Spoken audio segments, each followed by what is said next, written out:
Winnebago, okay, wow. So, we start with this, catch my breath. Crowley retakes the lead statewide.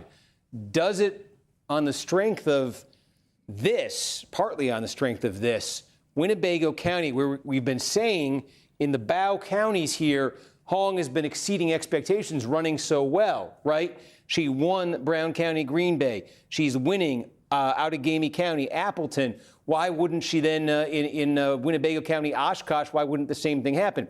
Well, okay, Crowley has the lead here. The thing that we just saw, though, in Brown County, of course, was it was at the very end Shanna. that Green Bay came in. Is 9-inch Oshkosh toenails coming in at the end in Winnebago County? Yeah, I could take a look. Yeah, that's the question that emerges. But for Crowley, because we see it in Madison too. We're back, everybody. But before you do that, Adam, hey, baby, walk. Was it where else came in? I do feel like he got something else here. No. Richland just came in. Hey, Michael. 145 votes. Crowley 193. Hong 156. Okay, that was it. Okay, so it really was Hey, on the strength Michael. of what we just saw in Winnebago. I'm sorry, I had to do that. I'm sorry. It's just no good time. Okay, Adam is just going to check on that, but that leaves we think now. We still think, I'm just checking in here, that we still think 13,000 votes to come in Winnebago County. We still think 15,000 votes to come in Dane. And then this is it. This is central count. Hey, Matt. Okay? Get familiar with that term. If you're watching this, you already are familiar with that term, I bet. But that could be the decisive moment in this thing. That is City of Milwaukee. That's the vote by mail that all gets reported out at once. Adam said they've already begun the procession there. A reporter on site, good reporter on site, saying maybe as early as midnight. We know these estimates can be a little optimistic, but I suspect This is so close. You want to say sometime in the hour would be I think that's maybe reasonable. it's midnight. Maybe it's midnight. Could be. Hey, but, Vilmorga. who am I to say? All these expectations have been upended. Something else just came in for Crowley. So Green Lake was the biggest update. We had no 1,500 votes from there. Yeah. Yeah. Crowley wins 673. Hong 492. Yep. We also got a Forest update. Mm-hmm. Crowley 293, Hong 231. Mm-hmm. And we got another Winnebago update. Yeah. 439 votes. Crowley gets 210 to Hong's 124. So yeah, I'd love to know if this is so many puzzles with these numbers that they come in, because just when we think we got a sense of this sort of Fox Valley here, Crowley is putting up incredible numbers in Winnebago County, but we thought he was putting up pretty good numbers in Brown County, where Green Bay was, and then all of a sudden at the end of the Brown County count, they gave us Green Bay, and Green Bay was a disaster for him. We got a Sheboygan update. Fantastic. Now that must be good for Crowley. No, it was. All the expectations are getting confounded. It wasn't good for him, was it? He nets votes out of it, but he only nets at like 50 votes. It was 2,357 votes, 989 to 928. Okay, so he just went up again. Something else? Racine. Yeah. Crowley gets 519. Yep. Hong gets 413. Uh-huh. Those were the latest two updates. So he's pushed his lead back over 1,100. A single tenth of a point, but okay, now I'm going to ask you. So close. Here's what I see. Can you maybe ask our friends at the decision desk? Yeah. I now see a Milwaukee County expected vote that is yet higher. Yeah. You see it too? Yeah. Okay. And our total expected vote for the state also higher. Oh, okay, wow. Yeah, remember 30 minutes ago when I said for the first time we had adjusted our expected vote? Why do I say that? When I always see this, I feel, in Dane County. We're also seeing it in Milwaukee County, where again, we keep finding out that turnout is higher. 814,000 is our new expected vote for this primary. And I keep asking you questions, Adam. I just don't have the ticker that gives me county by county what came in. And it looks like he just got another significant, in context of this, significant. Yeah. Update. Is this Vilas County? Yeah, okay. Oh, I think there was no vote there before. Right, that was one where we had like no vote earlier, right? Yeah. Okay. Yeah, I mean, but we talked about this with like the small counties adding up in a close race like this, because there's, he's winning more counties than her. A lot of them are real small, but anywhere where there's not really, I think, maybe the pattern here, it's kind of like, where is there a population center, right? In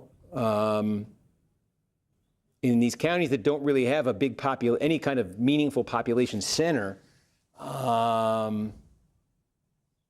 he wins by a couple hundred votes, just a couple hundred here, a couple hundred here, a couple hundred here, and then he's able to take. Remember, Hong had moved ahead, and there's basically been like a net change here of about 2,000 votes since then that put Crowley back in front, with a very interesting development there in Winnebago County that I'm trying to understand, because, if what happened in Brown, this could just be the setup for what happened in Brown happening here.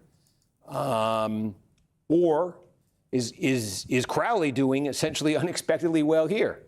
Is what we're trying to figure out. But yeah, to put this in some context too, just how high these turnouts are.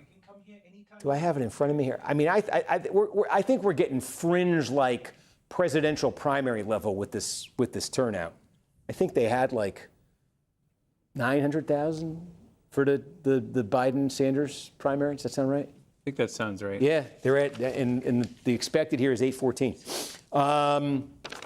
Okay.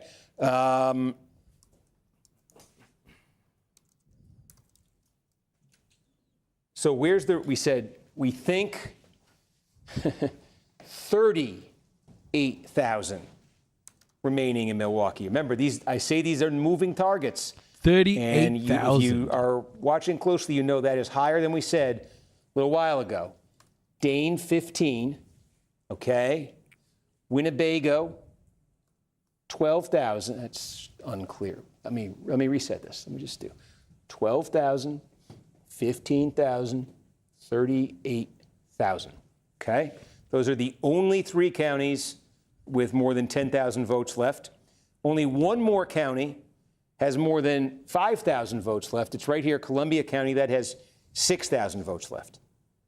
Everything else that's out in the state has fewer than 5,000 votes left. Now, in a context of a race this close, every little thing matters, as we're seeing. As Crowley, more than Hong, Crowley is collecting these little updates from a broad cross-section of the state, right? So Hong needs places that have population centers, it seems. She, I think, can look forward with great optimism to whatever it is that remains in Madison. If that ever gets reported out, I feel like they have just been sitting on this number for a long time there now. Steve? Yeah. I do have an update for you out of Milwaukee. Yeah. So there are 9 municipalities that report their absentee ballots at the central location. Mm-hmm. 4 of them have reported. So it's Milwaukee and 4 other municipalities that will be kind of, I think that accounts for the updated vote. We know the Milwaukee's somewhere around 28,000. Right. And there's 10,000 more outside of that. And I think that, some of these other municipalities account for that. Or central count. Or just municipalities we don't have any votes from. It's their absentee ballots at the central location. And again, 4 of those counties have reported. So we have gotten some of those mixed in already, but 4 of them still have. Welcome in, everybody. Welcome in. No, I understand. So there are 9 municipalities in Milwaukee County that use central count for their absentee and for their early. Yep. You're saying we've got is our decision desk saying that they think this 38,000 is all coming out of central count? 28,000 central count from Milwaukee. From Milwaukee, but is the other 10 central count for other cities? Yes. So it is all coming out of central count? Yes. Right, I mean, so, okay, it's all absentee, is what I'm saying. I think that's right. Yes. Okay, I mean, that's, can we just double check on that? Because Yes. that's so important, because if we're looking at nearly 40,000 votes that are absentee or early, you know what I'm saying, right? How many of those votes were cast in July? How many of those votes were cast for Mandela Barnes, for Sarah Rodriguez? How many of those votes were cast when Crowley looked like he was going to be an afterthought in this campaign? If you're Crowley, like, he has the advantage, and he's building it in these small places right now. He has the advantage in the tally right now, is what I'm trying to say. But Hong has a big bunch of votes, I think, from you saw what those Dane updates can do. She can get a couple more of those. She may be able to get, I'm very suspicious that what happened in Brown is going to happen in Winnebago. Okay? So between 15,000 votes in Dane and potentially a repeat of what happened in Brown happening in Dane, that could get her, that could erase a lot of that. Then, if there's nearly 40,000 votes just sitting there that were cast at like the lowest moment, they weren't all cast in July. They were not all cast in July, but how many of them were? And does that take a batch of votes from a place that Crowley's doing pretty well in, that's his home base? And does that end up making him underperform with it? And I truly have no idea what to expect with this. It's just, I think if you remember at the start of the night, we said if the stop Hong forces get close but just miss, would it be because of all of the... Yeah, so what I think he's saying is that Crowley is running out of these big drops. Crowley is basically like eking out a few votes here and there. So Crowley may have finished getting those drops, and Francesca Hong still has a few of those big drops to come in. Could end up testing whether that makes the difference here. Now, Hong has to... Hey, Ruff. Doesn't have to get in front first, because, again, if this batch of votes were really bad for Crowley, Hong might do better than him with it. Or maybe it's less of an issue than I'm talking it up to be, and it's quite fine for Crowley. It's a huge, huge unknown. Andrew at the decision desk was looking at the question that you posed earlier about those Milwaukee County votes. He thinks, so all the places that are listed as having outstanding vote on the website, the municipalities, have reported election day vote. So what is outstanding would be the absentee and early vote. Yeah, right. Central Okay. count. I see something just came in that was about 300 votes positive for Hong. What was it? That was Pierce. Okay. Yes. Oh, wow. That just, you got to love, a primary night like this. It's just confounds. Is that the proper use? Confounds your expectations? Yeah. Wow. I shouldn't try to sound smart, but like I would have looked at this and said, this is Crowley country tonight. Yeah. And she wins St. Croix, and this is what I'm saying. I think it's population centers to some degree. Yeah. Minneapolis, suburbs. But yeah, Pierce and St. Croix, I would have put firmly in the Crowley category, and Hong wins them both. Wow. And cuts that margin to 1375. Yeah. Now So, it's in firing range. It's in firing range, everybody. We're down to about 120,000 votes, we think, left statewide, give or take. As you know, it's been a lot of both tonight. And 120, look, a third of what we think is left statewide is central count, is absentee from Milwaukee. 28,000 of it, about 2/3 of this is the city of Milwaukee. And then I can give you the full list here. Fox Point, Franklin, Milwaukee, Oak Creek, Shorewood, South Milwaukee, Wauwatosa, Greendale, West Allis. Those are the communities in Milwaukee County. Guys, by the way, Kornacki's whole theory is that Crowley is going to win all of these small ones in the north and basically eke out Francesca Hong. But the fact that Hong is performing well in these areas where she wasn't supposed to means the big dumps, like the colossal dumps, the humongous dumps, are going Hong's way. They're Hong dumps. The dumps are for Hong. I mean, what do you make of that vote? What do you think it is? You're watching this as closely as I am. What do you think that's going to look like? He just got Crowley just got something huge. What was it? We got a Milwaukee update. Oh, my goodness. What do we get? We got 4,500 votes. Crowley gets 2,556. Hong gets 1,568. Is this being reported out from Central Count? Let me see what, yes. So now Oak Creek, Wauwatosa, West Allis, and South Milwaukee all reported. So then Milwaukee is still just the remaining. That was, how many votes was that? That was 4,536. Okay. And we think that was Central, but you see what I'm getting at. If that was Central Count and he won it. Yeah. Can we just be sure of that? Yeah, so those municipalities were previously not reporting, and now they're reporting, and the only one that's left not reporting is the city of Milwaukee. I think something else just came in. Oconto, 2,611 votes. Crowley, 1,185. Hong, 743. Yep. That is potentially blockbuster, what just happened in Milwaukee. And that's why I want to be so sure that I'm characterizing this correctly as Central Count, because if it is a very emphatic answer to the question we've been posing about what that vote looks like. All these things about when the vote was cast and is there a penalty. Crowley just did you saw it.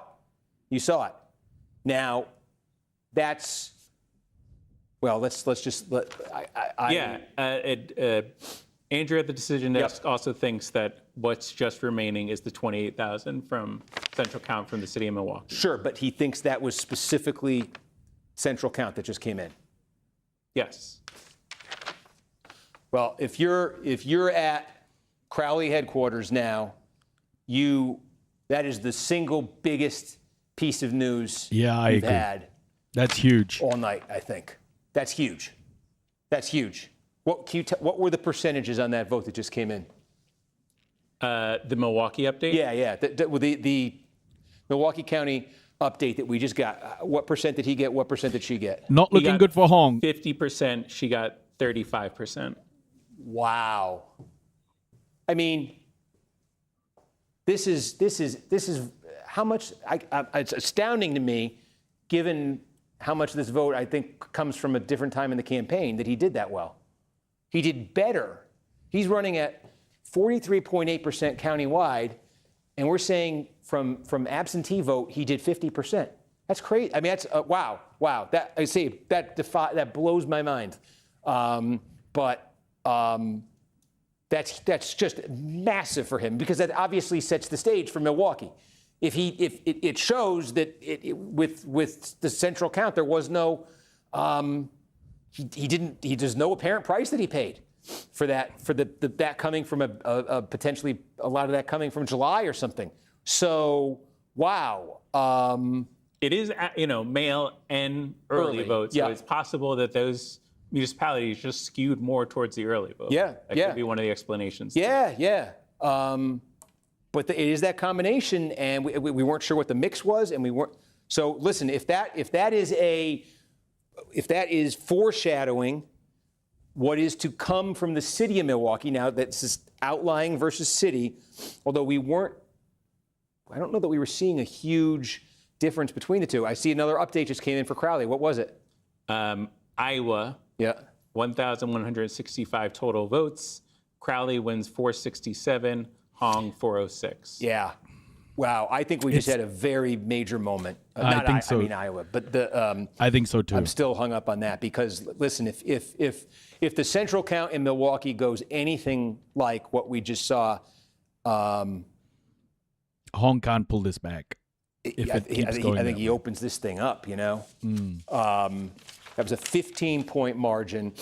If he were to do that in central count, with 28,000, You're going to your denial bubble? If that were to replicate, it would net him 4,200 additional votes, and this thing would move close to 7,000. That's a huge if, but just to give you a sense of it. And if he then got up 7,000, where could she counter that? And again, where did he just get? Something else just came in small, but I want to register these.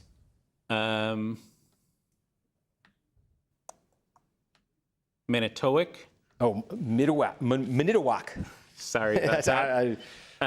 798 votes. Yeah. Crowley 348. Hong 246. Yeah.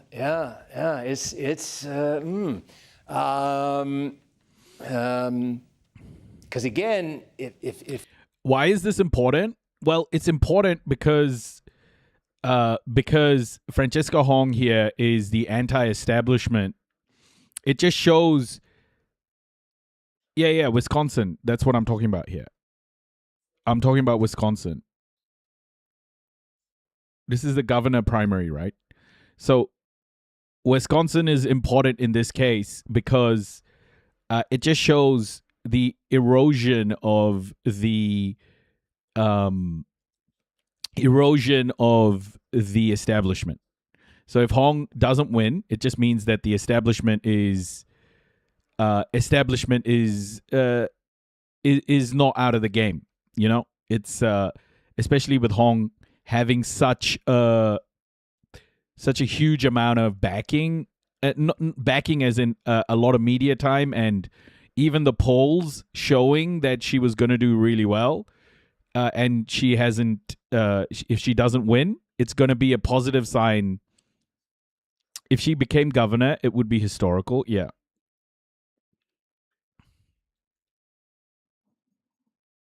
But it just means that the establishment, gets to keep talking for a while. They just get to celebrate this for a while. And all you'll see Hassan, basically all the chat about Hassan go away from media. It's all going to stop because have to happen with that vote by mail, early vote Milwaukee, for that not to immediately, for when it comes in, to then put Crowley back up by some number of votes in the 4 digits.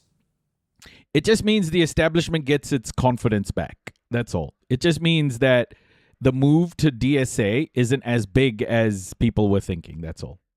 It could be wrong. We're making kind of on-air guesses here.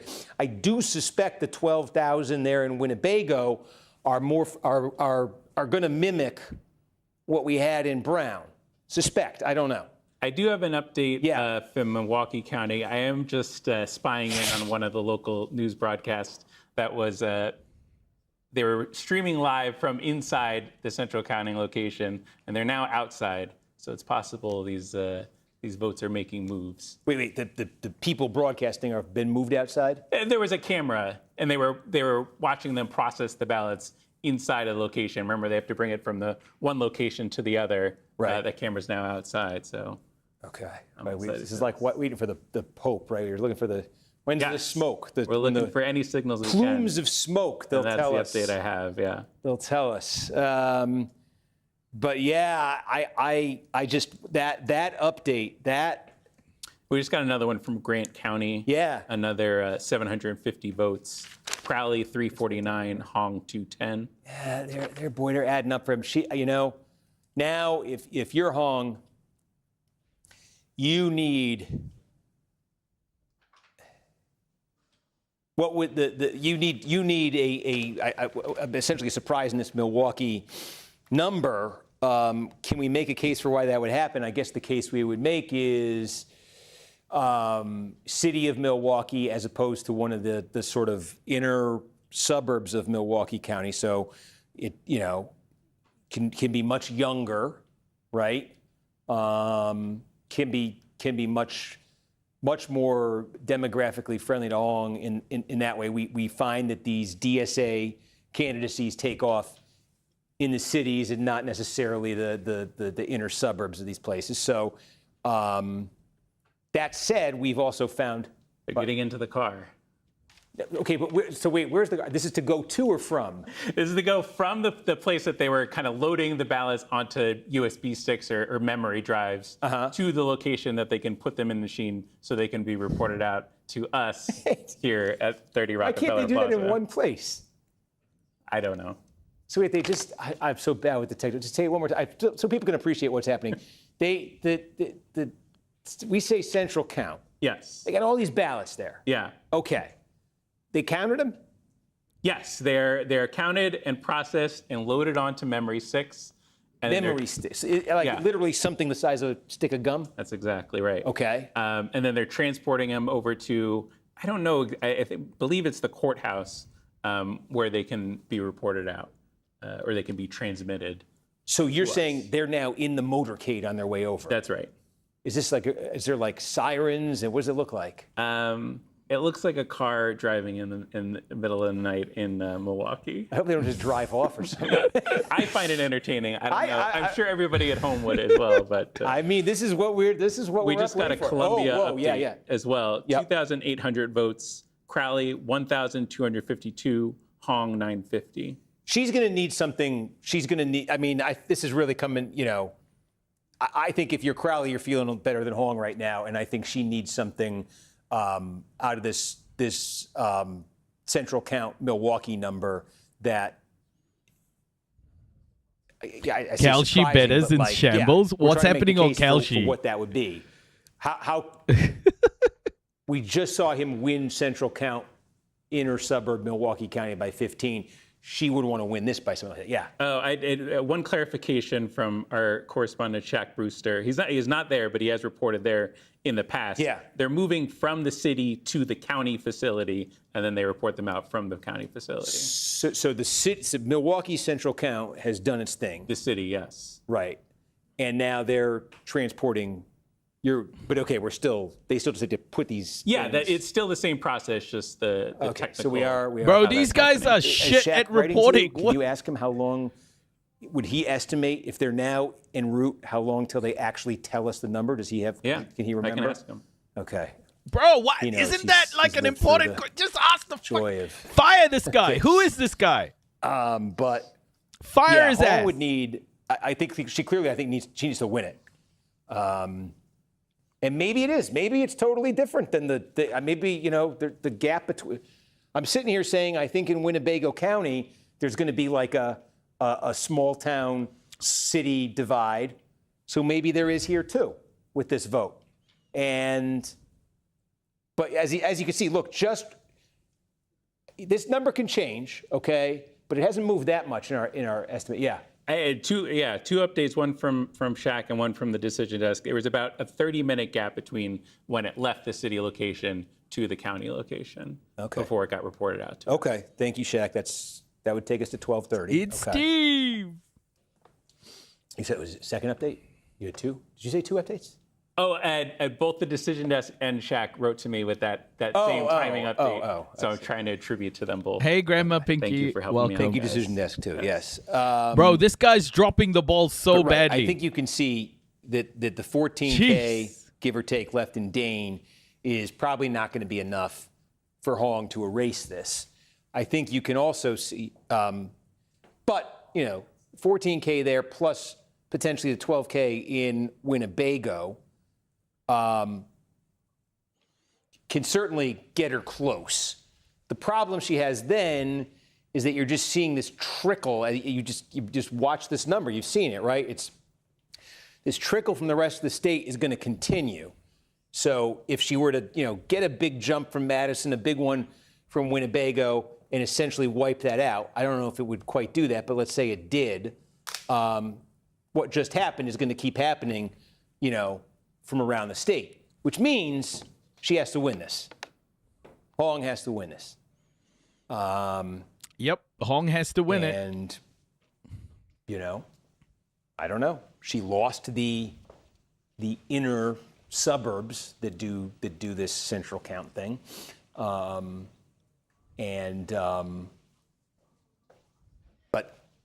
the city is different than the suburbs. She's doing well, it would seem. We said it seems that her support is where there's population centers, even smaller ones. So here's the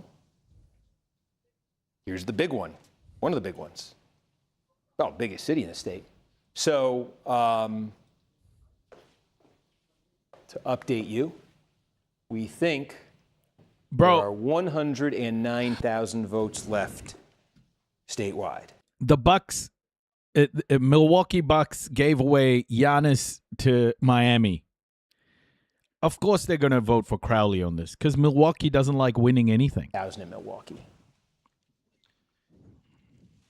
Yeah, I think 28 was our estimate earlier. I think it could be above that. I think it could be that number. But you go to their county website, they have one place that has yet to report their ballot, and it's Milwaukee. More than so a DVD. Okay.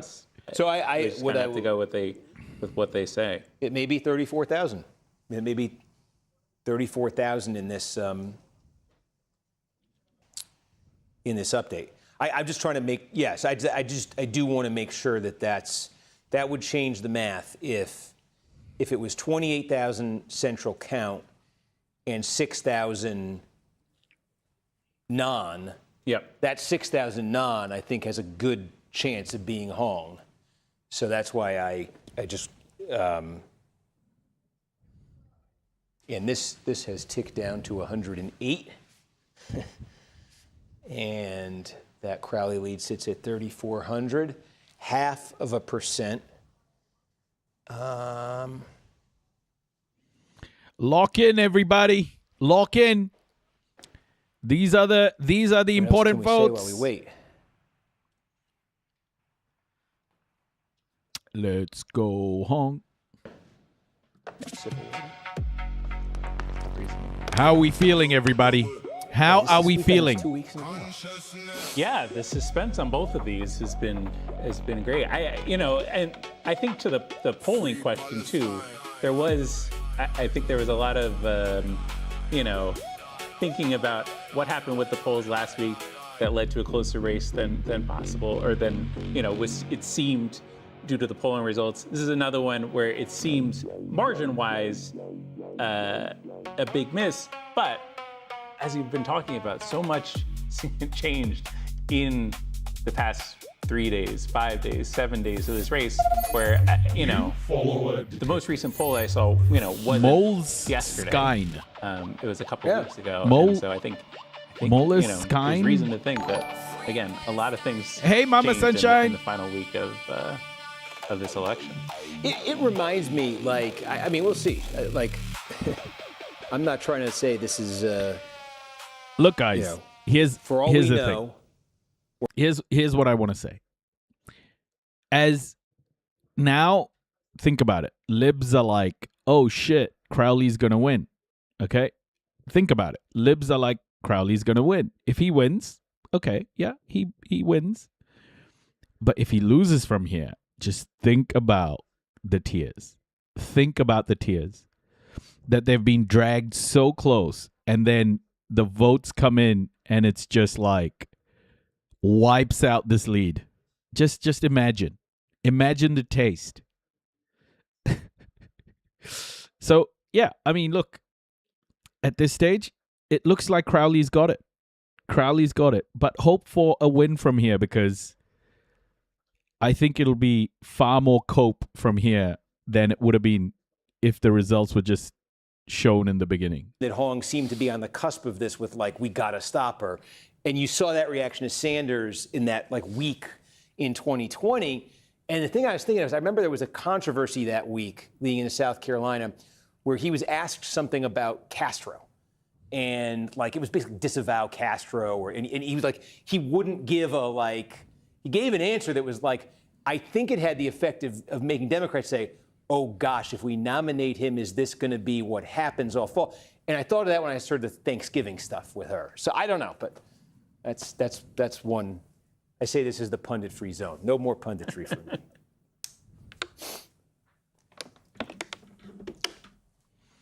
He drinks a lot of water and he doesn't take a piss. Like, I don't know where this is going. Yes, do you know, Hey, I'm supposed to give a presentation at 8:30 in the hey, morning. 3 hours north Kirstrin. of- Good luck with I that. don't know what I'm going to do. I do wish we had live streams Hi, from welcome. Dane and Winnebago. Tell me what you're but, seeing. Tell us what you're seeing. And I don't have anything currently for you. I see Okay. election result graphics. This Jack is it. said 12:30. It's These are 12:06. these are the Whoa. final updates, guys, coming in now. Whatever comes in now will be the How about big. Winnebago? Can we get the big Winnebago stacks. doesn't do central count, right? It'll be the big stacks, big shack. Oh, they do. Wait. Oh. Oshkosh does central count. Yeah.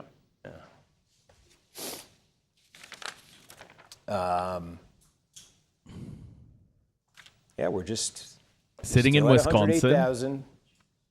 Boy, this does remind me of They're close to the USB hole. They're about to plug it in. I last just week. made that up, by the way. I'm just saying, like, are we close to the vote count? Drop the votes. We just need the big dumps to be for Hong. That's it. We just need big dumps.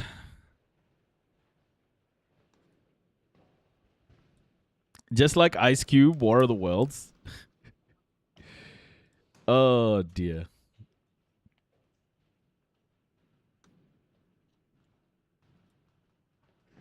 Glenn Beck. Oh dear.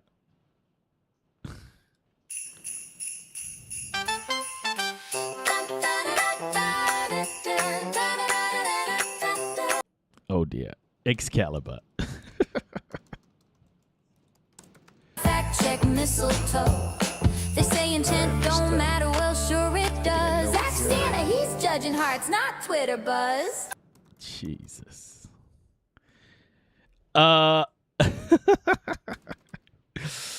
Let's see the dumps. Let's see the big dumps. Aaron, you okay? Let's see the big dumps, everybody. Dumps.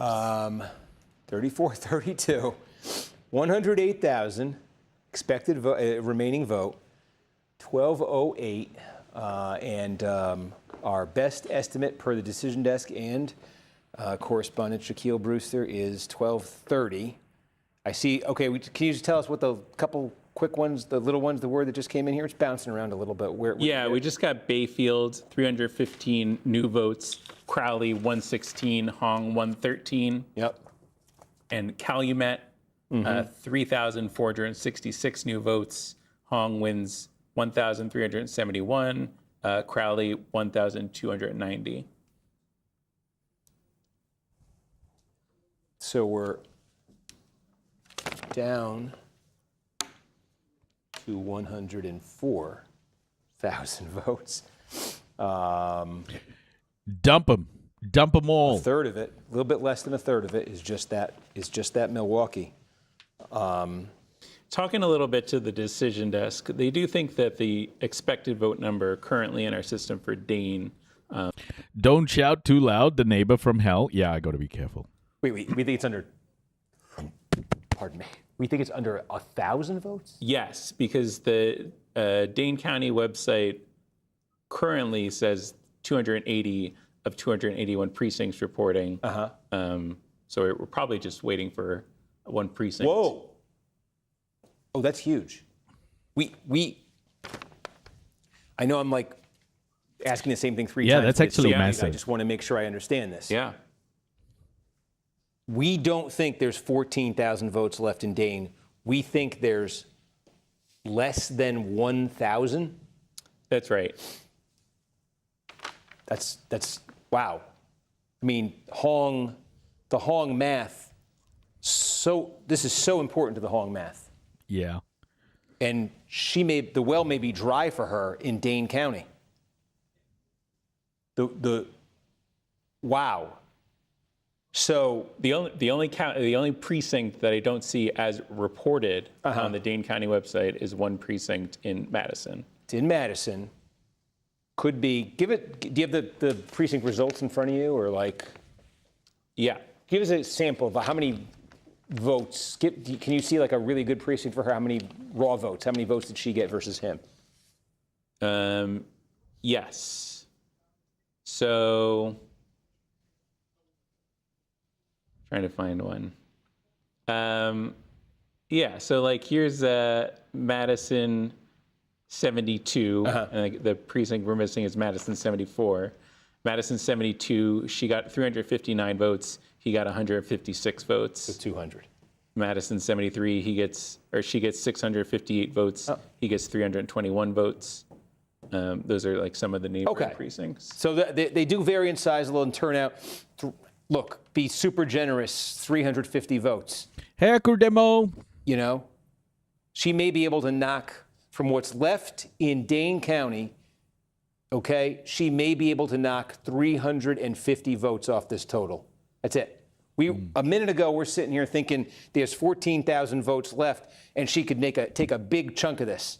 Okay, no longer. Now we're saying that maybe she's able to take what is currently a 33-81 deficit, and like best case, she knocks that down to 3,000 flat with what's left in Dane. Okay.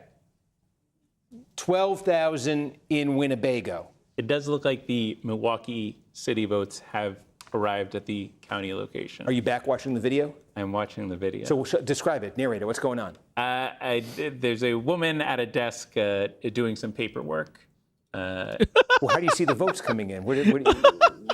They'll put them. I'm sure they're doing the paperwork to the machine. The reporter at VoteBeat estimates another 25 minutes.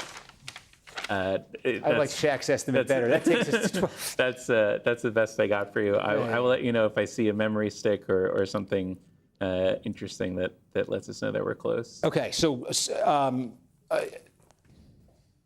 well, okay, if what's left in Dane were to knock this down to now,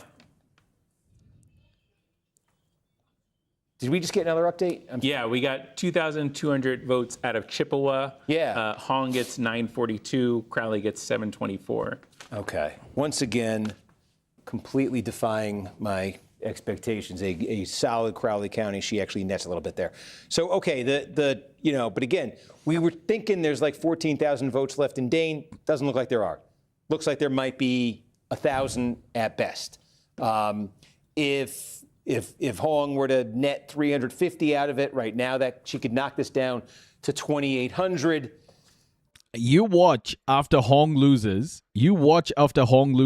How quickly Hassan will completely be like, they'll stop talking about Hassan.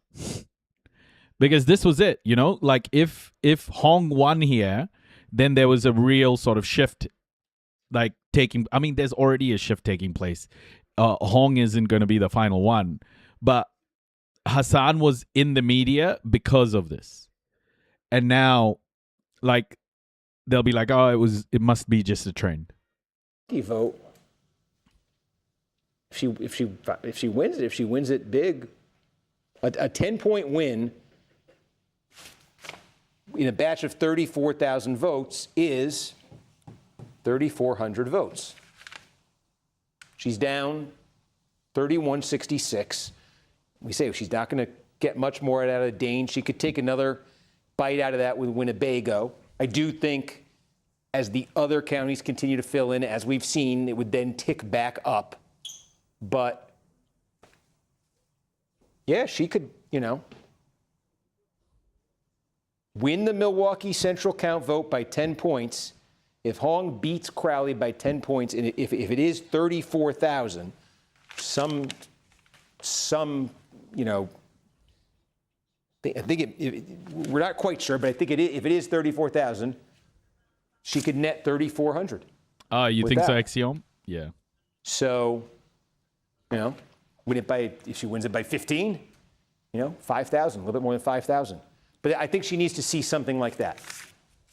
she needs to see something like that, some kind of double-digit win, I think, with this Milwaukee central count, because it's not coming from Dane for her anymore. She could make a dent from Winnebago. But I'm not sure what's happening there. I'm kind of assuming that it's going to line up with the. But this way it doesn't even matter because the pressure goes off him. Right now, the pressure on him is to keep winning. But this Francesca Hong situation will just be the, you know, will just be the sort of, they'll take pressure off him. To me, is there only one person in this room, or is this like there's press and other auxiliary everybody's officials. watching one woman at a table? Yes. Where are you watching this, by the way? Not that I want people switching away from the 58 News Milwaukee. Okay, tell me how are we getting this when it comes out? Do they make a public declaration? Do they? We get it the same way we've gotten all the other results. Is they'll upload it into the system and it'll be distributed out to clients. Does like our reporter find out first and tell us? Definitely continue because it's awesome if what they you guys do, are all saying. I will let It's you great to hear know. both But sides. the best I know AJ, is that obviously, it'll hit the asking the questions system. and doing a great job there We've as well. had We've just had Wisconsin a major elections change, though. come down to this major, before. given that we are now 1%. Guys, I'm right closer, here. In the last I'm in Milwaukee, minute or baby. so. That change, we have about almost 99% of precincts reporting. Still extremely close between these two front runners, David Crowley. I've got it. Francesca Hong. David Crowley has been in the lead. I've got it right in here. This race the entire night. That lead has been slim. It has been larger. We are now still in that very slim margin, that margin of error that we talked about earlier, with about less than 4,000 votes, which is still kind of where we've been for the past half hour, 45 minutes or About so. 3,500 votes separating them after polls again closed 3 hours and 20 minutes ago. So it's been a fascinating getting night. closer. Yeah, it's we want to check back. This in is the with, one that Adam guy's Reif, watching. though, because he is with the Hong campaign.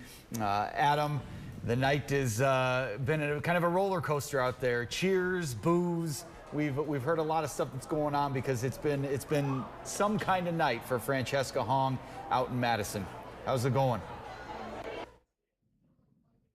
Coaster has been an uphill climb for the Hong campaign, clawing away at a sizable lead from David Crowley, and then now the lead that just sits at about 1,500 votes. This is the first time all night that we've seen a sizable change in the crowd. It is certainly thin since we last talked, maybe by about a third, as many people have left. It was shoulder to shoulder downstairs. People jam-packed, especially at the stage, anticipating Francesca Hong at some point to come out and speak to the crowd. But in the last 25 minutes or so, a lot of people have gone. Certainly the diehards are still here, and as you can hear behind me, it's still a festive atmosphere, but a lot of people We got headed double home screen, knowing that everybody. this might be We got battle double that will be screen. waged over the next couple of days as well. I did notice Representative Darren Madison is downstairs. Sorry, my love. Of the Socialist Caucus in the State House. I see State Senator Chris Larson, a Democrat, downstairs. But for the most part, it's just regular people from Hong's coalition that she has built all along the way over the past several months since she joined the raid in the fall. I've been reaching out for the past 40 minutes or so to the Hong campaign on messages over the phone and also email, trying to figure out what the plan is. Understandably, they may not have one yet, but we're trying to figure out if there's going to be a speech of some sort tonight. If not a victory speech, if not a concession speech, will it be a hang in there, get some rest, and come back tomorrow speech? So for now, we're not getting those answers. We don't know what will be planned here, but they're keeping the sound system in place. Everybody is still here, of course. Nothing is being shut down, but it has been a long slog for these faithful supporters who have lined up outside for hours before this venue opened, waiting for a victory speech that so far has not Guys, keep come. watching. As soon as we have I'll that just be back. information, we'll share it with our team and make sure everybody at home knows it as well. But right now, it's our understanding that Francesca Hong, her family, and her team are downstairs in the basement, continuing to watch some very tight numbers come in. Who am I Any rooting for? chance Hong. you can Hong, make of your way course. into the basement and talk to Miss Yeah, Hong? go bust down I'll, that door. I'll be back. Adam. Adam, the night's, it's been a long night, man. There are some bathrooms downstairs. Put in some work and take a little hike down there. They advertise those bathrooms downstairs. You could go down there.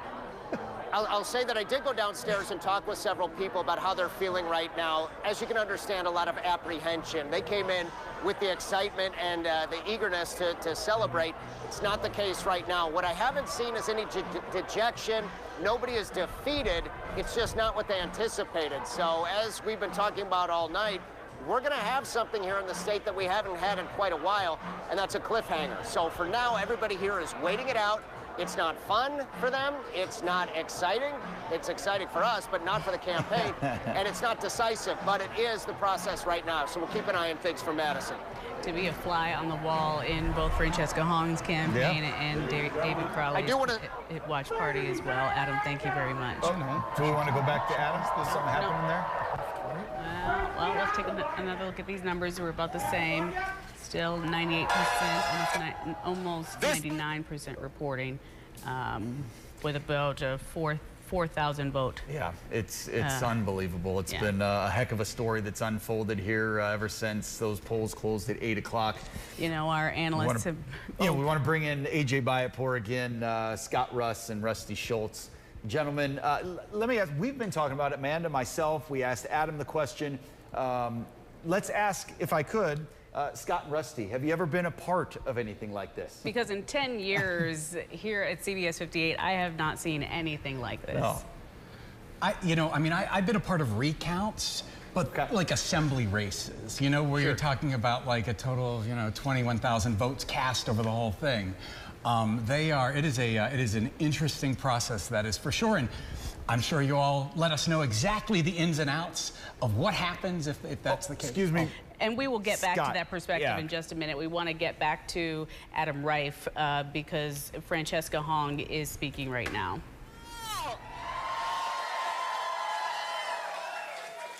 Oh, it's so wonderful to see you all. To you all, to my family, volunteers, our amazing campaign staff, and to those in the movement that brought us all here. Teachers, unions, farmers, nurses, parents, students, folks on the line in the dish pit, folks in cubicles, to the regular everyday people of every age, faith, zip code, to people in every corner of this state. It is an honor of my lifetime to be your candidate for governor.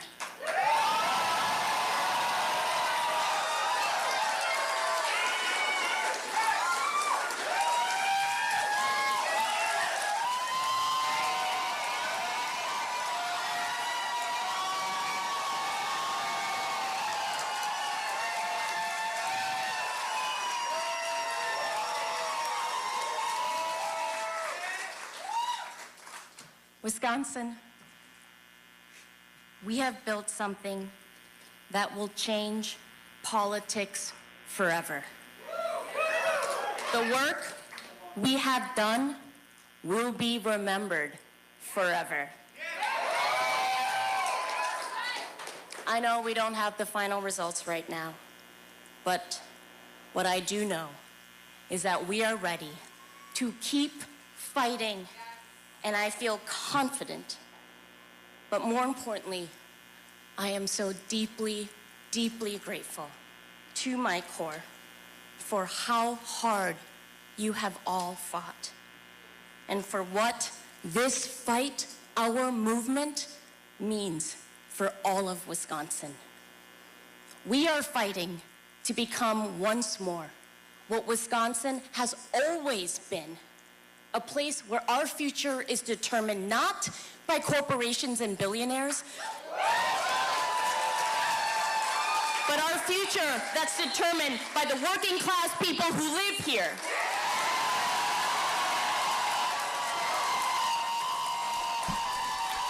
What's happened?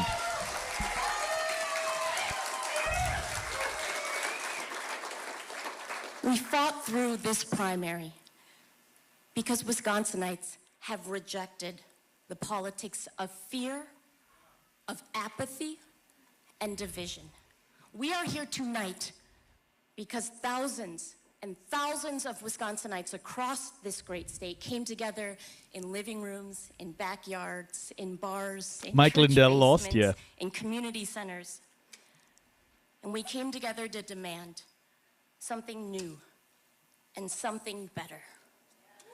People across this state have given themselves in ways we have never seen before in this state. We love you too! Thank the baby Jesus. And so many of you, so many people across this state have given themselves because they see themselves in our movement. What do I think about Crowley? I can't- He's APEC dude, can't tell APEC you- guy, establishment I can't tell you guy, enough how much it means to see neoliberal, you all here. same shit, different day. And then to have seen Crowley art, is no change. the music, the community, bracelets, Crowley is mutual establishment. aid. We are growing community through a campaign and through hundreds and thousands of conversations that we've had in places that I don't think folks were expecting to talk about a gubernatorial campaign. I met so many folks who knocked their first door with this campaign. True Sensei.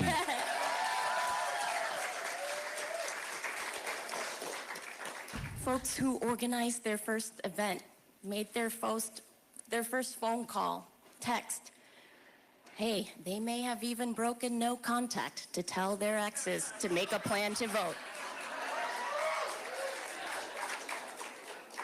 And they did it, you did it, because you truly care for the people of this state, and you care about our shared future, and you care about opportunity for others, for strangers. We have built a beautiful, multi-generational, multi-partisan, multiracial, working class movement.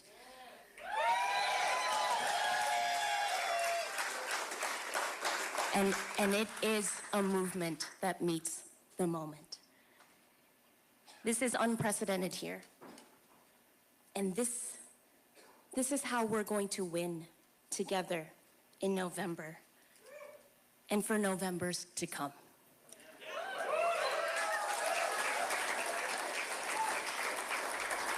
Is she claiming a victory? The fight continues no matter what.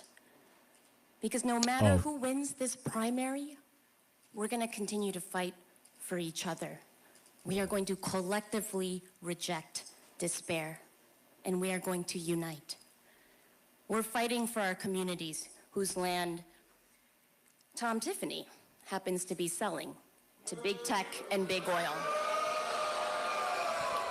Where it's Tom Tiffany's Medicaid cuts I see. that are shutting down our hospitals.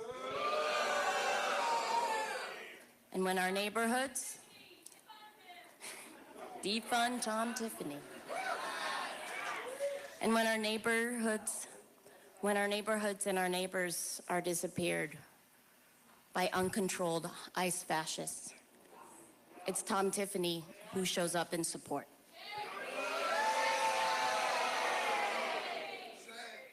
And while he's doing that, we are fighting for hope. We are fighting for the freedom to show compassion to one another and to show care for the people around us. But our compassion is not soft. It is resolute. It is tenacious, and it will never yield.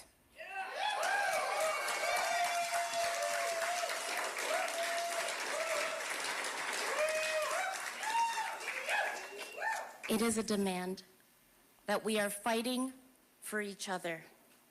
And in 11 weeks, no matter who's on this ballot, y'all, we are going to fight to win for one another.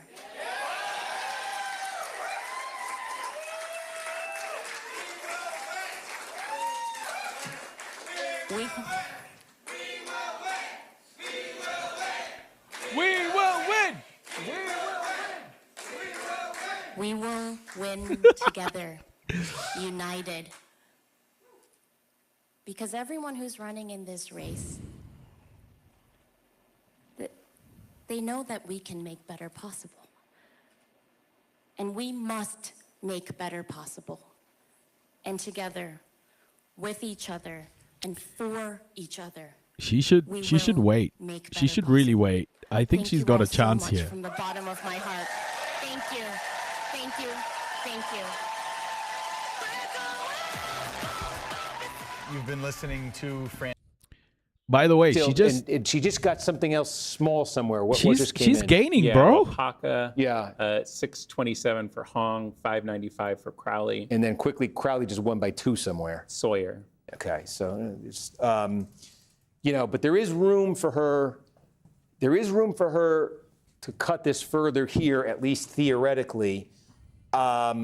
She needs Milwaukee. You know, as I said, you know. And then when people started chanting, "We will win," she shifted to "We will win united." Yeah. So we're hearing a message of, you know, of her campaign specifically winning, shifting slightly to Democrats as a whole winning in November.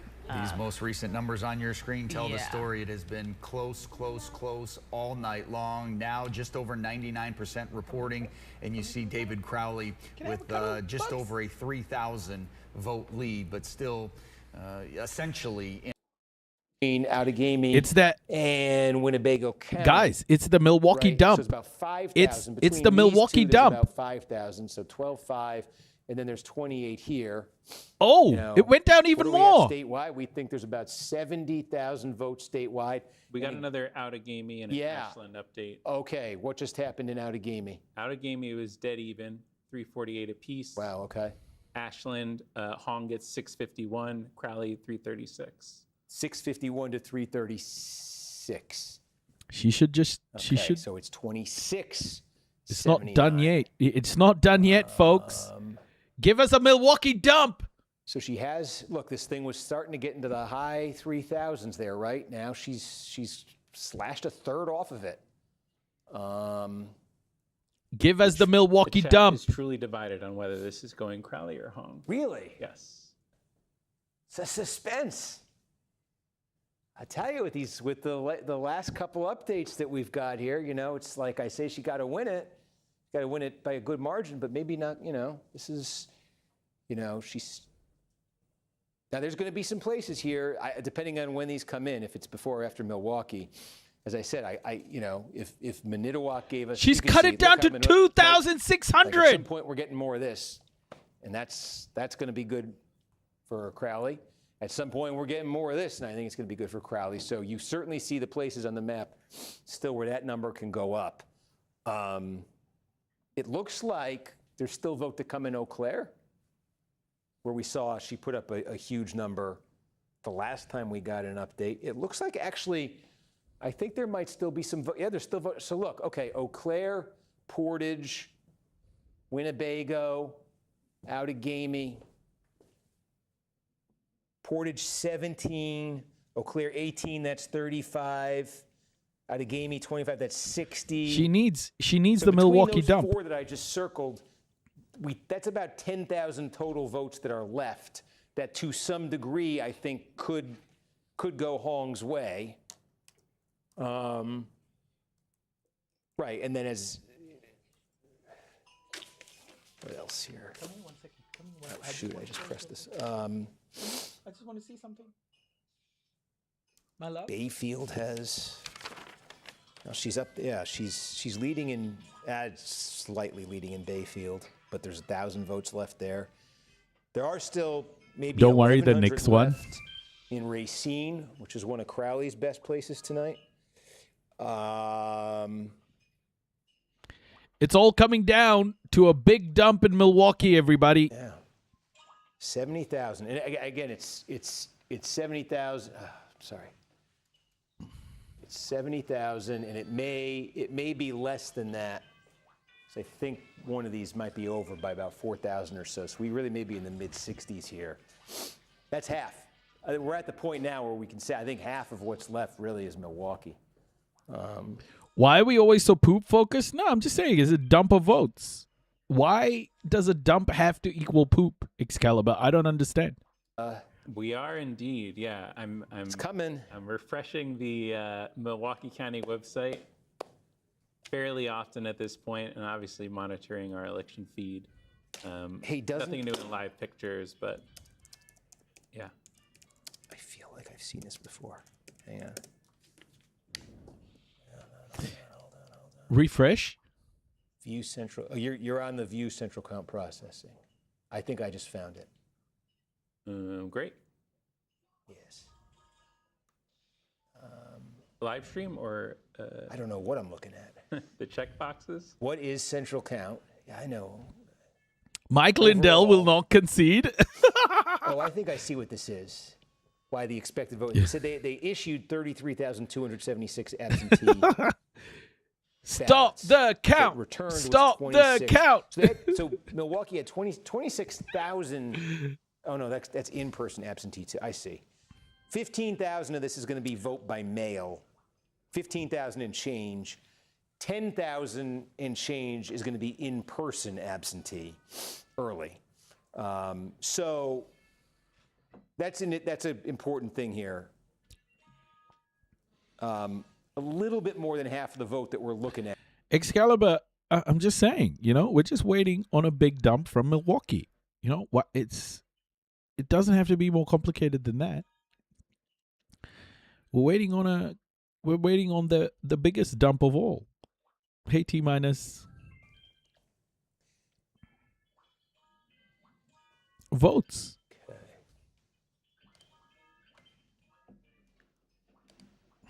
What am I looking at here? City of Milwaukee. And is this video showing anything? Yes, my friends at 58 News have now posted just a shot of the board that they have, which is the same board that you find on the Milwaukee County website, which showing which municipalities have reported their central vote and which have not. And the city of Milwaukee is the only one without a check mark. Oh my goodness.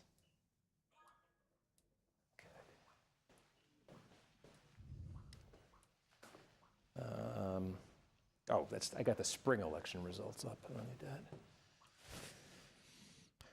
28,000 votes. City of Milwaukee. How's it going to break? Right?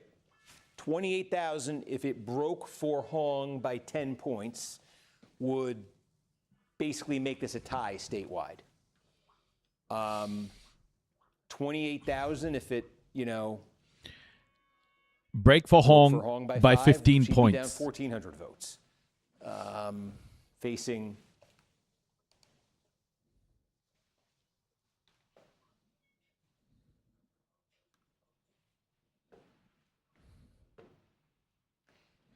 if it breaks for Crowley by 10, this thing is then close to 6,000. And you don't see how I don't see how Hong could.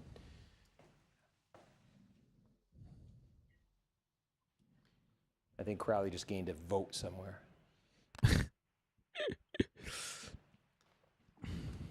He just gained 30 or 45 votes somewhere. I don't want to distract you from waiting on Milwaukee. Don't let me.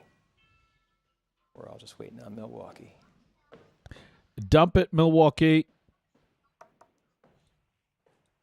Where else could Milwaukee? Like I'm going to just suddenly find it. But. Excalibur, how do you think this dump is going to go from Milwaukee? What are your thoughts?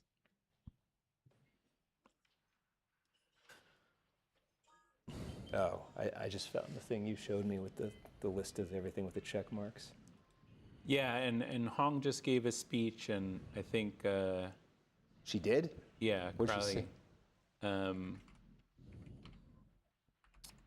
I think she thanked her supporter. I don't have a readout exactly. Okay. But, okay. She didn't. Heck of a time to give the speech. Yeah. Maybe she has a speech at 8 a.m. tomorrow. How am I going to do this? I don't know. we could still get a car for you if you need it. I get sleep. I can't. All right. Everybody nobody cares about my sleeping. We're going for. You guys are staying up. I'm not complaining. You guys work tomorrow too. If you're watching this, this is great. I'm glad we got to stay up and do this. This is like. These are fun nights.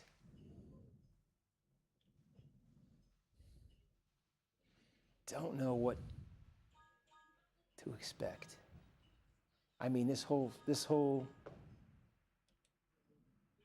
from that first update, right? Was it Jefferson County is the first thing we got, right? We got like 3 updates in about a 5-minute succession there.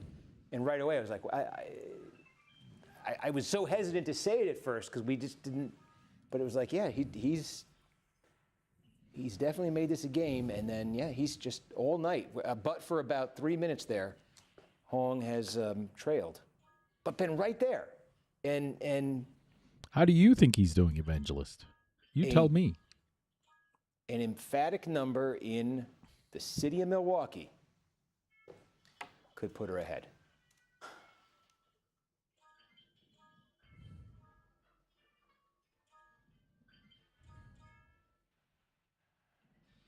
Gosh. Come on, Milwaukee.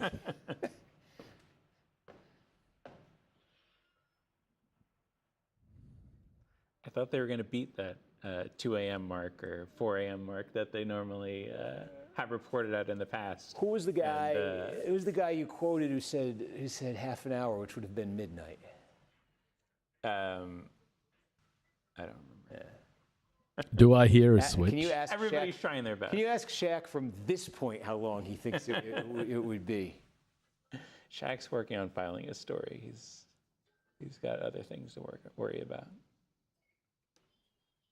Oh my goodness. This is going to be. I think this is going to answer a lot of questions. We just need the number.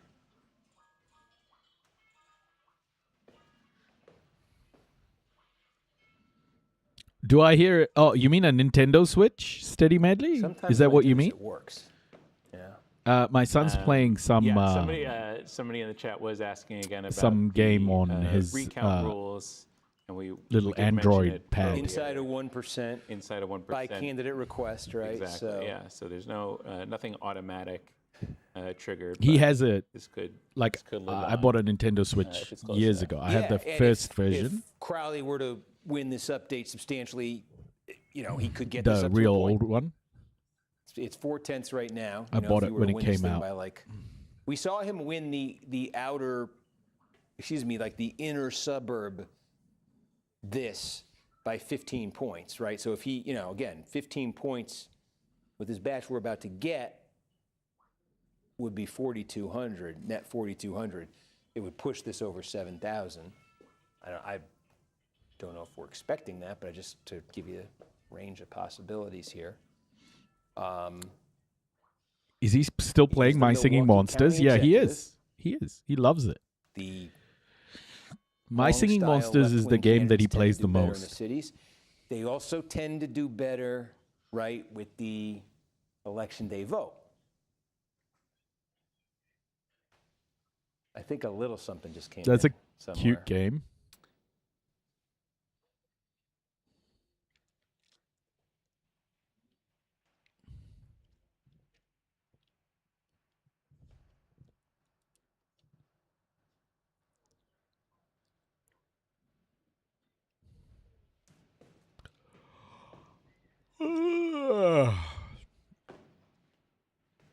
I say thank you to everybody here in the studio for. I feel like I let you down. I jinxed you. I told you a week ago it'll be nothing like Michigan. Here we are. Thank you, guys.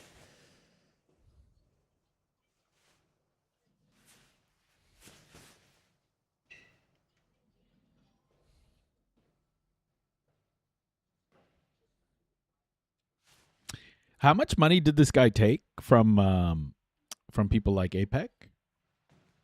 Do we know? 2856. Let me just check this thing if there's any update.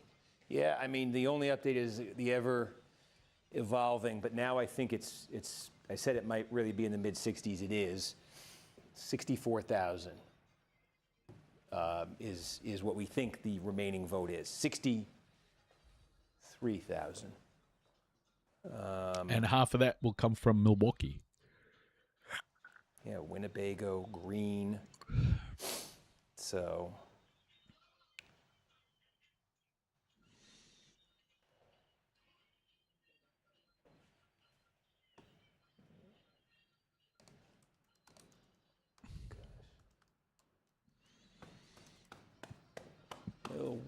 Milwaukee, come on.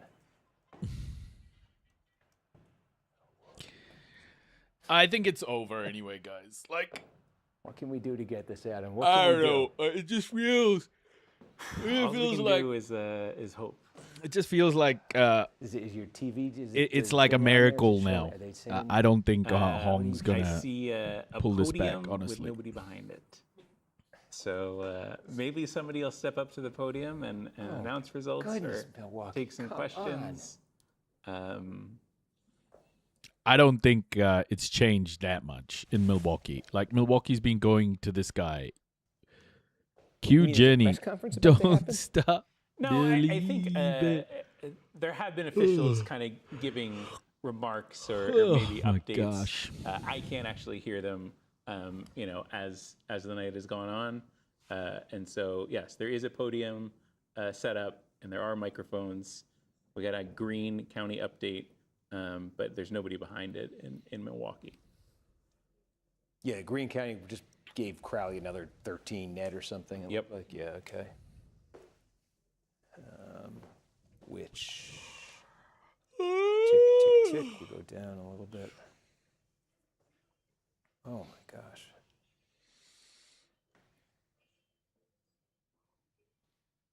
Milwaukee. Hey, will the Bucks ever win another NBA championship ever again? Did Connecticut one get called? Yes, John Larson lost. correct. So that also happened tonight. First congressional district of Connecticut.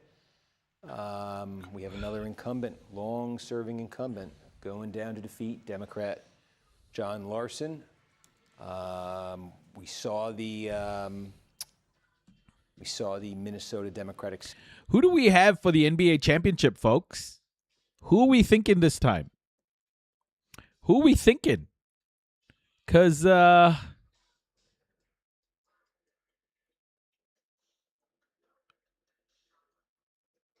LeBron and Jalen Green. Is it Jalen Green or Jalen Brown? Oh my gosh, there's so many Jalens. Maxey. In my dream, the Bulls. In reality, not even close. Oh my gosh, the Bulls, no chance. The Bulls have nobody.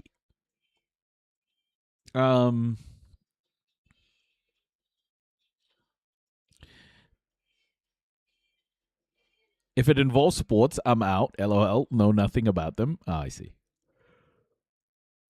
Just release it. Just release it, damn it. Are we just not sporting people here in the Noisy Crew? Are we just not sporting people? Fanatics? At least the Bears have Caleb Williams. Chicago Bears.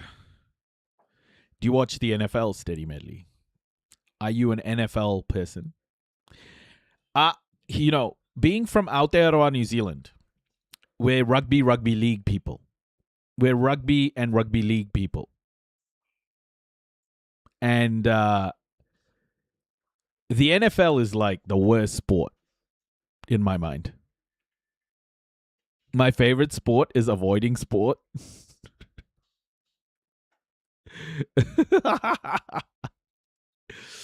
I just think the NFL is possibly the worst sport ever invented, and only Americans like it. It's just so boring.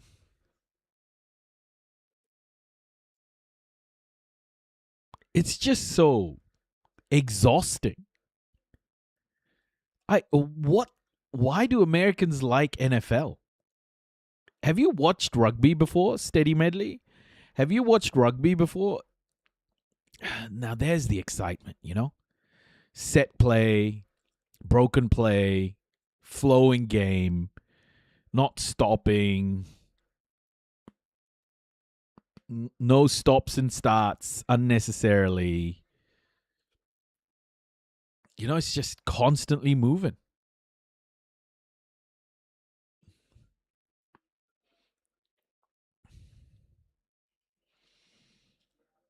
I have seen it and I enjoy rugby, yes. NFL is broken up to accommodate commercial breaks, and they love all the endorphin hits from commercials. It's so lame. Yeah, I hate football. It is so boring. I do like some baseball butts. I understand better, but football. Like, what do you, by baseball butts, do you mean the butts of baseball players? Like the buttocks of baseball players? There are many moving parts in NFL, allows for interpretation of how things went wrong. I've heard there are less head injuries in rugby. Is this true? Yeah, far less. Because it's about technique and not just running into each other as fast as you can, as hard as you can. I grew up with football in America, so I'm very used to it. I can admit many other sports are more interesting though. But why do they even call it football? They don't even use their fucking feet. It should be called handball.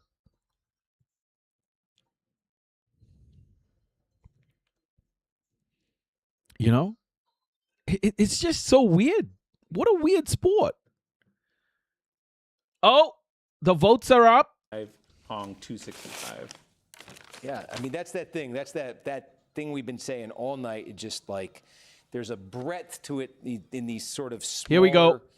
counties. Well, here's a moment of truth. Here's County Clerk George Christensen. Let's listen in. Crowded here, but put you on this side, I guess. All right. So, all right, everybody ready? So again, I'm George Christensen, Milwaukee County Clerk. Just wanted to provide an important update to the status of this election. In the process of uploading the results from the City of Milwaukee, we encountered some issues, so we brought in City of Milwaukee Elections Director Paulina Gutierrez, and she identified the issue and is going to explain what the issue is and how we're going to proceed. You follow a detective. Thank you. All right, so as part of the download French process, Shonen. there are two things. There's the audit log and the results. What we uncovered was that 5 of the sticks had the audit log downloaded and not the results. It's a human error. These things can happen. So basically what we need to do is go back to the operations center and we're gonna download out of those 5 machines the results and make sure that it's not the audit log. So we have the reports printed from the first download. We're gonna reprint and start the process so that we can compare those results. We invite you to come join us. Milwaukee Police Department will come with us too. And so we'll re-download those results and then send them back here to be uploaded. 5 machines are an issue? Correct. Not the machines, the sticks. So the download process was the audit log was downloaded, not the results. Out of how many sticks? 9.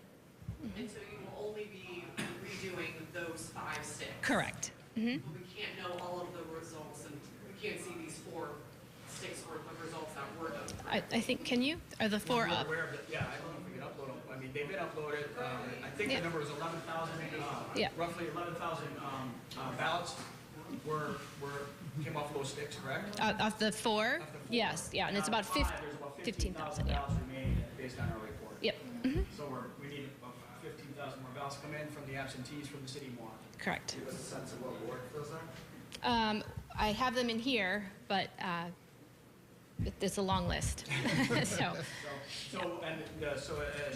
to the podium? Sure. Oh, sorry. So as Elections Director Gutierrez said, they'll be going back to the city of Milwaukee's op center to heck do is this, going on? and then they will take care of that, and then they'll come back here again and deliver those sticks just like they just did, okay? So as she indicated, everyone's welcome to go with them and observe. We'll stay open, of course, and when they come back here, we'll be here. Are you I'm sorry. Are you doing a partial upload of results or just waiting until you have all that? So, I mean, when we were in the process of uploading these sticks, 4 of them did upload. So we do have those results and they're secure. Now, we're not going to, I don't believe we're going to put those out in the sphere until we get all this back because we want to make sure all the reports match up. You know, I think that's just a prudent approach. How long does this process take to sort of do a redo? Is anything different in the process of having to re-download? It's going to be an hour, as we always say. Yeah. An hour? The process is the same. Yeah. Any other questions? Thank you for your patience. Thank you. It's going to take an hour. What's this?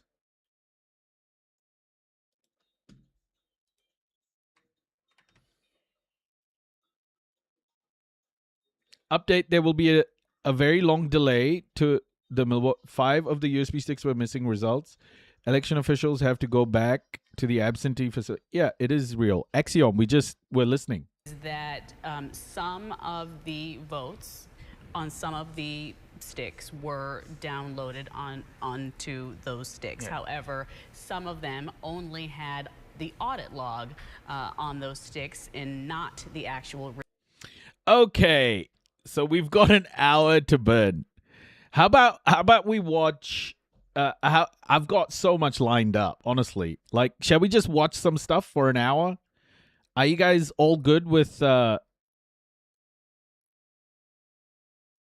Don't stop believing.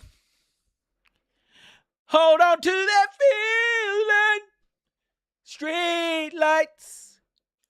Something.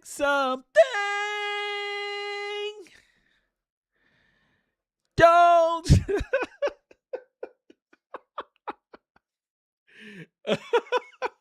Oh my gosh. How about this? I never meant to cause you any sorrow. I never meant to cause you any pain. I only won one time, see you laughing.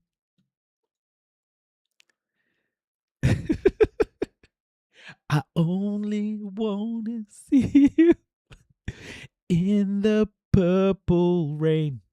Purple rain. Purple rain. It's my favorite song of all time. Okay. Let's do some listening to stuff. Shit. Okay, man. Let's do some economy news because that's always fun, isn't it?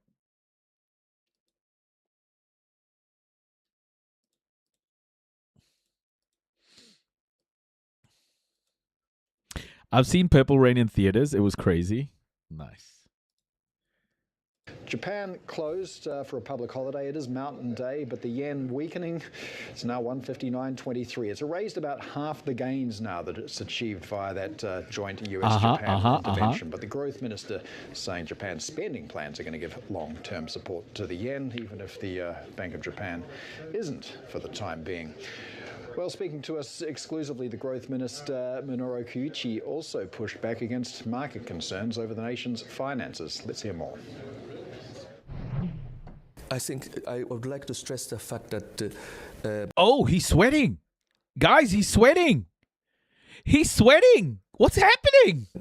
This does not represent a retreat from fiscal discipline, and we are shifting from the rather, abstract concept of fiscal consolidation.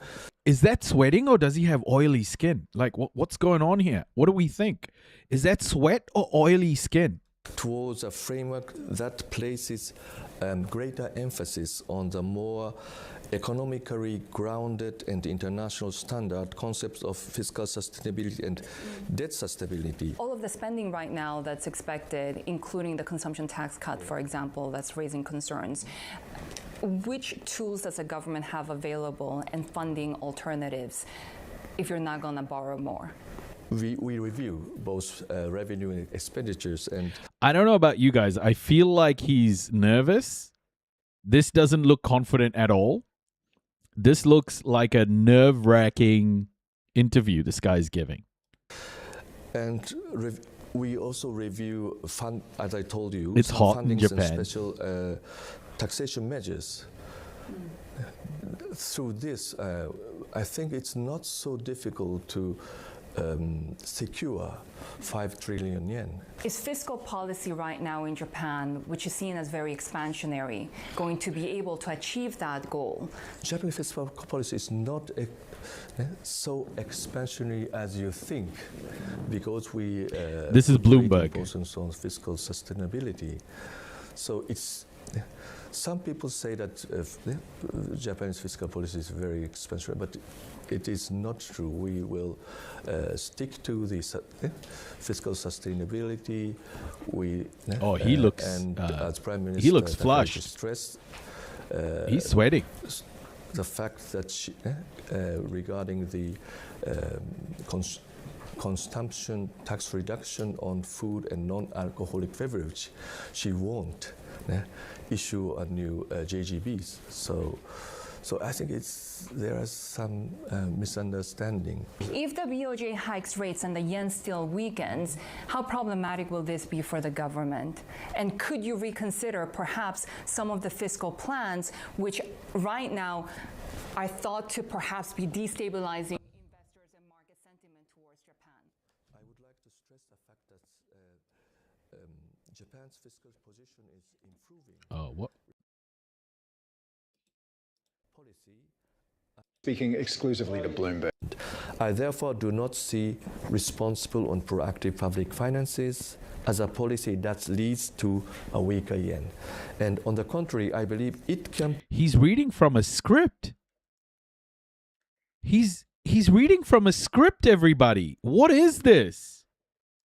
Bro, blink twice. Put upward pressure on the yen. Lastly, our aim is to achieve both a strong economy and fiscal sustainability in an integrated manner. Please believe me. That is the essence of responsible and proactive public finances and the core of this. Did the bro just say, please believe me? The finance minister's like, please believe me? Historic shift. That's Japanese Growth Strategy Minister Minoru Kiyuchi speaking exclusively to Bloomberg. Well, joining us now is Terry Spath, founder and CIO at Zuma Wealth. Terry, thanks as always for joining us. And I do want to start off with the yen. I mean, the growth minister there saying, please believe me. Do you believe him that fiscal policy is enough to put a floor under the yen? Well, that was a terrific interview. I hadn't seen it yet, so well done on that. We have been positive and constructive on Japan for quite a while now, a couple of years, and we think it's really interesting because you're finally seeing something that Japan hasn't had in ages, which is wages and inflation and corporate reform all working together. So structurally, the story there is terrific, although the yen and the pace of the Bank of Japan tightening are the two things that you really have to watch with this story. You know, it's become an interesting developed market story because of that combination of reforms and wage growth and the shift from the old deflationary mindset. And with the Bank of Japan somewhat normalizing, we don't see it as restrictive. And we think if Japan can sustain this cycle of wages, leads to consumption, leads to corporate pricing power, leads to investment, that all continues to be a really long-term constructive thesis for investing in Japan. The yen, as you're pointing out, is the wild card. A strong yen is a headwind for exporters, but it could also reduce imported inflation. With these recent U.S.-Japan efforts to stabilize the yen, that currency is, it's an increasingly important consideration for U.S. investors. But at this stage, we think that the fundamentals are still on the upside. And so we've been really constructive and really happy to see what the government and the reforms are doing there for that economy. Yeah, so constructive picture for Japan and a weak yen. I guess, as a chief investment officer, that makes the carry trade pretty attractive to you. Although, is there any reason to be cautious considering the joint intervention that we've seen? Right. I think the thing that we're watching is what you've pointed out, which is what's going on with the yen. So if that puts a twist on our outlook and on what that would mean for U.S. investors, that would be problematic. But at this stage, we still think that the corporate reforms that are going on there, the wage inflation, the general inflation, that the structural story there is still kind of enough to overcome our concerns right now about what could potentially happen with the yen. So we would continue to put money to work in that country. Yeah, to your point, I mean, with the Bank of Japan not just not doing anything, it's also not really saying anything. Is intervention to support the yen pretty much pointless as long as rates in Japan remain parked where they are? Yeah, I just Well, yeah, I mean, then you're starting to talk about interest rates in other parts of the world as well. And if we see, higher interest rates in the United States, for example, that could weaken the yen. So there's a lot of moving parts that could happen in there. But again, we just come back to the structural improvements that are there. And we think, most U.S. investors continue to be underweight, whether they realize it or not. In Japan, it's at least 6% of total world exposure. And you should have at least 6% of that in your portfolio right now if you're a U.S. investor. That's what we're doing for clients. In fact, we're over that, and we'll continue to be. But we'll be watching that yen situation without making a call necessarily on which way we think it could potentially go in a couple months. That is so interesting. I just none of this sounds confident at all. Okay. To source $500 billion is to go to those big Wall Street firms, investment managers. So this is Bloomberg again. NVIDIA taps Wall Street for $500 billion funding commitment. So the circular financing is reaching its limit. Companies are starting to become like over leveraged in this AI game. And now NVIDIA's like going to Wall Street and going, give us $500 billion. And say, find us the capital, find the investors. And we don't know the profile of the investors yet. But the pitch for NVIDIA is to take NVIDIA's compute platform, literally rows and rows of servers, and make them an investable infrastructure asset class of their own. So those 6 groups from Wall Street go out, find the funds or the investors. Then what Bloomberg's reporting is you take a special purpose vehicle, some kind of entity. That entity is the one that raises the money, pays for the NVIDIA compute. The compute acts as collateral, and then you rent it out to an NVIDIA customer. And it literally greases the wheels. There's no barrier to somebody being able to finance the project. You know what? I have to admit, from a banker's perspective, that's genius, I think. It kind of interesting. Ed, just to you and to others out there, does that raise the old circular financing interest kind of concern out there? Well, what NVIDIA would say is that in the first instance, this is third-party capital. Again, the 6 Wall Street firms go out and source the capital from investors, and we don't have a good sense of whether that's pension funds or sovereign wealth funds, but the money does not come from NVIDIA. And so there's a degree of separation from the idea that NVIDIA is literally financing its own customers' purchases of the gear. But it is one of a multifaceted concern, right? Which is there are loads of other examples where NVIDIA is on the hook to either backstop or finance the purchase of its own technology. This would just be a separate mechanism. Yeah, shares of NVIDIA, I'm just taking a look, up a little more than 1% right now. But I want to move over to Intel. Ed, because if you're looking for confirmation of investor demand for stocks sort of along the AI supply chain, you don't need to look further than Intel raised $20 billion in an upside share sale. Tell us more about this.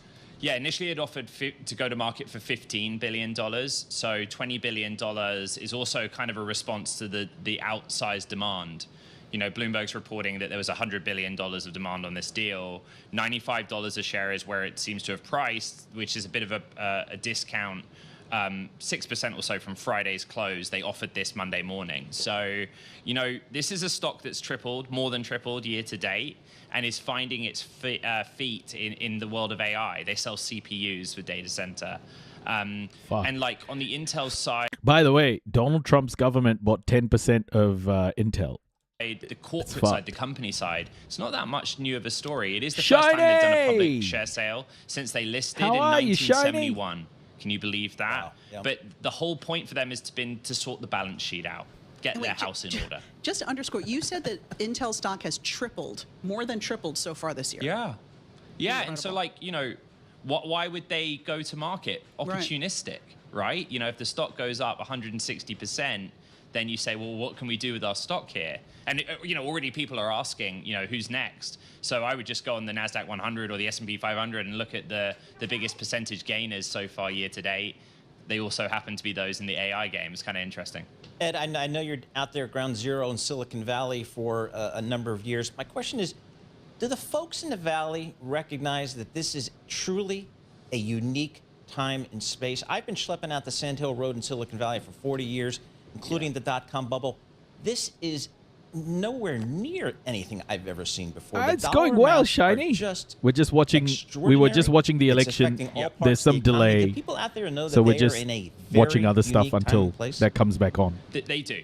You know, it is a tectonic shift, and it's happening right now. You know, 2026 is the moment, and I say that based on so many discussions with venture capitalists, CEOs on the infrastructure side, those that are like at the coalface of developing next gen technologies. And the only thing I would reflect on is like when I moved here in 2018, I kind of felt I've missed the boat a little bit. Think about like the social media wave, the kind of obsession with iPhones. I was so wrong. You know, AI is just completely different. It's next level. And it's astonishing the numbers involved. As you know, the big difference this time around is the balance sheets of these companies are just eons away from where they were in 2000, right? So that's why everyone's kind of chill about it.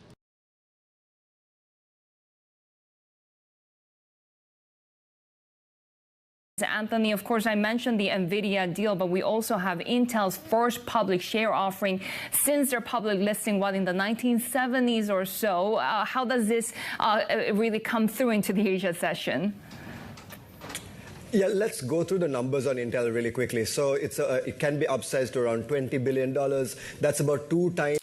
Scary. Take care. Have a good sleep. So breaking down the billions in NVIDIA deal, Intel sale. The normal ADV of the stock, which has been much higher in recent days. The pricing is around 6.5% discount, which compares kind of favorably with a 4% 1 sigma move in the stock. So the deal is tight and it is very well oversubscribed, but it is a big deal. $20 billion to absorb at this stage in the AI cycle is a lot of money, and it will be interesting to see how this stock trades after market. It was weaker into the announcement of the deal. Now, going back to NVIDIA, what is interesting here, and that ties in all the concerns that you mentioned, is concerns about capital discipline.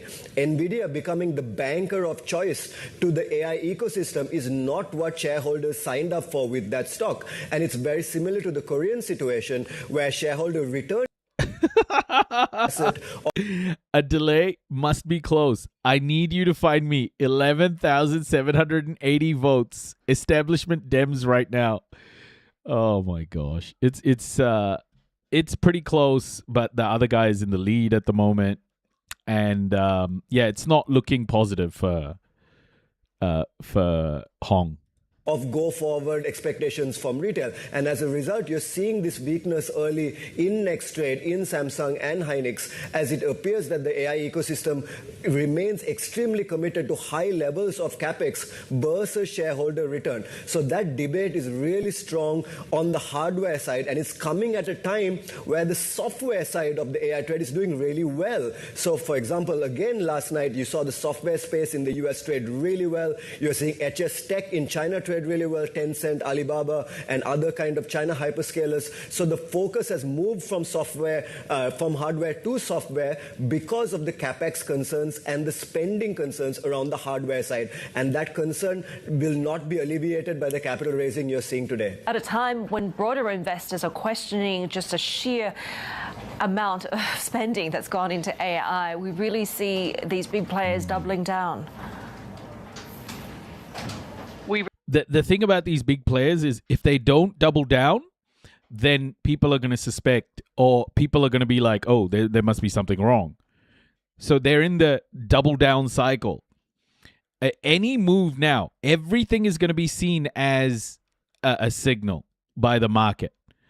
And because the market is basically running on, wishful thinking, on hope, basically, any sort of negative press or any negative move from any of these companies, other than them going all in every single time, is going to be seen as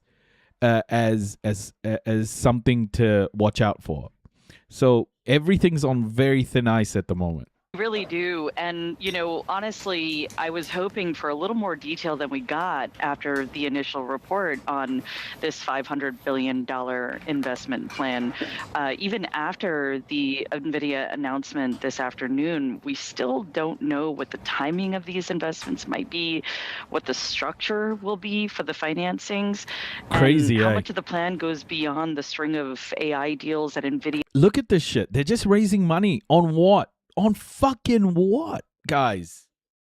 They're just raising so much money. This is all time. Nothing has raised this much money ever. You get me, right? You get what I'm saying here, chat. You get what I'm saying. Like, this is it. This is the Godzilla of raises. It doesn't get any bigger than this. And they're still raising. And the Wall Street firms have already made. I think that, as you hinted at, this is going to continue to drive concerns about the so-called circular AI deals that NVIDIA has been linked to over the past several months. You gotta wonder, Avril, is compute the new asset class? Oh, yeah, gosh. Making it an investable product, right? And worth noting as well that this is going to be third party. So it's not going to be sitting on NVIDIA's balance sheet. Aside from that, just look at the names that are in the mix, right? All the big private market firms, BlackRock, Blackstone, KKR, Polo, even Goldman Sachs in the mix. And as we've heard from Jensen Huang, he pretty much went to them with the idea and nobody said no. So very interesting in terms of what this means for the AI infrastructure build out. Of course, as we highlighted earlier, this is coming as Intel is looking at a share sale as well, could be to the tune of $15 billion, but it's also looking at something towards $20 billion, sources say. And this would be the first time, this first share sale since the early 1970s. So quite something as well. And of course, it's not just NVIDIA, not just Intel. We're also watching the likes of Anthropic, a $9 billion deal with the likes of Macquarie as well as GIC. So just this idea of how much financing is required for the AI infrastructure build out, Yvonne. Yeah, and it continues to really add on, right? When you take a look at what TSMC numbers suggest as well, they're talking about 45% a rise in terms of monthly sales. Does in some ways signal this AI demand is sustainable in some ways. You square that with, of course, this financing on all the headlines we've been seeing across some of these deals. It certainly leads to a lot more focus back on the attention of where to next in this whole AI trade. Let's bring in Felix Wang now, Managing Director of Global Technology at Hedgeye Risk Management. Felix, it's great to have you back on the program. Let's start with the NVIDIA news here. I mean, $500 billion certainly is eye-popping. I'm just wondering what went through your mind when you saw that headline. Yeah, it is a huge number. Thanks for having me back. There's a reason why Jensen wears a shiny, expensive leather jacket. He's able to see far ahead and exert control over the AI game and competition. And right now, a new part of the game is about financing, lowering the cost of capital, lowering the financing constraints for their customers. That could be another structural advantage for NVIDIA. So the problem is still, what are they financing into? What are they financing into? What are they offering customers? These models are not getting better. In that they're not really infallible. They have a high failure rate. And we saw that insurance companies are not insuring corporations who use these models. And, the liability sits with the company if these models fail and something goes wrong. So what are they building all of this shit for? Like, what is it for? It's like, you know how they give China crap about building all of those apartments and there are empty cities? It's kind of like that. It's the same concept. They're building and they're like, if we build it, they'll come.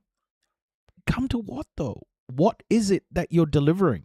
The way I'm thinking about it is this. If NVIDIA and AMD both have similar compute and TCO economics, but NVIDIA's customer wants, say, for example, 10 billion of compute, I'll be back, guys. Give me and one they second. only have 1 billion of EBITDA, so that means they have to borrow. They have to borrow billions of dollars of financing at an attractive rate, and NVIDIA can facilitate that lending. So to me, that's an advantage. In effect, they made NVIDIA's product cheaper without really cutting GPU prices.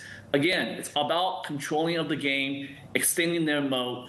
But I also see this financing layer, if you will, as a double-edged sword for NVIDIA because, yes, it can absolutely extend the hyperscaler investment runway by allowing them to borrow at attractive rates, but it also makes future demand kind of more sensitive to credit conditions, credit volatility, and raises a lot of questions on what we consider to be real demand. So this is why, NVIDIA, if you look at their 5-year CDS, it jumped today the most in 2 weeks. Yeah.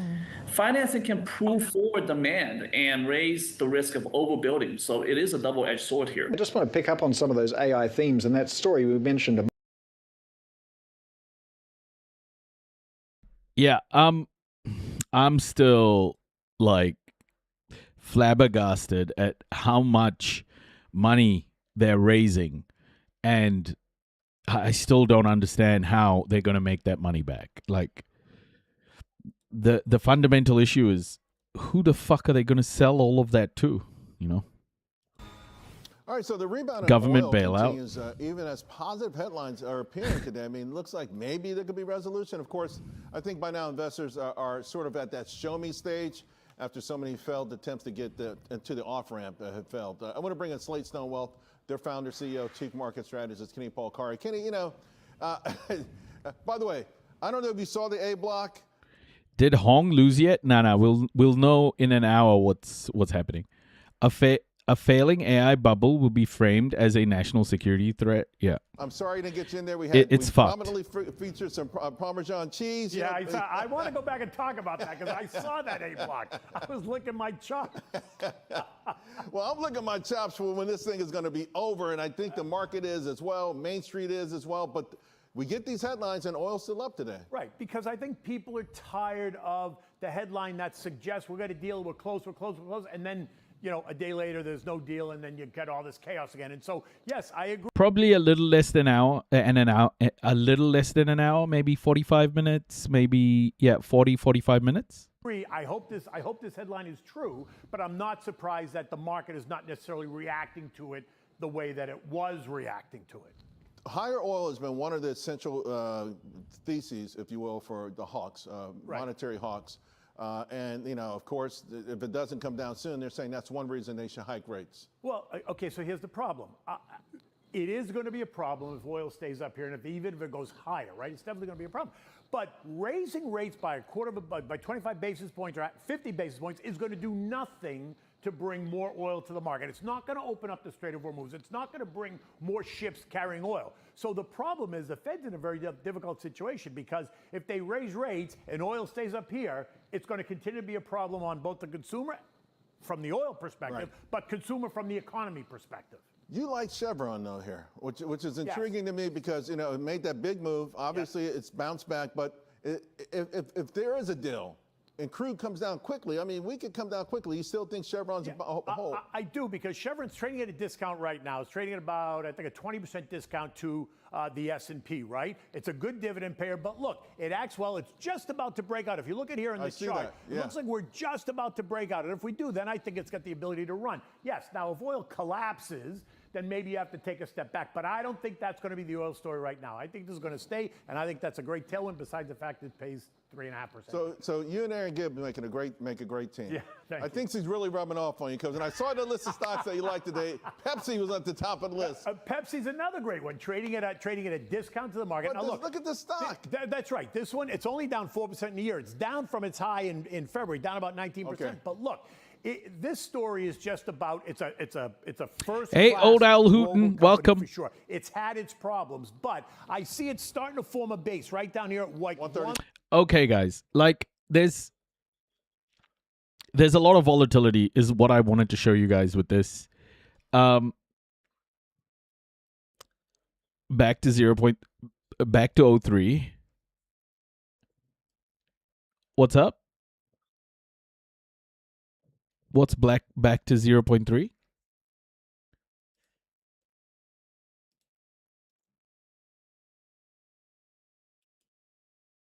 After week. Oh, what? What do you mean? Oh, you mean the votes?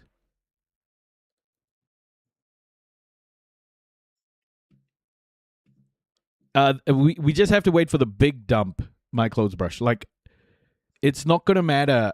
All the little ones don't matter. All the little votes don't matter. It's one vote that's one result that's going to settle it, and that's Milwaukee.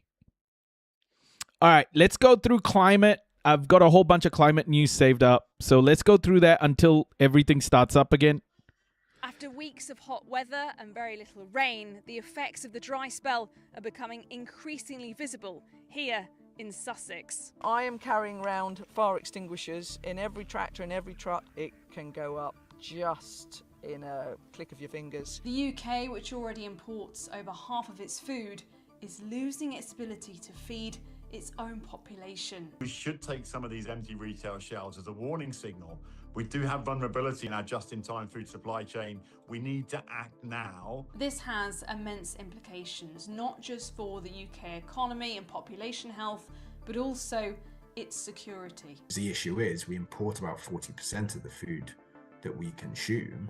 Well, in a war scenario, I mean, you know, we might not be able to get those imports. With the UK climate becoming more extreme, its harvest struggling, and the threat of foreign interference growing, how likely is it that the UK returns to rations? Droughts hit the UK returning to rations? Guys, by the way, when there was an El Nino happening in India in the 1800s, Britain was taking food out of India and mass murdering Indians.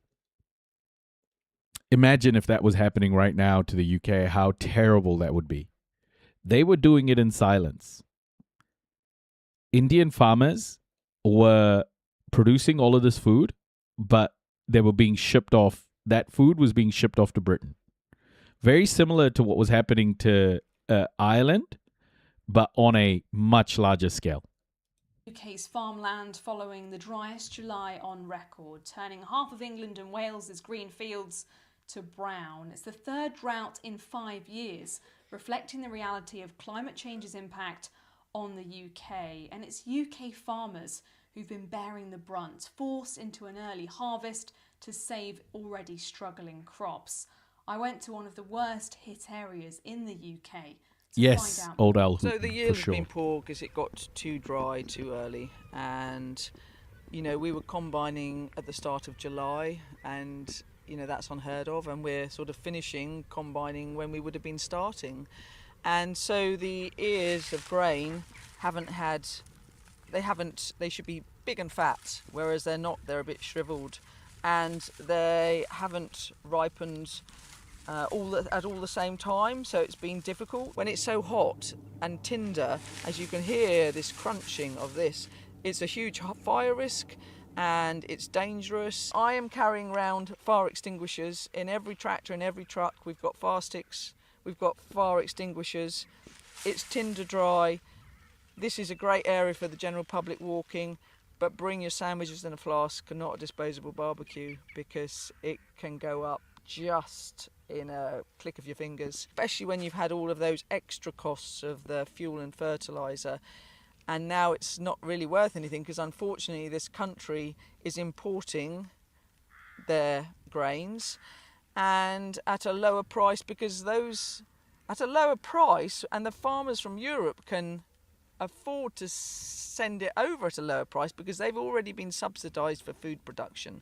And we are, I think, one of the only countries in Europe that does not have food subsidies. Oh, is this because of Brexit? Might this be because of Brexit? You think? How did you vote on Brexit, lady? How did you vote on Brexit, lady? So that we don't get paid that extra bit to cover all of these eventualities. More widely, the farming sector is crying out in reaction to the impact extreme weather is having on the industry. My gosh. And is warning about the health of UK agriculture. The last 6 months of weather has been very, very challenging. We've all seen the extreme temperatures that we've had. We've seen the country turn a parched brown colour. And the impact that's having on farmers and food production can't be underestimated at this moment in time. The cereal harvest has been reduced dramatically because of the weather conditions. We've seen wheat for our flour and our biscuits reduced. We've seen our oat harvest reduced. But then if you look across for our grazing livestock, where those fields should be growing grass, they're just brown and dead. So a lot of our livestock farmers are now having to feed their winter rations out in the field in the beginning of August. So it's a pretty challenging time. And then you move on to vegetable production and our fruit crops, where they rely on irrigation.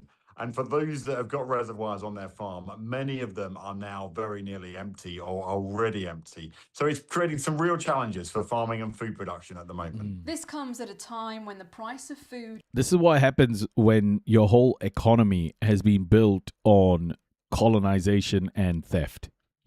...is already inflated. Fish, for example, is 11% more expensive than last year, while chocolate is 4% more expensive. Other items that once seemed affordable are now a luxury, with a packet of minced beef costing up to £9.25 in some supermarkets. Add in extreme weather, staples that were once easy to produce in the UK will become harder and therefore more expensive. This includes cucumbers, potatoes, peas and broccoli.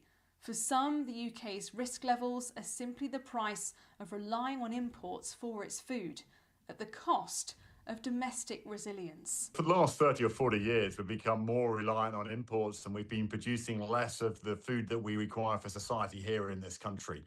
And at a time of relative peace, you could maybe say, well, look, that's an understandable policy.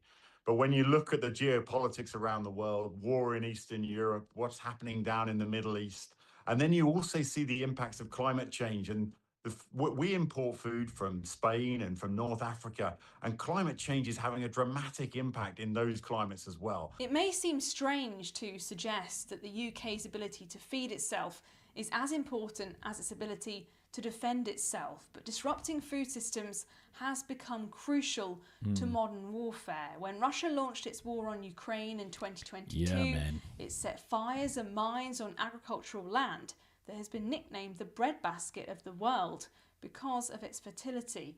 Experts even began to ring the alarm for the threat of global famine after Russia's attack, as Ukraine's ability to export grain to other countries was severely limited. Ukraine may be on the other side of Europe from the UK, but even then it contributed to the levels of food inflation we see today. One of the key moments in time was the start of the Ukraine war that drove energy costs and fertilizer costs through the roof. Animal feed prices increased dramatically as well because global cereal prices increased. And that meant the cost of producing eggs and poultry and anything that was fed on grains increased as well. And at one moment during the war, the UK was forced to ration eggs, with customers being limited in the boxes they could buy. Rations is something the UK knows well. During World War I, Germany used its submarines to block off the UK's access to food imports. Defence experts are warning that with an aggressive Russian... You know, during World War One, 1880 to 1920, the British starved, in some estimates, 100 million Indians to death because they weren't making the food that was being grown in India available to the people growing the food.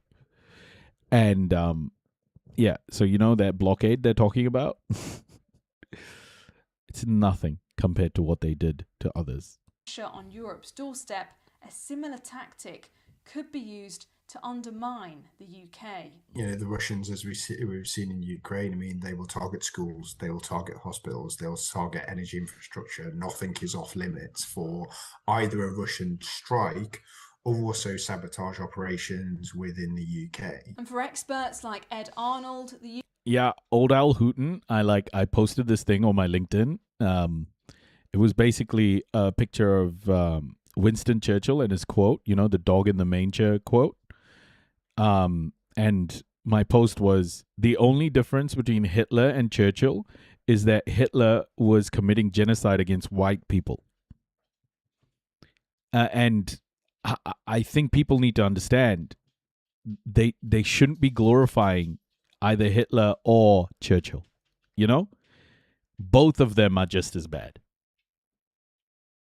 UK is not prepared enough for any more shocks to its food supply or chain. FDR. The issue is within the UK, there are people already in food poverty. So it is already a problem that is impacting the UK population and society. Now, the latest strategic defence review from the UK, which is defence documents, really outward facing, but it does say it wants a whole of society approach to national security. Well, great. Well, there's a problem. You can do something about it now. And in doing something about it now and in trying to, improve it, it actually then gives you a model of what you could potentially scale when it would come to potential consequences of a war. Because the issue is we import about 40% of the food that we consume. Well, in a war scenario, I mean, we might not be able to get those imports. It would be an immediate impact. So from a policy perspective, I don't think on a point of food security in the event of war, you're talking about, okay, well, how do we sustain the country for 4 years, 8 years, however many it be? It's how do we deal with the immediate 3 to 6 months?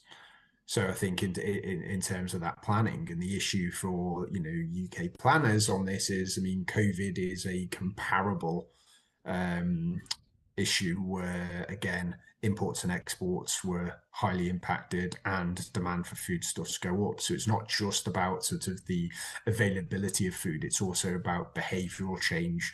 What's driving the latest hit to the UK's food system, though, is not Russia, but climate change. With extreme weather becoming the norm, the UK's ability to feed itself will only raise further warning signs.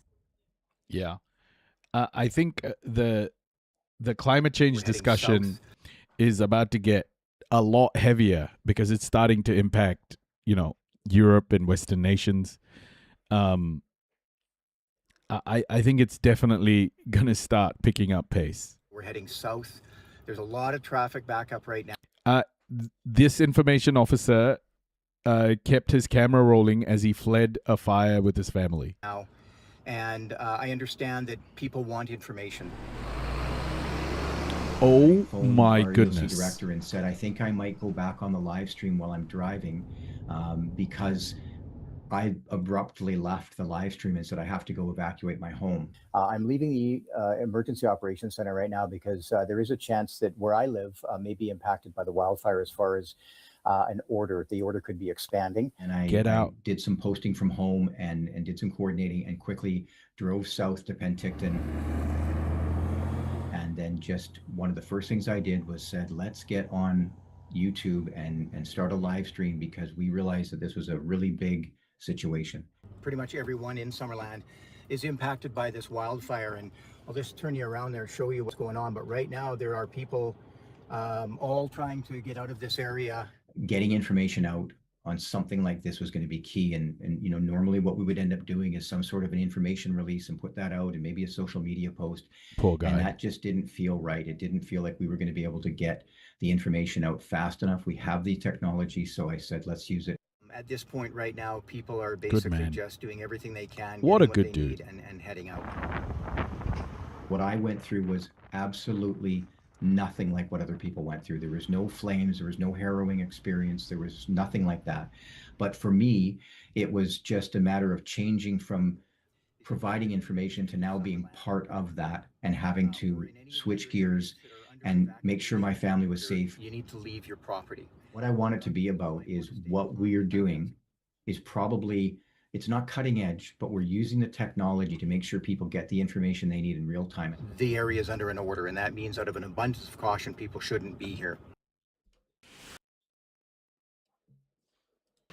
Europe's most important inland waterway, the Rhine River, could effectively become split in two for commercial shipping as successive heat waves leave Europe parched.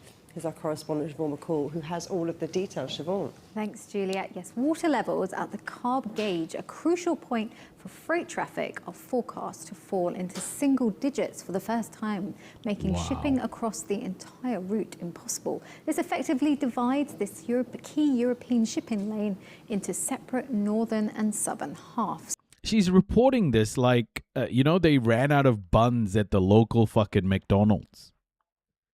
This is a catastrophe, folks. Why aren't they reporting it like a freaking climate catastrophe? Well, up to 900,000 tons of cargo pass through this route every day. But when water levels are low, ships carry less cargo, increasing transport costs. The low water levels are putting a strain on Germany's economy. Halted traffic on the Rhine is expected to lower the GDP of the world's third largest economy by 0.3 percentage points this year. Shit. And the extreme heat is having an economic impact across the continent. Insurer Allianz says the 2-week heat wave in June alone could reduce Europe's GDP by 0.3 percentage points. Who cares? Moy is managing director of River Lake. Who cares? Bro, tell us about the climate. It's the GDP, folks. That's what matters the most here, is the freaking GDP. An inland shipping and logistics company. Hank, thanks for joining us today. If the Rhine's freight route is effectively split in two... I can just imagine this lady, like, water up to her fucking knees, while because ice caps are melting and they can't put an office anywhere else, talking about fucking GDP. I wouldn't be surprised. I wouldn't be surprised if that's how far we get into this delusion. What level of disruption are we looking at? Well, you see that the area is segregated in two parts, as you said already. Kaup is the We split the Rhine in half like fucking Moses and the Red Sea. But yeah, just a minor blip on the GDP. Yeah. But stay with me. Have you seen the record stock market? Yeah. factor, the stonks. deciding factor. It's all about those stonks, everybody. So you see two separate markets. The barges can't go anymore up to France, Basel, from Rotterdam, so they have to stop before Kaup, and there are those barges remaining after Kaup, which are there and can still be active in that part of the Rhine. So vessels not being able to run at full capacity is creating backlogs. What impact does this have on supply chains, and at what cost? But at what cost?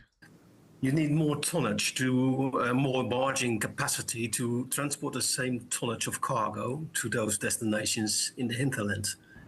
So this will affect the availability of barging. There's more barge capacity needed, taking away those capacities from other areas. So you see the freight rates going up, the intakes are getting smaller, and the market is under a lot of pressure. So how does the shipping and also the logistics industry adapt as heat waves become more common in Europe? Well, we saw recently that some of the producers, the factories in the hinterland, they build their own barges, very shallow drafted, so they can still go when the water is very, very, very low. But you come to an extent, which is now, where it is not possible to cross Kaup anymore because there's hardly any water. There was a plan in the past to build basins from which one could supply the river. So in order to keep a certain level of water. It's a plan. It's a massive investment. It's a huge job. It will take years and years and years. And who's going to participate in such a project? It's a big question mark. Henk Moy, thank you. Henk Moy, Managing Director. I hate how these people are just talking about investment and all of this stuff when clearly just the humane thing would be to stop fucking up the world, you know? Why? Joe, how... It's like, it's the most insane thing we're witnessing. Capitalism is just not giving a fuck about any of this, guys. It's crazy. Europe's extreme heat wave crisis is getting worse. Where are they going to get the water for a basin to fill the Rhine? Yeah, man. Fuck. Joe, how serious is this heat wave for power generation and infrastructure? It's quite serious. This we are now on to heat wave number 5, if you can believe it, here in Europe. And you know, this started early and has really been unrelenting. And we're starting to see the cumulative effects of these back-to-back heat waves. These are all these high-pressure heat domes that have driven up the temperatures and choked off. They basically clear away cloud cover, which makes it sunnier, which makes it hotter, and by clearing away those clouds, it's clearing away the moisture that would otherwise fall. So we've got drought conditions that are starting to mount, and so these kind of cumulative effect of these heat waves are really starting to take their toll. We see that with the wildfires. That equation is a factor of that accumulated heat stress in the vegetation. I mean, if not you personally, talk about AI, but not about the impact on GHG emissions, you're a fucking fraud. Yeah. It's just baking plants and vegetation, farmland into wildfire fuel, essentially. So then you're vulnerable anytime the winds pick up a little bit and it's a day with low humidity. It just makes incredibly dangerous wildfire conditions. And we're starting to see the strain really grow on transport networks like rivers. These are basins that are fed by both rainfall and in some cases glaciers and snowpack that have also dwindled, and the cumulative effect of that is that these rivers are getting so low that ships can't navigate it with their normal cargo, and these rivers are an artery for cargo for. Can't the Iron Dome shoot the heat dome away? Wait, let me just check on ChatGPT. Transport for grain, for fuel, but they also help cool nuclear power plants. We've seen Hungary have really big problems with their plant, which is cooled by some of these rivers, and so we're really seeing this pressure mount. It's important to know that we're getting. By the way, I'm not actually checking that on ChatGPT, if you're wondering. Kids ready to go back to school, but we're still in summer.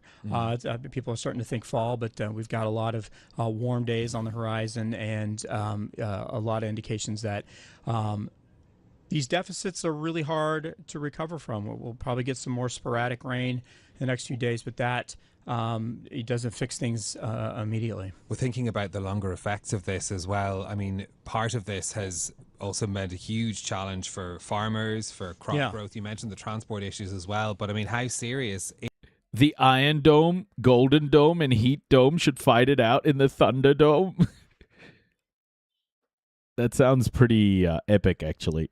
Is this wave of heat waves when it comes? Wait, is that a movie idea? To food and food supplies. Yeah, it's quite serious. We're getting into this sort of fall planting season, so we've already had it affect harvest and the tail end of some harvest in some of these areas. But now we're getting into the fall planting season and looking at the potential for plantings to have to be delayed, and farmers looking at a really tough situation there. So not only affecting the growing and planting of crops, the harvesting of crops, but also, with the low river levels, how that how those grains and food products can be moved, which all raises costs and adds to the expense of getting that food to market.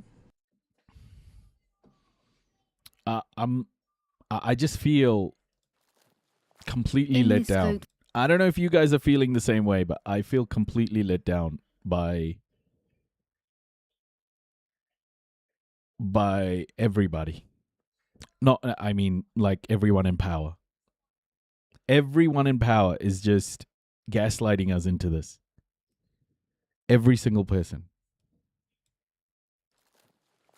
In this goat farm in Dordogne, southwestern France, the plants used to feed the cattle didn't survive the recent heat.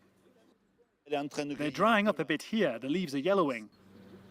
Unable to let his animals graze, nor to mow the grass, the farmer is planning to buy hay for 15,000 euros. At milking time, he checks every goat's condition. Unusually high temperatures are putting a strain on the animals. They really suffered, especially at the onset of the heatwave in June. I came here on a Tuesday morning and there were 2 dead goats. By the evening, 2 more had died. Oh, shit. As a result, this year's milk production is expected to be down by 10%. Wow. And there's less fat in the milk, which is essential for making cheese. This goat cheese factory in Ariège is having to use more milk to make the same product. We adjust the quantity of ferment. We put in a bit less because there's milk and less fat. That's what cheesemakers do. We adapt our methods to produce the same cheese at the end. The industry fears that if droughts keep happening, they could have an impact on the overall cheese production volume in the years to come.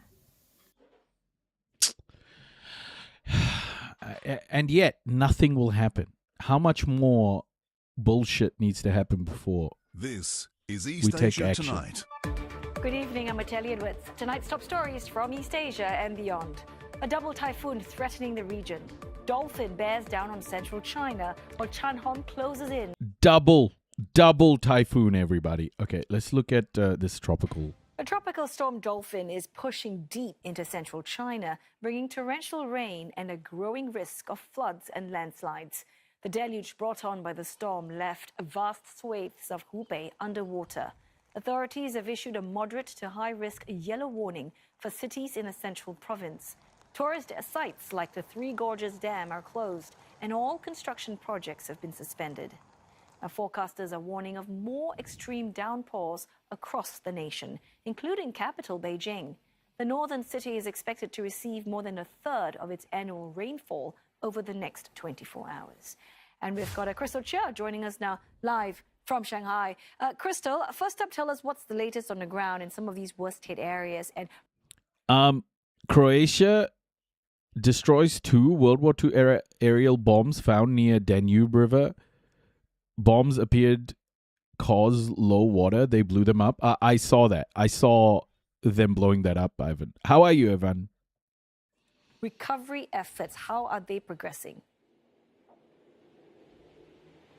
Well, we haven't seen any individual reports of fatalities or injuries as we await more information from authorities. The worst hit area that you mentioned, that is in Zhejiang province where the typhoon landed. More than 1 million people were evacuated ahead of the typhoon, and right now it's still a no return home policy until safety and structural checks have been completed. Now, China has always been very efficient in terms of recovering from natural disasters. Just yesterday, I was reporting on record rainfall, flooding, scenes of destruction. And now in the city of Wenzhou, major roads have reopened and downtown public transport has resumed. What are the chances of Hong winning? I think they're pretty low now because Milwaukee has to go basically like 10 to 15 points. I think 15 points Hong's way. So I'm by 15 points Hong's way. So I don't think she's got a great chance, but we'll see. We'll see Who knows? Who knows how those other votes can go? Now, on the provincial level in Zhejiang province, major highways have also reopened and most residential and commercial power have returned. That said, Typhoon Dolphin is still China's strongest typhoon of this year. And that is why authorities are committing about 200 million yuan or about $30 million to help with further recovery efforts. Milwaukee is now, Wisconsin is now reporting 100% reported, 100% reported, and David Crowley wins by 3,000 votes. By about 3,000 votes. That's what I'm seeing on. Still? It's saying 100% reporting.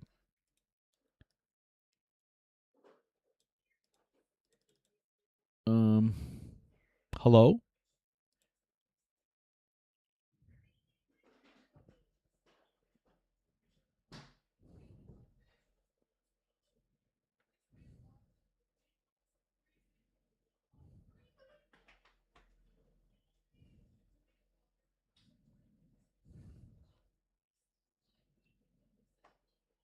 Oh, might be expected vote? Okay. And there's no like live coverage of this either. Nothing. For many residents displaced by the... Now, Crystal, you've said that China is very efficient in terms of recovering NBC still from has disasters. 94.7. We've got Dolphin Okay. now threatening central That's China good. with floods. So just how prepared are they? That's right, Otelli. Now, Typhoon Dolphin is now a tropical storm, and its speed has weakened significantly. How do I explain Hong's very tight result? Yeah, I think the establishment is fighting for its life, man. I think the establishment is really fighting for its life, you know? They are using any methodology. I think they're pumping money into these races. I think they're using every card they have, whereas Hong and that race is basically just campaigning. Like, they don't have the money, they have to campaign. So the establishment has all the cards to play. Hong is running on policy, which is tough. But it is still expected to Funny, bring heavy I mean, rain weird to say, many but parts it's tough. of China.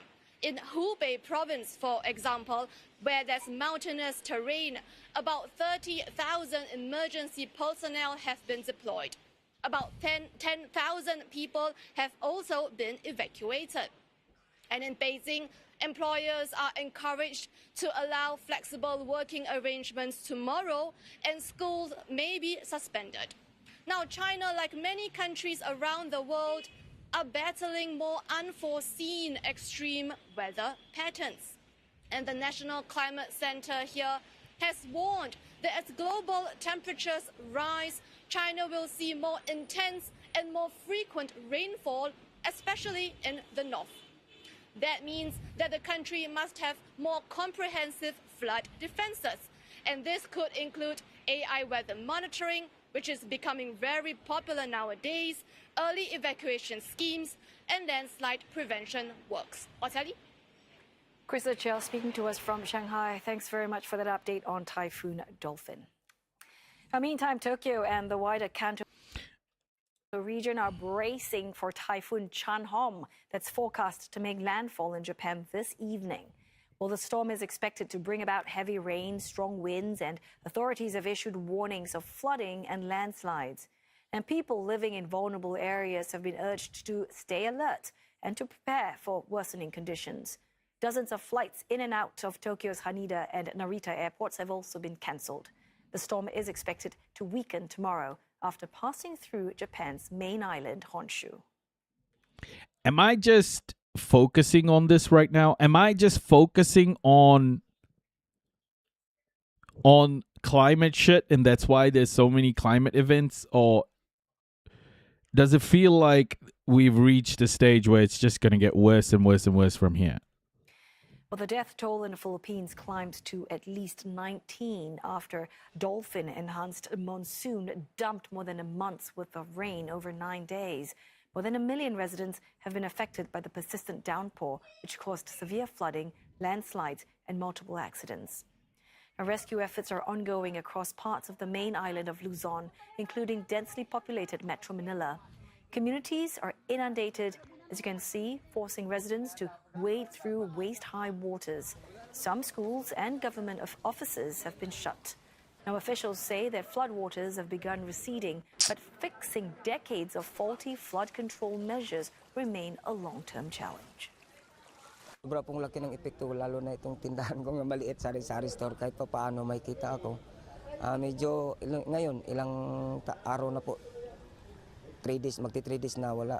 Niligpit ko mga paninda ko, gawa nung ina-Arnold man kagabi. Was out po yung tindahan ko dyan. Kung lahat ng mga upuan ko lamesa na papagkainan ng may kumakain, na-Arnold po. Well, in the hard-hit city of Baguio, that death toll there has risen to 10, following a landslide over the weekend that buried 3 houses. Residents have been urged to remain vigilant, with more forecasts of heavy rain in parts of Luzon until tomorrow. Australia and Vietnam have agreed to deepen their comprehensive strategic partnership as their leaders commit to stronger cooperation in defence and security. Australian Prime Minister Anthony Albanese and Vietnamese President Tho Lam both voicing concerns over restrictive and disruptive trade policies, particularly for critical minerals, semiconductors, and clean energy, and reaffirming support. Sorry, guys. Let's keep going with the weather. This goes into like all this other shit. So, let's keep. I don't know who it was that was standing jackrab, but here he is again. For many residents displaced by the massive Bald Range wildfire in BC's Okanagan, reality is just starting to set in. The wall of flames that exploded overnight Friday, engulfing the village of Falder, threatening the town of Summerland, and causing a mass evacuation in the middle of the night, still feels like a bad dream to some who say they need to see the damage in order to accept what happened. The town center is still intact, according to its mayor, although multiple neighborhoods among its outskirts have been affected, some much worse than others. I spoke with a man who lives in Meadow Valleys. That's the same neighborhood where an 80-year-old woman died while trying to evacuate. Surrounded by fire, his wife and children narrowly escaped with fire on either side of the road, and many of his neighbors were rescued via helicopter, while he chose to stay behind. He says many houses in his area are actually still standing, but it's not just luck. Alongside first responders, he and a number of other locals have been working overnight for the past few nights to keep the flames at bay. Our neighbor just across the way, his house had embers the size of dinner plates falling on it. And within 10 minutes, not even 10 minutes, it was engulfed in flames all the way around. Saturday night, I think, was the night where we were like, oh, okay, we might be in for something here. So Summerland's mayor told me that beyond the obvious impact on structures and the well-being of residents, this fire has wreaked havoc on the town's economy, and it won't be able to get back on its feet without significant help from higher levels of government. There'll be farmers who've lost their crops, and the wineries, of course. The power was shut off in town, so when you think of all the restaurants and the grocery stores and all the stock that they had, people have lost stock. You know, rebuilding that town, getting it back on our feet, it's not something we will be able to do on our own. We don't have the capacity or the resources to do that, and that's when we're really going to need senior government support. But it may be too early to start talking about rebuilding. This town isn't out of the woods just yet. The fire is still burning out of control at more than 150 square kilometers, and with no real rain in the forecast, crews are working 24/7 to make sure it doesn't come any further into Summerland. As for the cause of the fire, police are investigating reports of suspicious activity and are asking anybody who has photos or videos from the area where the fire started on Friday to come forward. Jack Rabb, City News, Penticton. Far out. Look at this as well. Look at this. Destructive, deadly storms slamming the Midwest. Intense winds blowing over this train car. Out of the woods, Blinding yeah. rain rocketing through the Chicago area. Tornado sirens blaring. Oh my God, this is so scary. Millions sheltering in place. Crowds at Chicago's iconic Navy Pier taking cover in a parking garage. I see we Winds in continued some watching The areas Hot gusting Reporter, to yeah. nearly 100 miles per hour.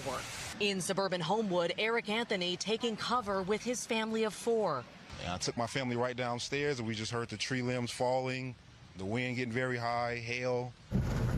In nearby Frankfurt, stunning video shows this home fully engulfed. Firefighters tell me it was either caused by lightning or downed electrical equipment. You heard boom, like it sounded like a missile went off. We met homeowner Tammy McKee, who narrowly escaped with her 79-year-old mother. It's just devastating. It's heartbreaking. It's so many things. Across the storm zone, power knocked out to more than 900,000 customers already. In northwest Indiana, authorities investigating what caused this home to explode as the severe weather moved through. You can see flames. Oh, a house exploded. Still shooting out. Debris is everywhere. At least one person killed. And in Ohio, Is Kornacki still live? Is he live? Nah, he didn't go live. Sorry. I thought it was live. We see that burned in multiple counties amid widespread flooding. In Perry County, some residents lifting this vehicle into the air and flipping it. Explode as the severe weather moved through. You can see flames still shooting out. Debris is everywhere. At least one person killed. And in Ohio, a traffic camera on I-71 in Columbus capturing winds lifting this vehicle into the air and flipping it. Goodness. Ohio's governor declaring a state of emergency in multiple counties amid wide. Wait, why are we not seeing this? Why am I finding this on like... Why is there like a 2-minute video about this? This seems pretty bad, doesn't it? Is it already better in Ohio? This was 6 hours ago. Is there anyone... Meth Kitchen?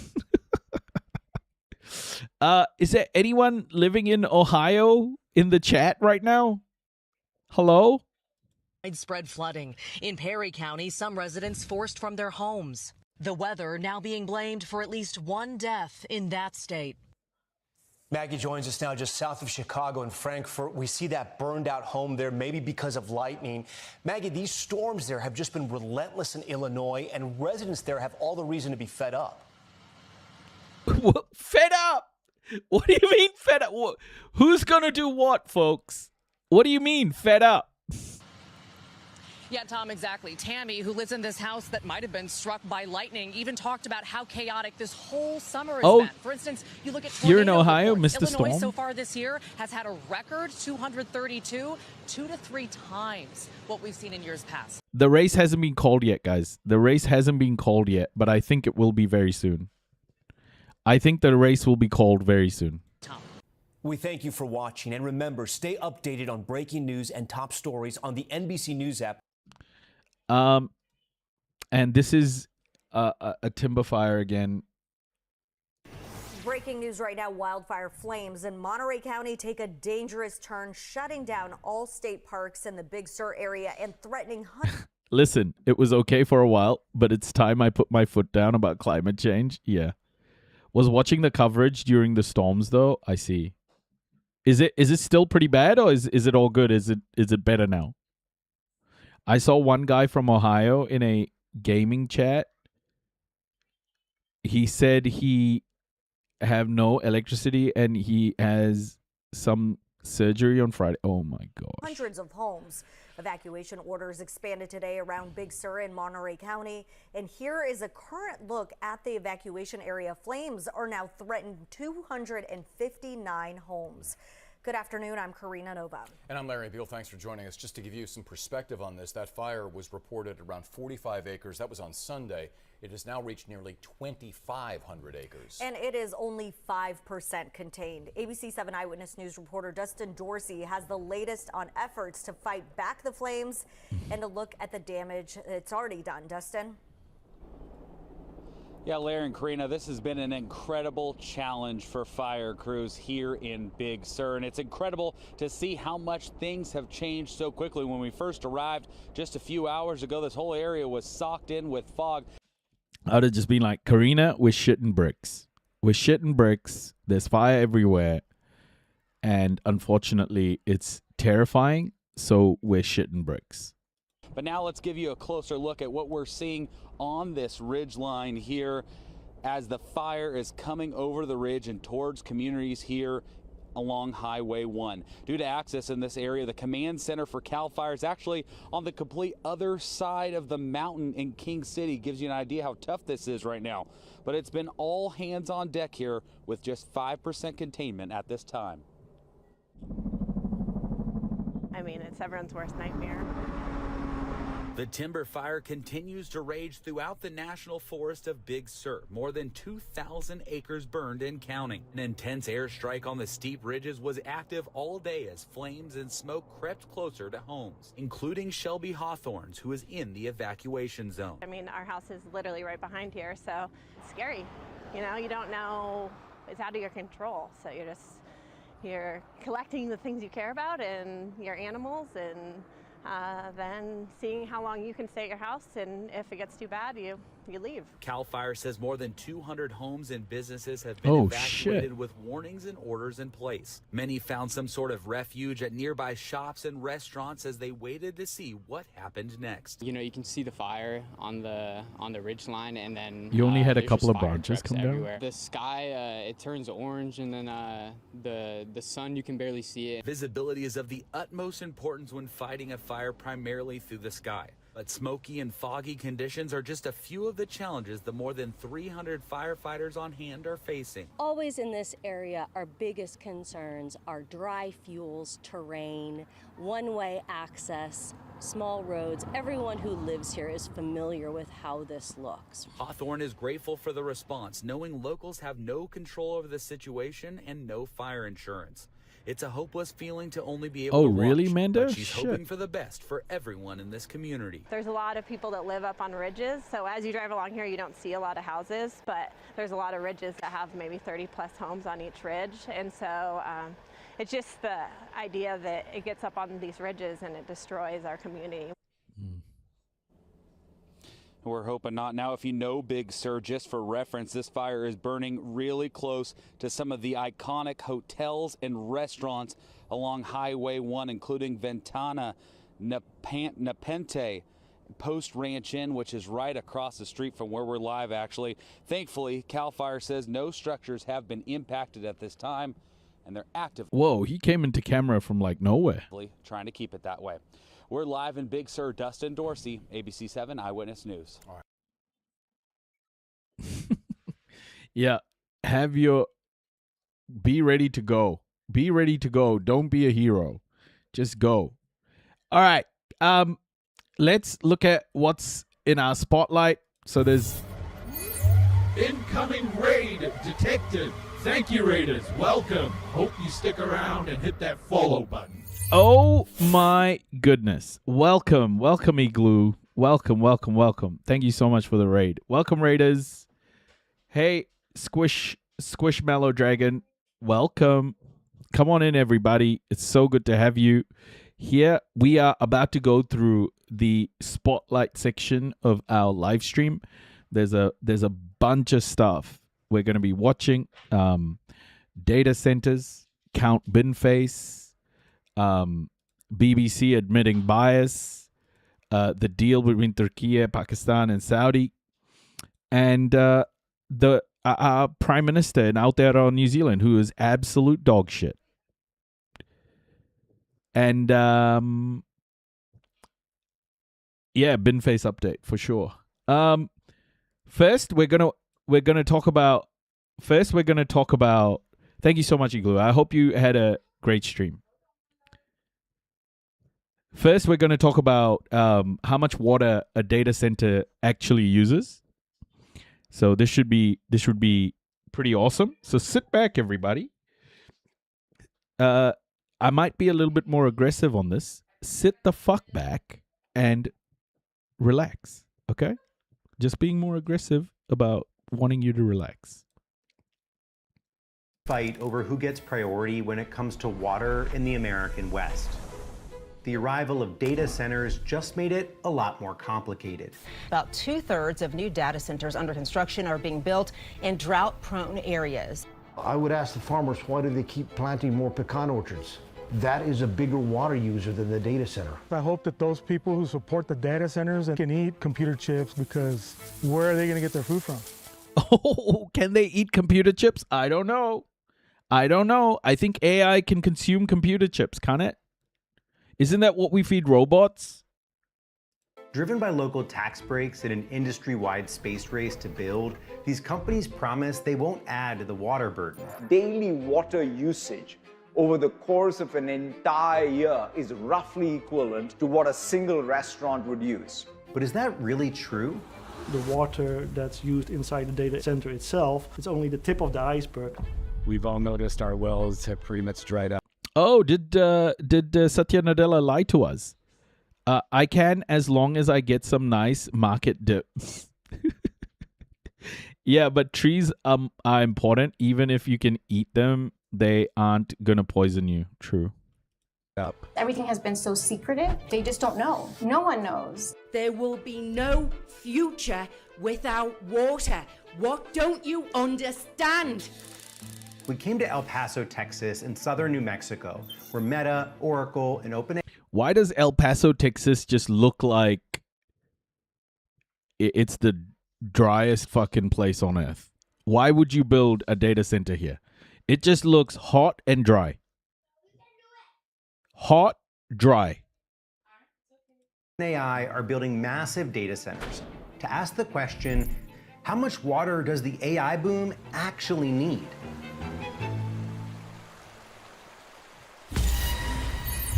Gift sub detected. Sharing is caring. You shared. You cared. Oh my gosh, Squish, thank you so much for the gifted sub. Thank you. Igloo. My goodness. Thank you so much. Thank you. Appreciate that. Our goal is to get about 2,000 pounds per acre, about 50 to 60 pecans per tree. Roberto Roque is a third-generation pecan farmer in southern New Mexico. Like many farmers in the Southwest, he's seen his water supply dry up from years of drought. And the water's just going to flood this field. Yeah, just going to go ahead and flood the whole field. It's very difficult because instead of relying on the water that comes from the Rocky Mountains. Wait, hold on. This pecan farmer, the way he farms is just floods the fucking field. Okay, man, let's talk about this for a second. Okay? Yeah, of course. Data centers using water is terrible. We've also got to talk about inefficient farming. What the heck is this? I didn't know this is how they freaking farmed pecans. If this guy's asking, if they'll eat microchips, what the fuck are we gonna eat pecans? Are we gonna replace microchips with pecans? This seems like absurd. He's like, oh, we need water. And then he's just flooding his field? None of this shit sounds right. Okay, America, what the fuck is going on right now in your country? The United States, I should say. We've had to invest into agricultural wells, and that becomes very expensive. It's also becoming more complicated because there's a new water-hungry industry in town. Data centers. If they consume the amount of water that people are saying that they're going to consume, then what are we going to eat? Because agriculture is going to cease to exist. Roberto lives just a few miles from Project Jupiter. I know food is more justified than AI waifus, okay? I know this, and I agree with you. It's just we should do better on the food side as well. Right? That's all I'm saying.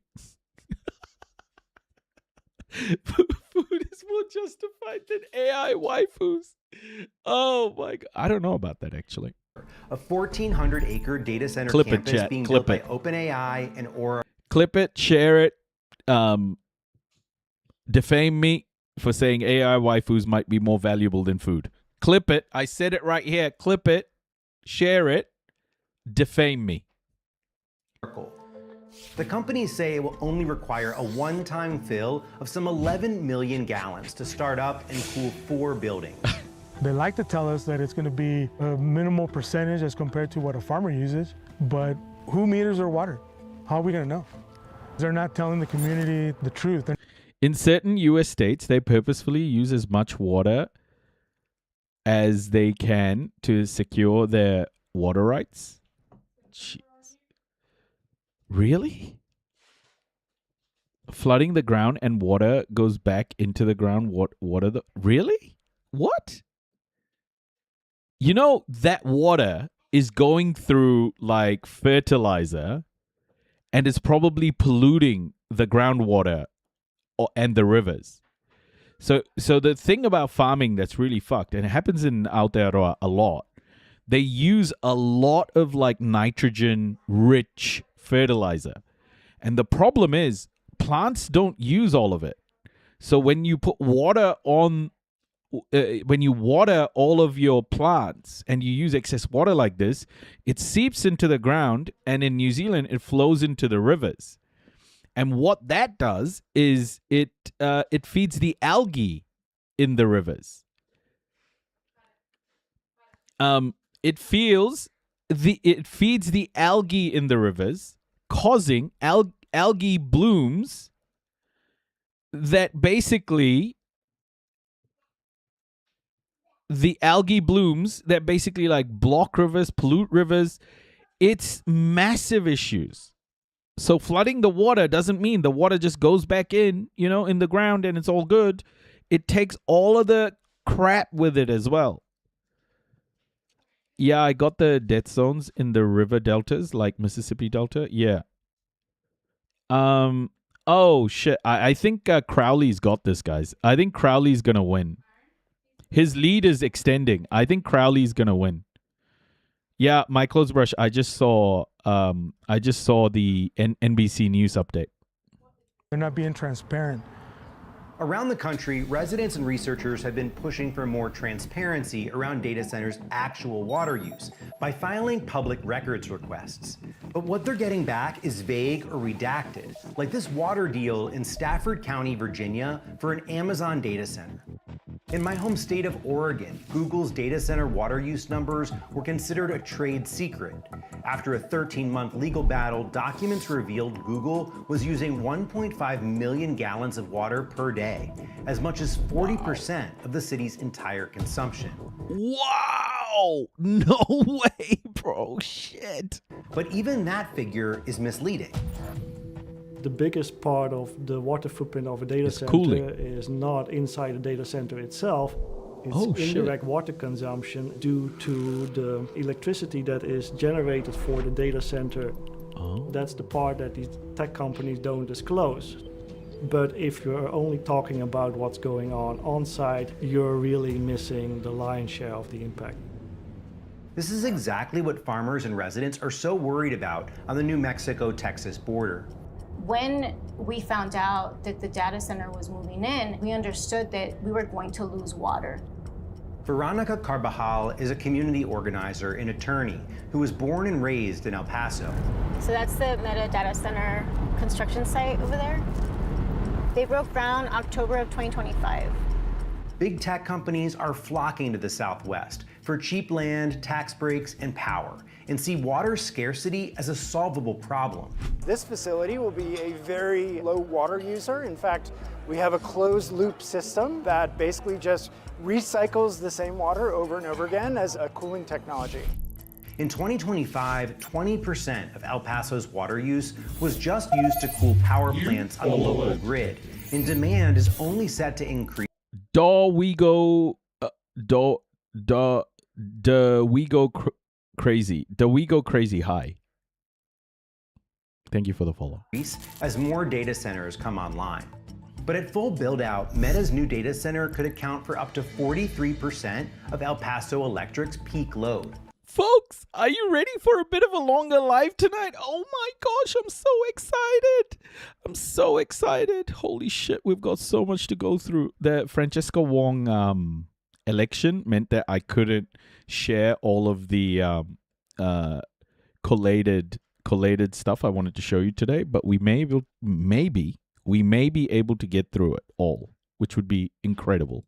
One new consumer, Meta, wants to use 1,000 megawatts. That's going to explode the need for water. I met up with El Paso Water CEO John Ballou, who is adamant that the concerns over Meta's water use are overblown. Whoa, John Ballou, like Baloo in the Mowgli? What is it called? Mowgli? Meta coming in is really a drop in the bucket. It adds 0.4% to the overall water consumption. So it's not a big deal. We have plans in place. We have a sustainable supply of water. We've asked them time and again why they keep speaking out of both sides of their mouth. To large water users like Meta, they're saying, don't worry, we have plenty of water. And then to residents, they say, we have to raise your rates because we don't have water. In fact, it's the 11th year in a row that El Paso Water has imposed rate hikes on residents, with a double-digit rate increase. I think everyone is blowing the water issue out of proportion, personally. You reckon? Lemon Towel, I don't think you understand. Like, yeah, I think it's a massive issue that's just going to keep growing. Here in Wisconsin, there are huge issues with field runoff. All the topsoil gets washed off after tilling. Then they become clay dominant, and then the water slides off faster. Yeah, exactly. It's something exactly like that. So you think in 10 years they're going to use the same water? We getting out of water all over the world. We getting out of water. The thing is, water was already a problem even before these data centers were coming online because of... You need your jumper? You can get it. Give me one sec, guys. In 20. Oh, yeah, here we go. 26. It's not just about the water it's using now. It's also about the issues that were there before. And with climate change coming online, it isn't just the data center that's using the water that's there now. It's also the forecasted water loss due to climate change. So this isn't just like a one-off thing. This is Hamas call on Palestinians to register for legislative elections. Legislative elections are set to be held in Palestine on November 28, 2026. AJ, 10 minutes ago. Oh, nice. Thank you, Shiny, for sharing that. Maybe I just see it as the data centers are coming, so maybe we should focus on solutions rather than energy trying to stop them. Now, both methods are valid, and both methods should be fought for, because the one thing capitalism has done time and time again is implement the worst possible solution in order to make a quick buck. We have to challenge capitalism. This is not the best solution they're implementing. They're implementing like with how we generate energy. They went straight for fossil fuels, when if we had a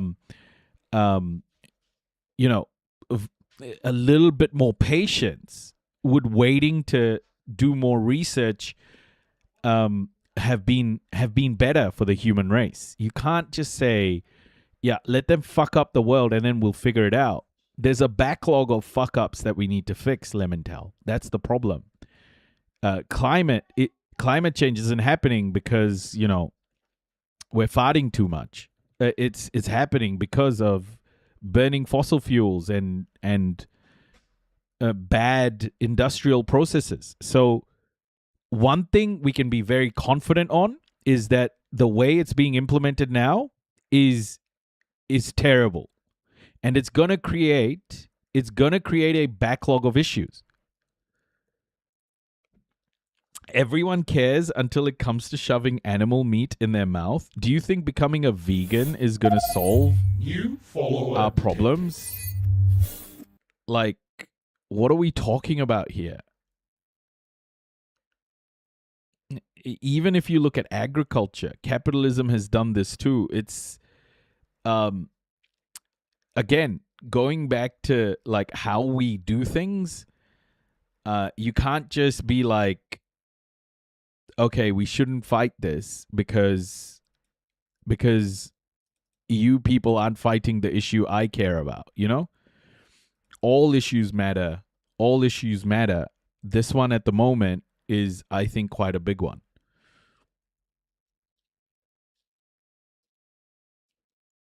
We could have built up AI slowly and it would have been much cleaner. I'll stop eating meat. Jeff will buy a 3rd yacht and 15 jets. Yeah. I'm not a vegan. Just saying I agree with trash. It's just we've built up so much. Like, capitalism has just pushed the fixing part of the damage it's done to the world further and further out. It's like, okay, we'll fuck up the world now. And we'll fuck up the world now, and then we'll fix it later. At some stage, capitalism will figure out how to fix it. But that's just, we can't keep going that way. At a city council meeting this past June, fed-up residents demanded the city of El Paso cancel its deal with Meta. The most violent act of this deal is the sale of water. In a desert region facing climate collapse, the oligarchy has decided that water is a commodity to be sold to a data center for profit. But the city council voted 5-3 to keep the deal. With the numbers being as large as they are, we might find that a lot more people would start protesting if they figure out just how big of an impact these data centers are having. Alex de Vries Gao has written numerous peer-reviewed studies on data center water usage. In my research, I found that on average, the water that is consumed to generate the power that's ultimately used by data centers is 10 times higher than the water that's actually consumed inside the data centers themselves. But wow. They generally don't report on it. Only Meta provides this number, and in their case, their indirect water footprint is 24 times larger than what they consume inside the data centers itself. Wow. The numbers are shocking, and it's unclear if local leaders making the decisions are even aware of them. So we're at a community meeting being held by a city councilwoman. We reached out to her to ask for an interview, but she declined. But we're going to see if she can talk to us anyway. Cynthia Boyad Trejo. She is the city representative where the Meta data center is located. And despite over 200 people showing up to City Hall, she voted in favor of Meta. We came here to try to... Yeah, I don't think I'm not anti-progress at all. Like, I think progress, the way capitalism claims to provide is wrong. I think there are ways to progress where we don't have to leap into things that are highly, like aggressively bad.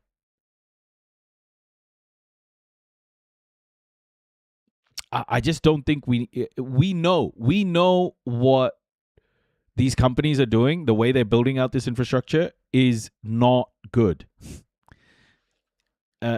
That's not saying we don't want to progress with AI. What we should be doing is figuring out how to do it better, how to scale better. Right now, the options that are being chosen just to make a quick buck, and they don't even know if they're going to make a quick buck. That's the thing. It's not a quick buck. The amount of money they're taking in, there's no guarantee they're going to profit enough to make a quick buck. So none of this shit makes any sense. Comparing water usage from our food supply and data center usage isn't a fair comparison either. A lot of the water consumption is necessary with raising meat. AI data centers are not a necessity. True. I am definitely not anti-AI, but in this system is very dangerous. Yes, 100%. Companies should be able to progress, but governments should set limitations that prioritize the people and ecology. companies should be setting priorities with people and ecology, not just governments. Companies should, at the core, be mandated to behave properly. To speak to the city councilwoman about this deal that they have with Meta and the water commitments that the city has made to guarantee. Yeah, I agree. Slaughtering animals isn't a necessity either. Yeah, I hear you. I hear you. I think we have. I think capitalism has created systems that are very short, that are based on short-term thinking, and it's across the board. The way we generate energy, the way we, scale what we eat, the way we, with AI, data centers, capitalism has created this environment. And no, I get you, Lemontel. Scale is the problem, always. It's short-term thinking, and we fuck it up every time. Companies should be the dogs of the governments, like in China.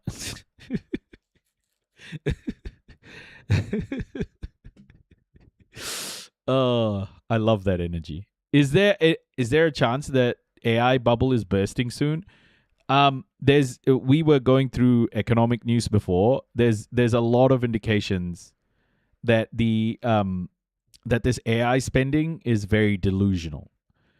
So I don't know how long companies are going to continue to behave like there's enough demand to make return on investment, but the delusion may continue for a little while longer. But I think there is a moment in the next 1 to 2 years where companies are going to have to show some performance, like some way of breaking even, and it doesn't look like there's many options there. Guarantee Meta water. She's right behind us, but she won't make herself available to speak with us. Can you guys do like your NV outside? Outside? Yes, sir. Okay, why? She's not comfortable with you guys holding this interview here. Yep. Okay, we'll leave. Yeah.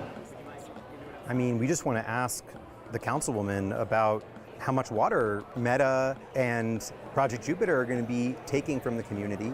Why do you think she won't answer these questions? I don't think anybody knows.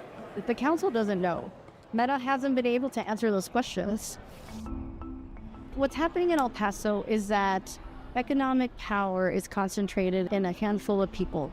We in El Paso and the Borderplex region need to get on the AI bandwagon. There are private people with private businesses who are recruiting other corporations and businesses to El Paso, and it's a pay-to-play system. One example, local businessman Lane Gaddy sits on the El Paso Water Board, which is providing water for Meta's $10 billion data center. At the same time, he sold the rights to an undisclosed amount of water to Oracle's Project Jupiter from his own New Mexican sod farm. When I asked Gaddy if he would speak on the record, he told me he was under an NDA. Is that a conflict of interest? This one is a clear one. When you sit on a board that deals directly with water, then you have a conflict. The tech companies say they have nothing to hide, and local officials take them at their word. But on the other hand, I'm getting kicked out of public meetings and running up against NDAs. Nationwide, huge decisions are being made about data centers' water use based on numbers and technical details no one can seem to agree on or are willing to openly discuss.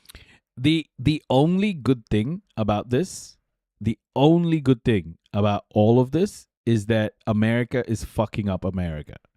I know there'll be global implications, but the rest of the world is starting to get pretty active on the transition to clean energy. It's not fast enough. I'm not saying it's anywhere fast enough.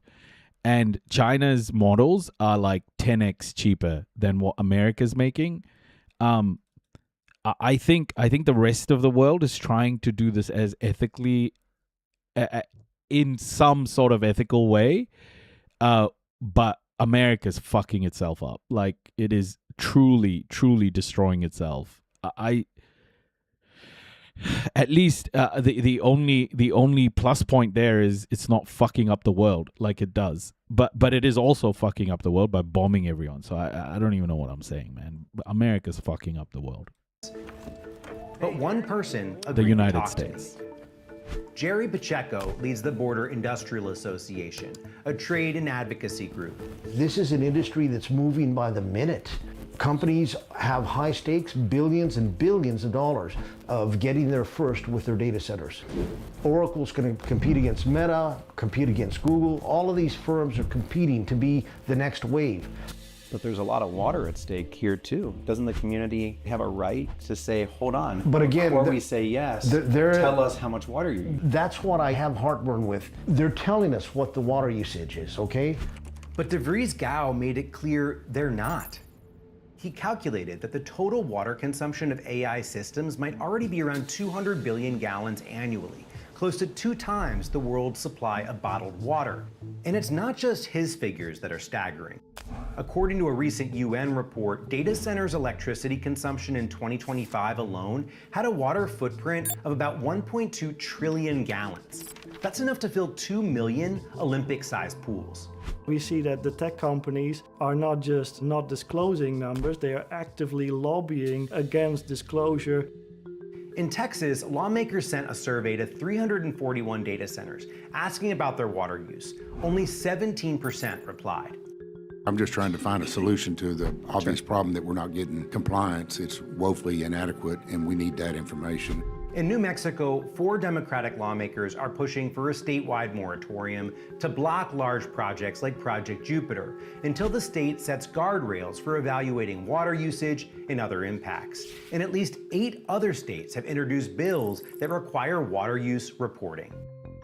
But even if these companies start to fess up about water use, residents are still left footing the bill for the new infrastructure needed to sustain it.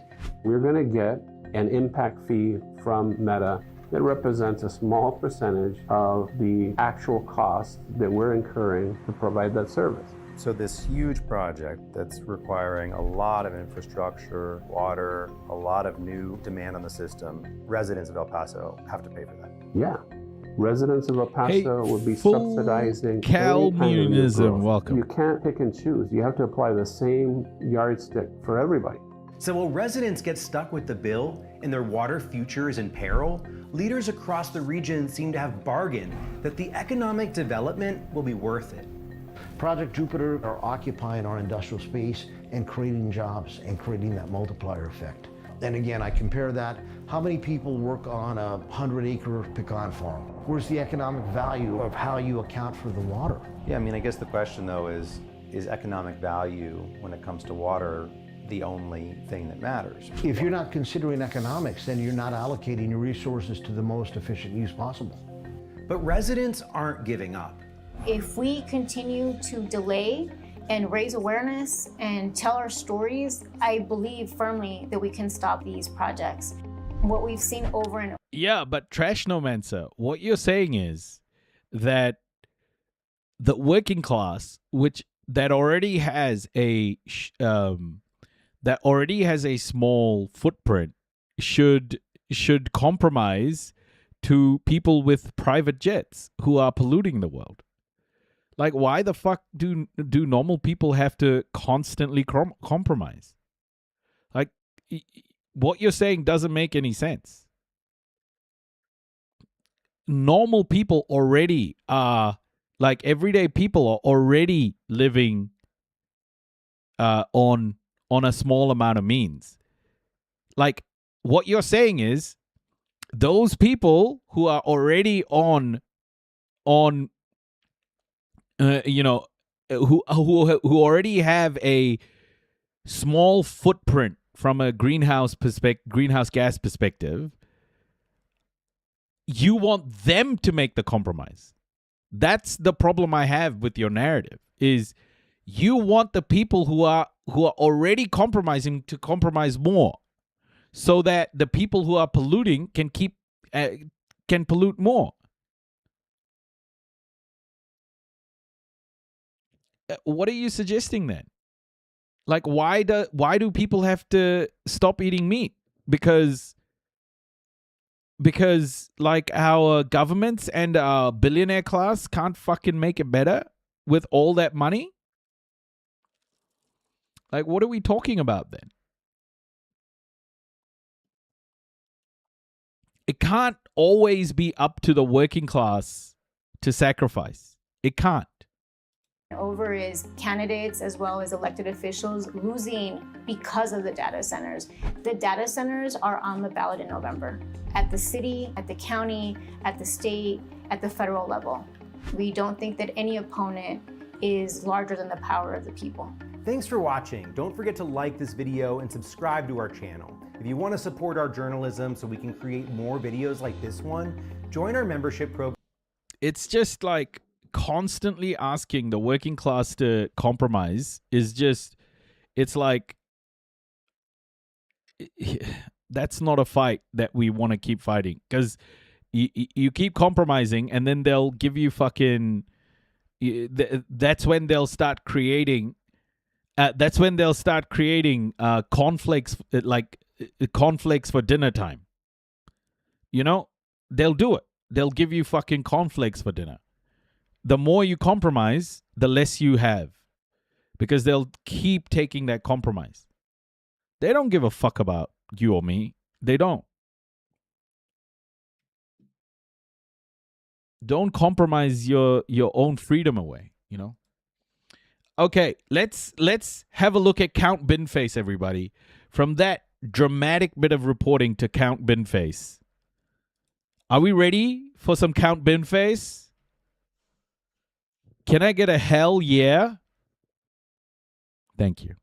In the unlikely circumstance that I was to win, if I was him and I had 5 million quid of unconditional gift sitting in the bank and I wasn't a member of parliament, I would... What's your favourite biscuit? Yeah, I agree. It didn't have to be. Of course it didn't. We made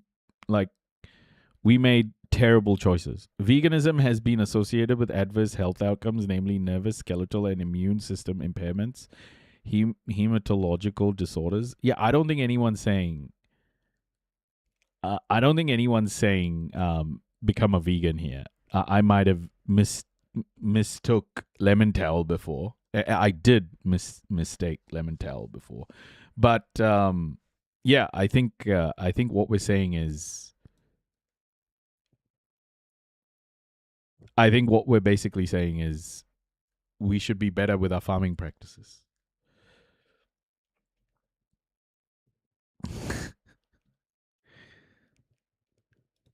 Good question. I mean, everyone gets asked that. What is this, mum's net? And it's about time one politician under-promised and over-delivered. Wouldn't we all like a bit of that? Guys, one of the things I'm going to be doing, guess what? My mum is a vegetarian, okay? I'm going to plan this properly, and we spoke about it in the morning. We're from South India, right? And my mum is like the most exceptional cook, vegetarian food especially. I'm going to do a series where I try and cook her meals. And in the process, give all of you vegetarian recipes. Oh my fucking goodness. Okay?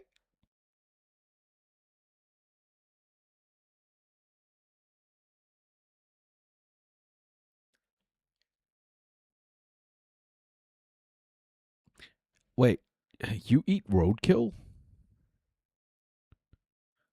Bro, what the fuck? Do you actually eat roadkill? Like, I'm not. Many people eat roadkill?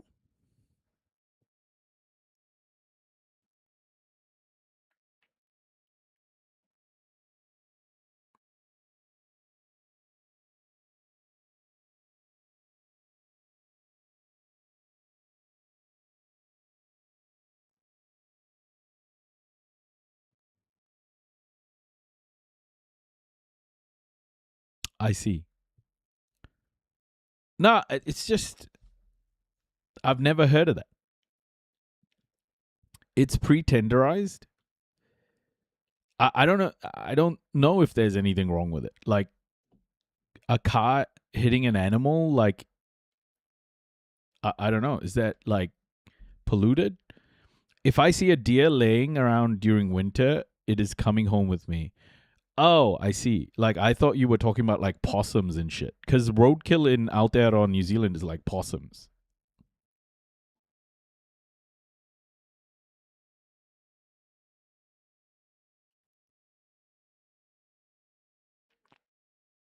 Like we get possums, hedgehogs, small birds. I don't think New Zealand's a great place for roadkill.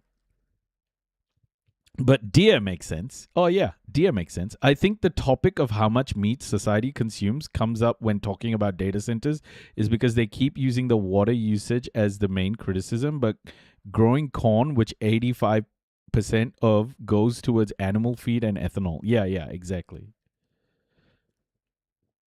I walked into town and back one time and found an opossum, carried it 4 miles home. It was good. You ate a possum? I like raccoon the most, but it is dangerous. Holy shit. Trash Nomancer, that's brave, man.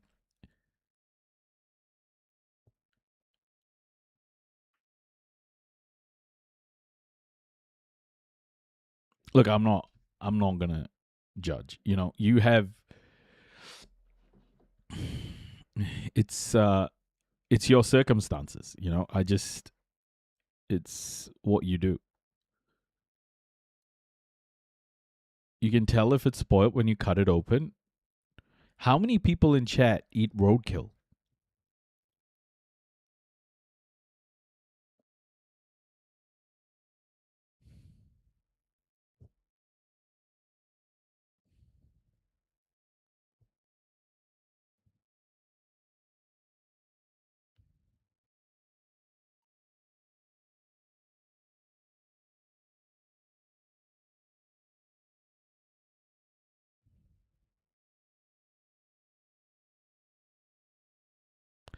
Raccoon can have a very dangerous roundworm, but you clean it safely and cook the death out of it, and it's amazing.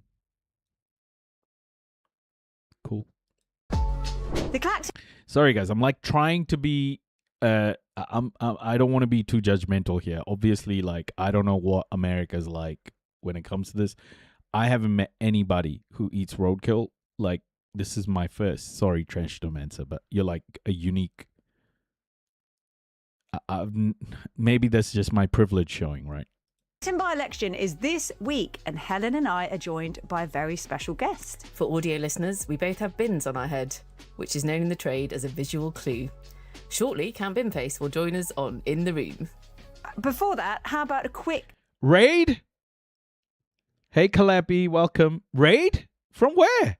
Hello, Raiders. Welcome. Oh, Maple! Hi! Hi, Maple Raiders. Welcome. By-election rundown. Why are we even having this? It was like an unofficial raid. Nice. Who wanted to have an establishment versus raid detected. Oh shit! You, an official raid. Hope you stick around and hit that follow button. Oh my gosh, Maple! It was an official raid. Yo! New follower detected. Yo, Maple takes. Welcome. New follower detected. Oh my goodness, Maple, I appreciate that. Welcome everybody. Woo!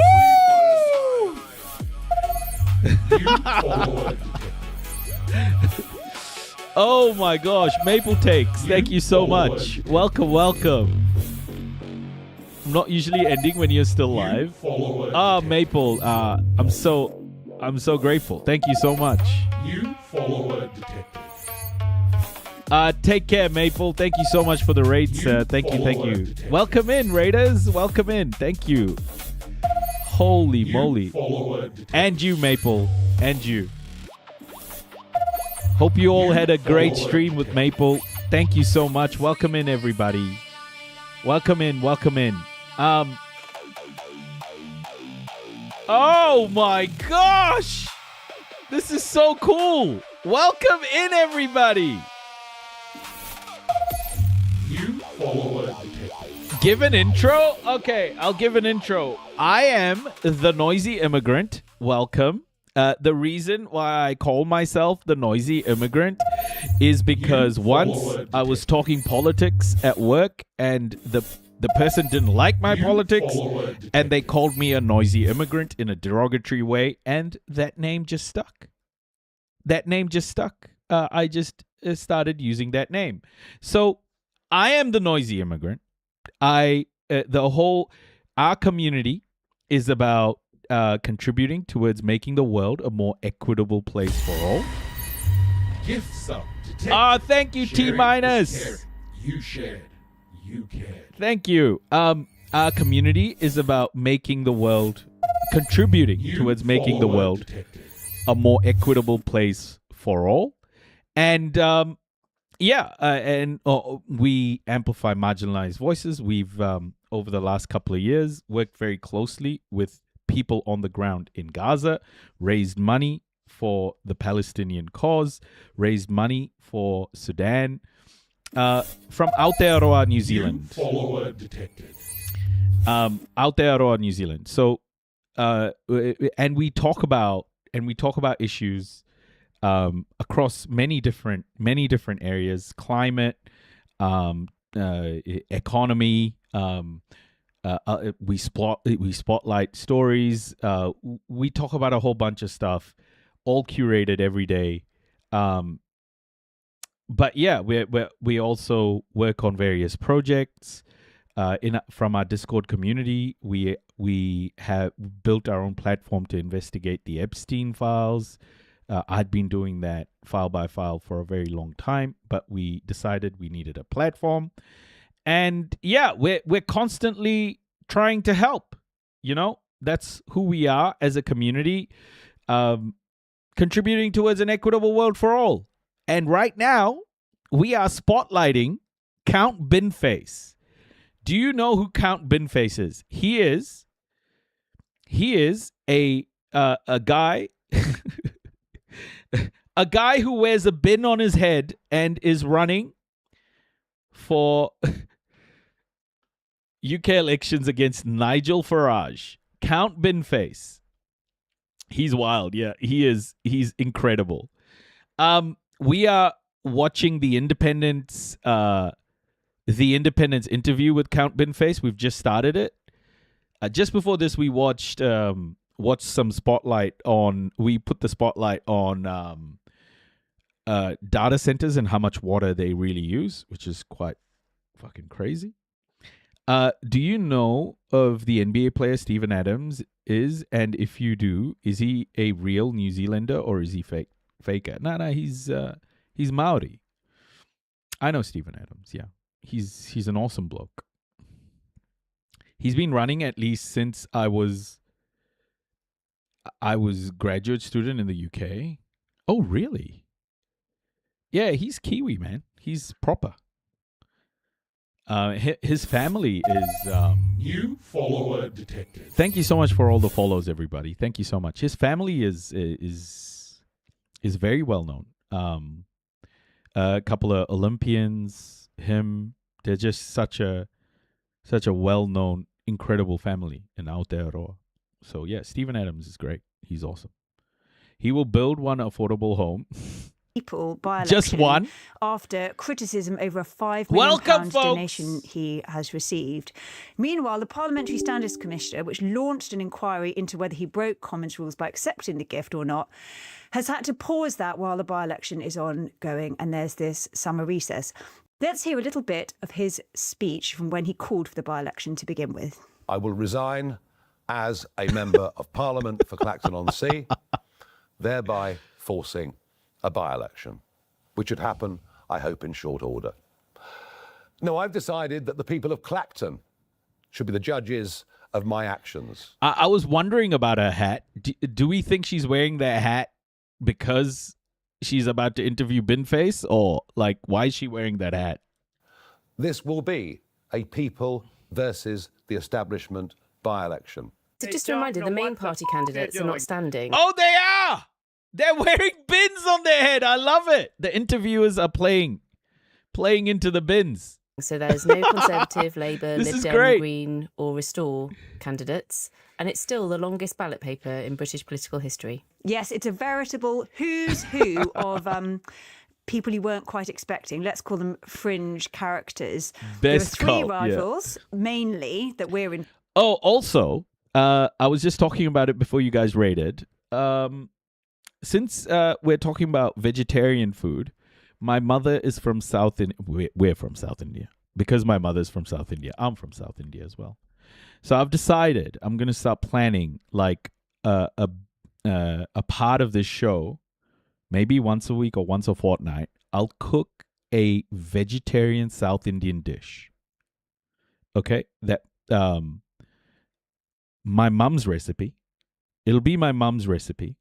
And I will do my best to do right by her. I'm sure. New follower detected. I am sure she will want to be around. She hates the camera and stuff, so she probably won't be on camera. But she'll be standing around. New follower She'll detected. be around telling me what to do or what not to do. I'm sure she will not let me sully her in her recipes. So yeah, I'll start scheduling those in, and you guys will get a vegetarian recipe. You know, if you ever wanted to do vegetarian food, you will be able to, have one of the best vegetarian cooks give you an incredible recipe. Interested in the Monster Raving Loony Party, Nick, the Incredible Flying Brick, Baron von Thunderclap, and Howling. Vanakkam, Anna. I'm Kannada, but I understand what you said, Kalapi. Vanakkam. Was mostly interested if he was known there. Bad attempt at a joke. He came up with the term near me. I remember going to a game when he was younger and he broke 2 fingers and refused to come out and let someone else shoot his free throws for him. Steven Adams and Serge Ibaka, are 2 of the most down-to-earth professional athletes. Oh, yeah. Steven Adams is, he's just a good Kiwi bloke, you know? He's just solid. That's how New Zealanders are. Very humble. Do you ship internationally? Let's just start. Okay, Shiny? Let's just start. Does she do measurements so we can recreate at home? It's okay if not. My brown mom doesn't do measurements. No, she doesn't do measurements, but I'm sure we can do measurements. New follower detected. Oh, you're married to a Tamil person? Well then, namaskara. I lived in Bangalore for 6 years. Oh, no way! What up? My family migrated to Aotearoa, New Zealand 30 years ago. I was born in Bangalore. And I've been back a couple of times, but Bangalore is our home. Our hometown. Tamil. Tamil. Gobi kofta got a teaser recipe for us. I think I'll start with something simple. Like we'll do street food to begin with. So I was thinking of making like some sort of chaat from scratch. So we could probably do like a benne dosa. Oh, bro. My mom's dosa is exceptional. I'll do a dosa at some stage. But yeah, I was thinking starting off with chaat, street food, doing everything from scratch, even the puri, right? Maybe we can do pani puri or dahi puri from scratch, and yeah, we'll just give it a go and see how it goes. But I'm keen to. My mom is this amazing cook, but she's extremely shy about stuff, and I think it would be pretty cool for her to see her food being eaten everywhere around the world. Man, let's do it ASAP. That would be awesome. Yeah, I'll set it up. 8-bit supercomputer. I spoke to my mum today, and she's keen to help. Lord Hope. The person we are most excited about, though, of course, is Count Binface. This is the 7th election that he's run in under that name, having previously been Lord Buckethead when he took on Theresa May in 2017. And he's currently polling at 20%, which is really very respectable, except that Nigel Farage is polling at 73%. Count Binface last week released a brilliant election video on. Honestly, Zetetic, like I haven't cooked. I haven't cooked too much of my mum's cooking either. Just little bits here and there, but my mum's cooking is super technical. X. Let's have a quick look. Clacton is a special place, so cast your vote for me. I'm Count Binface. Oh, Binface! Let's go!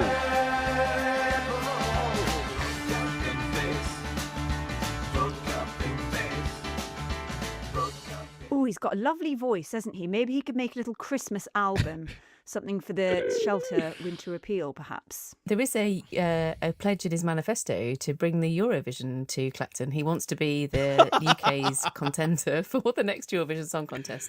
Yeah, more jingles, less rhymes. And we should say that one of the reasons that Count Binface has come on our podcast is because I'm chair of Shelter, the housing and homelessness charity, and Count Binface has supported Shelter for a long time. So we are super grateful. He's a good man, has him for coming Binface. on, and for the Independent for supporting Shelter in our winter appeal next winter. He's a good man, Count Binface.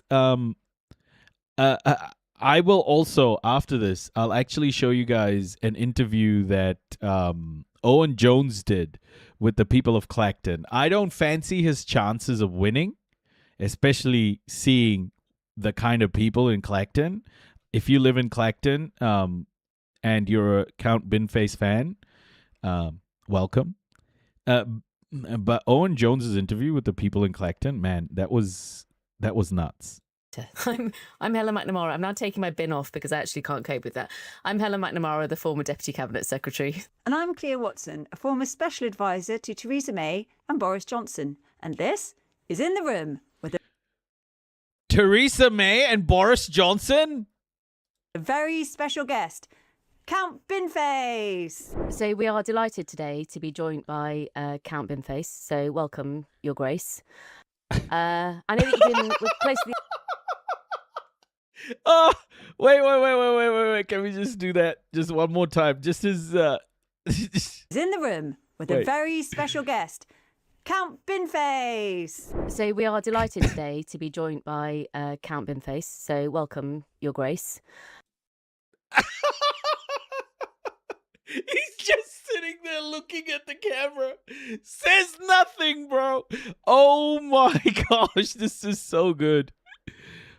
Wow. I know we're close to the election date next Thursday now, and I know you've had a lot of questions. And hey, Revolution, we're going to Revolutions! get really stuck into some policy grilling, because I think that's where we should start in this serious moment. So Cleo and I were very drawn to the eye-catching policy that you Thank you so proposed much for the of follows. a 99p price commitment for a 99. Can you guarantee, though, that this won't be funded through a stealth tax on raspberry toppings or hundreds and thousands? No hidden topping tax, Count? Well, firstly, it's an absolute pleasure to be on the podcast with two such esteemed humans as yourselves. And I welcome the grilling, or a roasting or an air frying. That's an interesting idea, a stealth tax on toppings. I hadn't considered that. It's not in the manifesto. But I could see a political strategist when I hear one.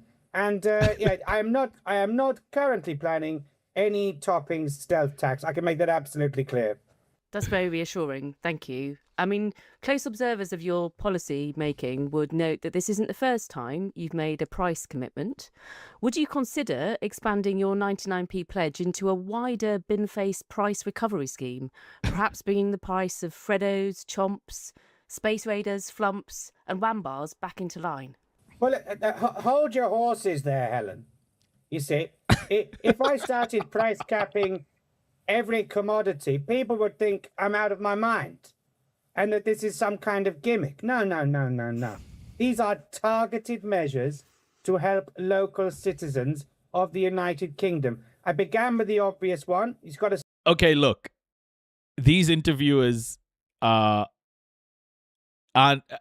playing the bit, which They should just keep a serious face. Like, they should treat this interview like interviewing any political figure. Like, he's not a joke. He's not a joke anymore, folks. Start with the croissants.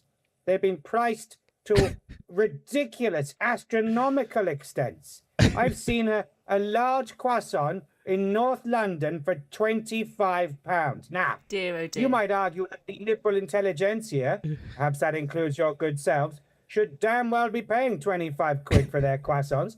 But the point is, it's insane. Mehdi did and well. so I proposed a £1 price cap. I increased it to £1.10 because of Liz Truss. You know, I'm not stupid, right? And it got analysed by the BBC, who said that I was invoking Nobel laureate Thomas Schelling's power of the focal point. You weren't expecting this, were you? And that at least 4 UK supermarkets had gone to my price cap merely by being threatened by me. You see? So that's where it started. But now, of course, depending on the election, you've got to tailor it to the people. So up in Makerfield, I thought, what beautiful delicacy would they like to have more affordable? And of course, I landed upon the Wigan kebab. Tremendous. £2, a fair price for a Wigan kebab. And now, of course, we move to the seaside. And my greatest price pledge so far, a 99 ice cream. I mean, for goodness sake, it's called a 99. Once upon a time, it cost 99. I know that's not why it's called that, so they can't get me on that. But hey, I've seen in Frinton, on my travels, how much do you reckon for a 99, a little soft serve and a little flake in the top? What do you reckon? Well, somebody told me they'd paid £4.50 for a 99 only the other day. There you go, you see. Is that right? No. Exactly. What's even in a 99? It's not ice cream, for starters. It's every citizen of the country. I think this might be one of your most popular proposals ever. I think it is. It's been... You know, this is genius, though, right? Like, the guys who do this in British politics, like, even the led by donkeys dudes who do this, they're just geniuses. Because they're just riffing, you know? They're riffing, and they're doing this to...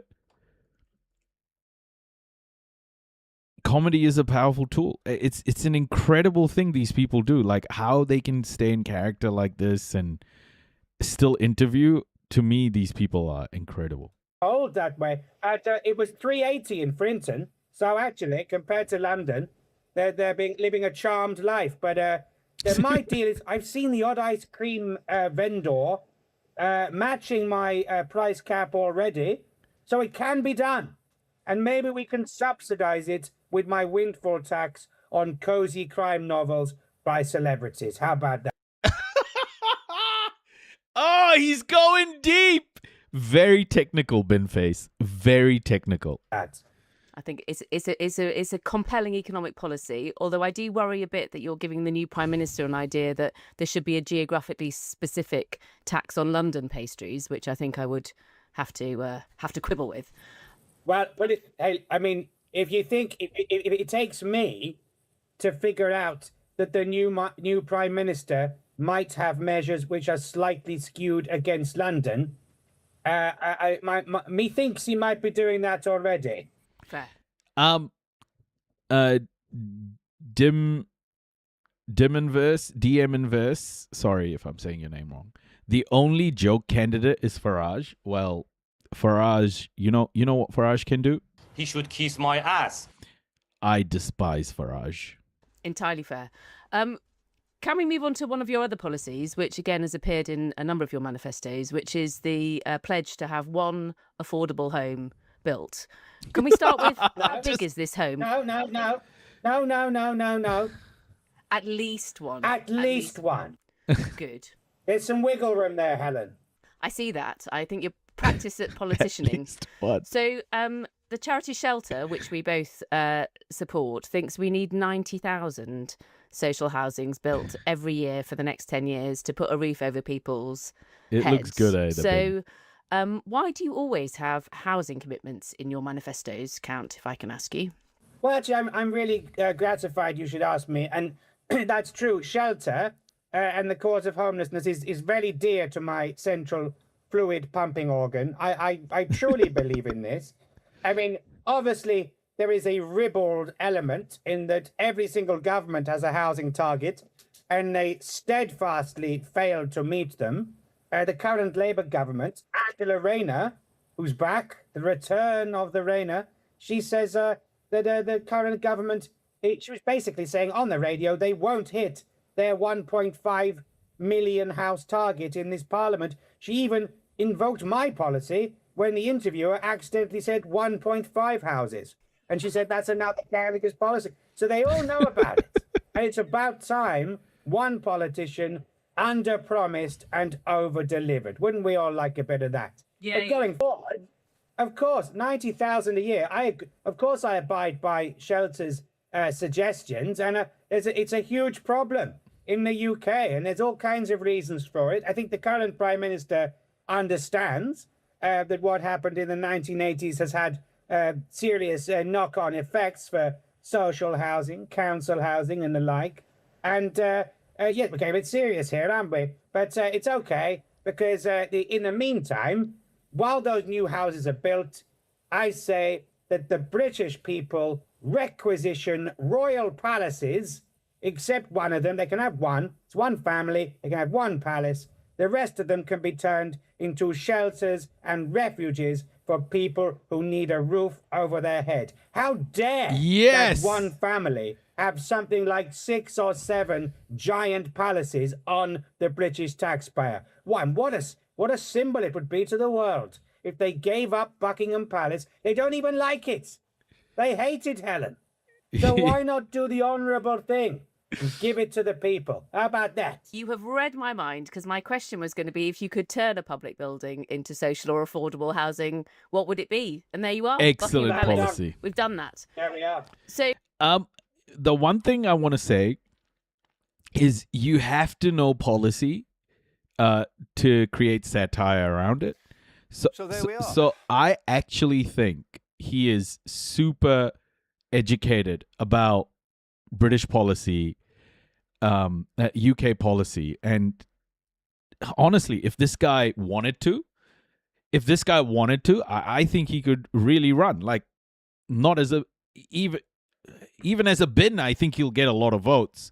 But even if he wasn't dressed as a bin, I think his political nous is there. But I like his approach. He's not taking it too seriously, but also just understands the playing field. So, another policy that you have had in a number of your manifestos is about the location of hand dryers, which is referred to in your manifesto this time. Do you think that, starting with the Crown and Anchor, it would seem from your exploration of different constituencies around the country that this is in fact a nationwide issue about the location of hand dryers in toilets?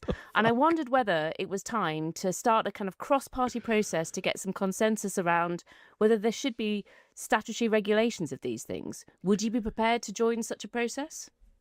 Well, now you're talking my language. It looks like he graduated from Oxford. His identity isn't a secret. Oh, so the guy who plays Binface is actually like a dude who's quite smart. Not saying that everyone that goes to Oxford is smart, okay?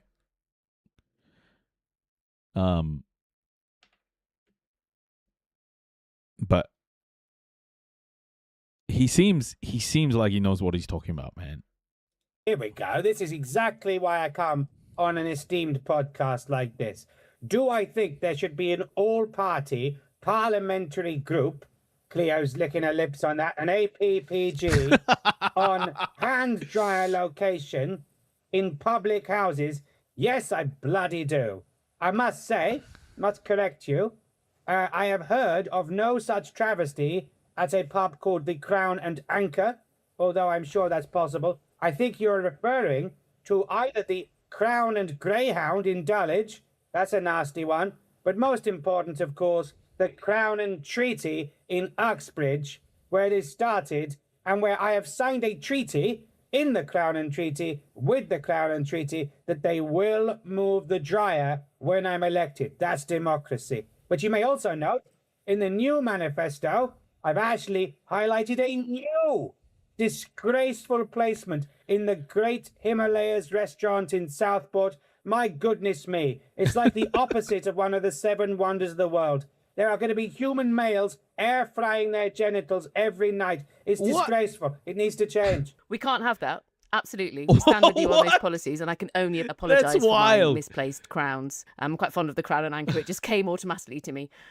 I think if you look at next week's election, and obviously Cleo is the expert on this, but it looks like you're going to get your highest number of votes in any election you've stood in. So if we were to just wind that forward to, what might happen over the period of time, it's quite possible that the BIM-faced party will be in office at some point in the next century.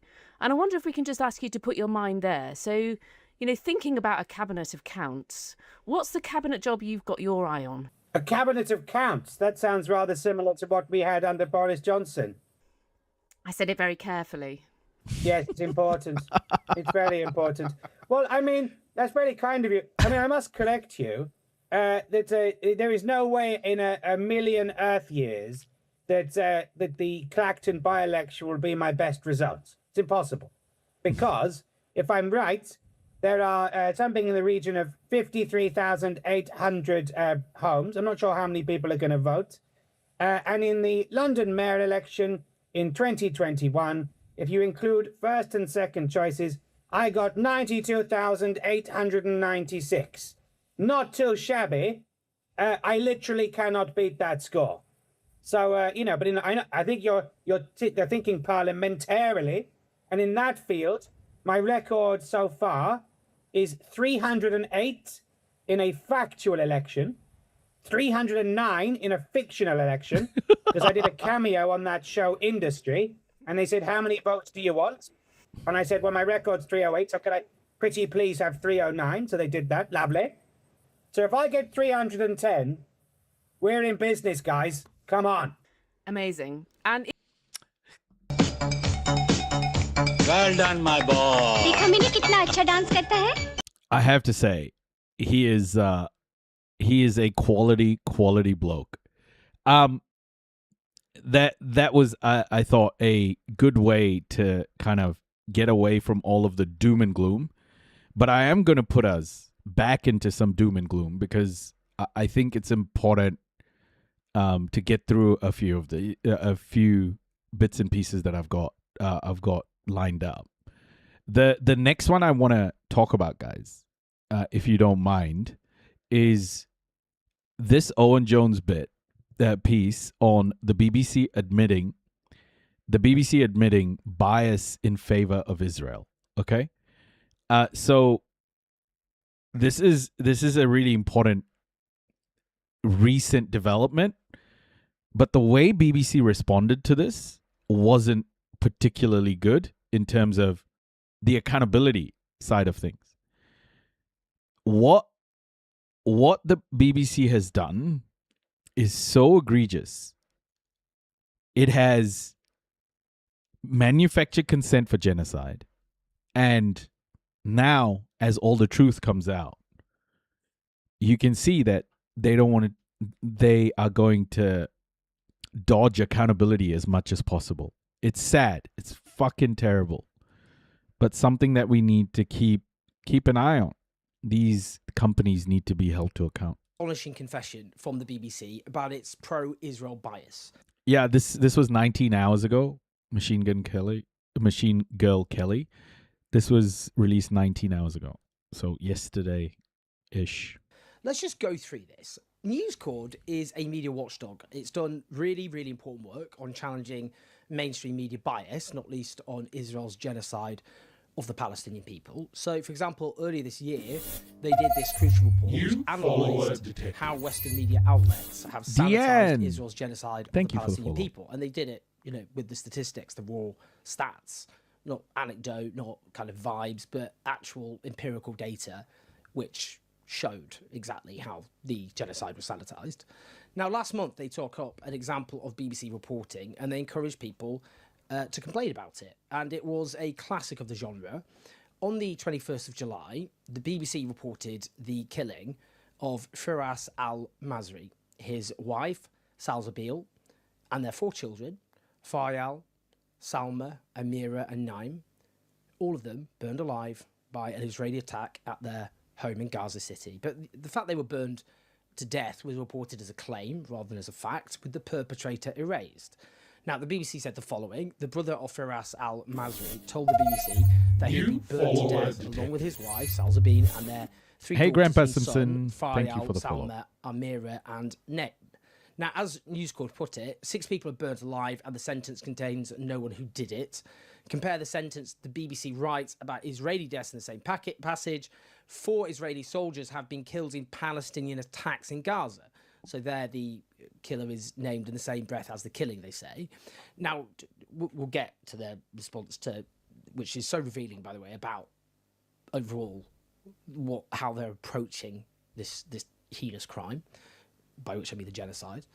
But as usual, what the BBC did in this report, just to go through various issues, is treat Israel as a credible source in a way they'd never treat Russia, despite its obsessive record of lying. They write, the Israeli military said its target was a Hamas operative and said it was looking this is one of the most egregious results things of the attack. As News Corp put it, the first time Israel appears, it is to excuse the strike. The army that killed the family gets on to say why before anyone has established what it hit, and the BBC prints the justification without noting that no evidence was offered for it. So we will come on to Israel's record as well, because this is linked to what the BBC say in terms of their record of lying, of deceit. Now, there's part of the article which says this. On Tuesday afternoon, another 4 people were killed in an Israeli airstrike on a home in the Al-Samar area of central Gaza City. Palestinian media cited medics as saying 2 more were killed in an Israeli drone attack on a vehicle in the Al-Zara area to the south of Gaza City, they added. Now, News Corp say Palestinian deaths arrive at 3 moves. Palestinian media cited medics as saying, then they added. An Israeli statement in the same passage travels at 1. The Israeli military said every extra step is a nudge to the reader to doubt what follows, and only one side gets them. Now, here's just the really crucial part. News Corp note this line of the piece. According to Gaza's Hamas-run health ministry, at least 1,168 Palestinians have been killed in an Israeli attack since a ceasefire between Israel and Hamas took effect last October. Okay, that qualifier, Hamas-run health ministry, has been, I think, one of the biggest pieces of this manufactured consent part of this genocide. They've done it so much. The Hamas-run health ministry, it's just been, honestly, in my opinion, every article they've used that in, they should be held to account in some way. Monetarily, I want to see people in jail. I don't know, man. Like, what the media has done is just so fucked. Like, this qualifier is one of those examples. 4 Israeli soldiers have been killed in Palestinian attacks in Gaza over the same period. I mean, this talk of a ceasefire, by the way, just before we get on to the actual key point there, is so Orwellian. You know, in a passage in which you're talking about the killings of over 1,000 people in the space of a year, and then you're talking about a ceasefire, when clearly the Israeli military is doing anything but ceasing to fire.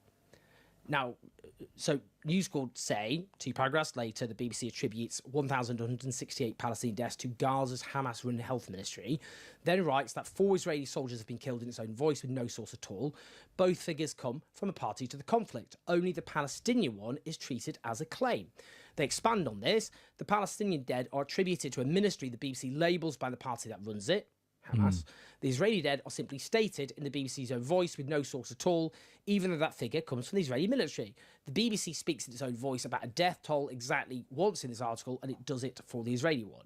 Yeah. So, there's also there's also a book that all of you should read. I bought it. I bought it a couple of months ago. How to Sell a Genocide is an incredibly good book. If you don't know about it. How to Sell a Genocide. It goes through all the details. So the author has gone through all the details of American media, and gone through how many times a certain word has been used. Yeah, Adam Johnson's book. Yeah, how many times a a certain word has been used when it comes to Ukraine or Gaza, Palestine, qualifiers used, the perpetrator, all of these things. It's incredible. It's incredible. It's so damning. All of this evidence exists, and yet nothing is being done to hold these media agencies to account. That's how much influence they have. Oh, what's this? What did Binface do? LBC Radio. LBC, lovely. What happened to Sangeeta Maitga? What happened to Sangeeta Maitga, everyone? If I could talk to you about what happened to Sangeeta Maitga? About the results. Keep being stum. Can I ask you about the results? What's happened to Sangeeta? I'm genuinely interested. I don't know. LBC Radio. Amazing. What a legend. What a legend. Vote Binface, everybody. Vote Binface. Oh my gosh. What a ledge. Do you guys know what happened to Sangeeta? She got fired 48 hours after interviewing an Israeli official, and she pushed the Israeli official, asking him questions that weren't comfortable, fired. 48 hours after that interview. Sangeeta was, she was hard done by, man. Fuck. That, the most obvious example of the media just being so controlled. Over 200 official complaints were submitted to the BBC about this article. The BBC response, which News Corp have printed, goes like this. Some complain that the report did not attribute Israeli casualties in the same way as it attributed Gazan casualties. Our editorial guidelines recognise that impartiality is resistant to simple quantification. It does not, for instance, require identical wording is used about different sides in a conflict. As you will appreciate, there are significant distinctions between the two places. The idea it's possible to establish a like-for-like standard of language ignores the enormous differences of what is an asymmetric conflict, not least the fact it is taking place in Gaza, where civilian infrastructure has entirely crumbled, whereas Israel remains a functioning democracy. Consequently, there has been an asymmetry in the information coming out of Gaza, which is reflected in our reporting, and where the editorial guidelines also require us to maintain due impartiality and accuracy, meaning that which is adequate and appropriate to the output. Where to even begin here? They claim here that they accept the deaths of Israeli soldiers as fact, unlike the far greater numbers of Palestinian civilians killed by Israel, because it's an asymmetric conflict. Now, their use of the term asymmetric conflict is completely absurd. You'd think they'd be referring to the fact that it's a military superpower, which is armed to the teeth by the United States and its Western allies, versus, what, a tiny strip of land the size of East London, which isn't a state, doesn't even have a state, which is, has a ragtag guerrilla army with light arms. I mean, that's not what they mean. They mean it's because Israel is what they call a functioning democracy, whereas in Gaza, civilian infrastructure has entirely crumbled, which they say means there's an asymmetry of information coming out of Gaza. Let's just unpack the asymmetry of information coming out of Gaza. There is an asymmetry because, in large part, Israel has massacred Palestinian journalists. They have been butchered in the biggest killing of journalists ever in history. There has been no bigger slaughter of journalists in such a short space of time. And at the same time, foreign journalists have been banned from entering Gaza. Now, the BBC should be kicking off about this. They have complained about it, but they should be doing so loudly and angrily and demanding their journalists are allowed to enter. And they should say, as a matter of course, in their reports, that foreign journalists are banned by Israel from entering Gaza. In the way they keep weaving in, as we can see, Hamas-run health ministry.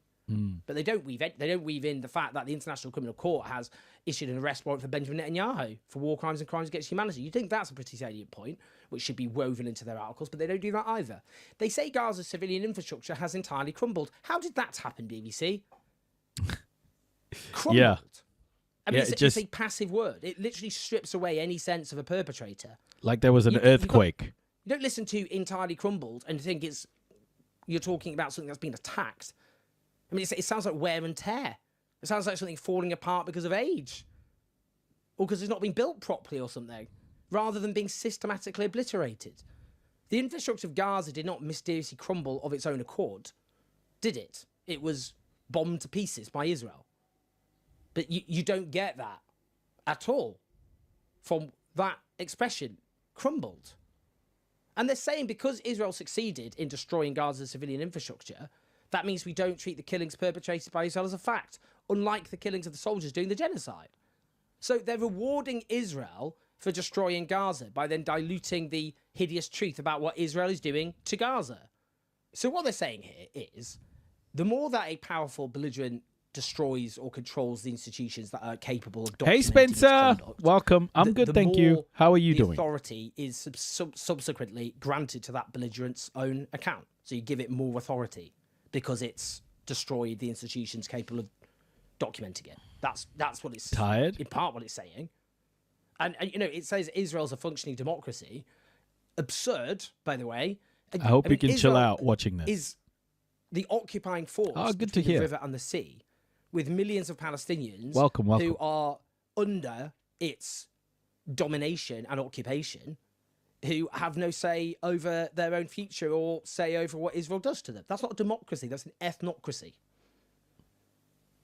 It's a state which practices apartheid. I've been to the West Bank, I've seen apartheid up close, where Palestinians are deprived of the most basic rights, live under a military occupation, where the only country on earth which routinely puts kids through military courts, kangaroo courts, which the trials last a few minutes, with an IDF officer as the judge, conducted in Hebrew, or people are just they're incarcerated with no charge or trial.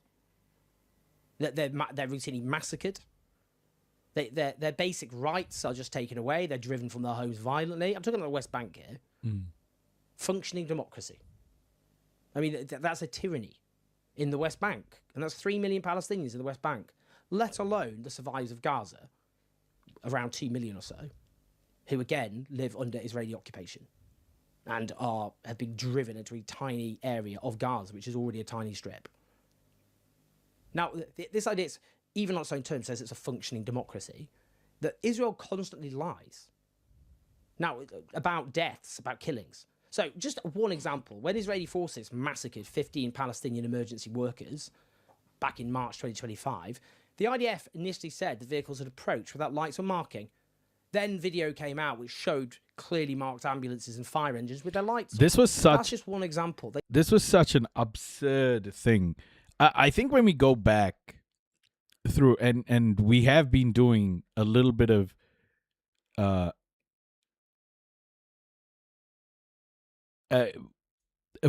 we have been doing a little bit of looking back at certain events that's happened through the genocide, and man, some of the reporting was atrocious. This particular incident where IDF soldiers just massacred health workers the way they did and just buried them and just left them there. And the guy's video came out. One of the health workers' video was found on his phone, his last moments. And then the story broke. But the media just ignored it and didn't cover it at all properly. Just so sick, man. I didn't know about the genocide till the start of 2025, so it's probably news to me.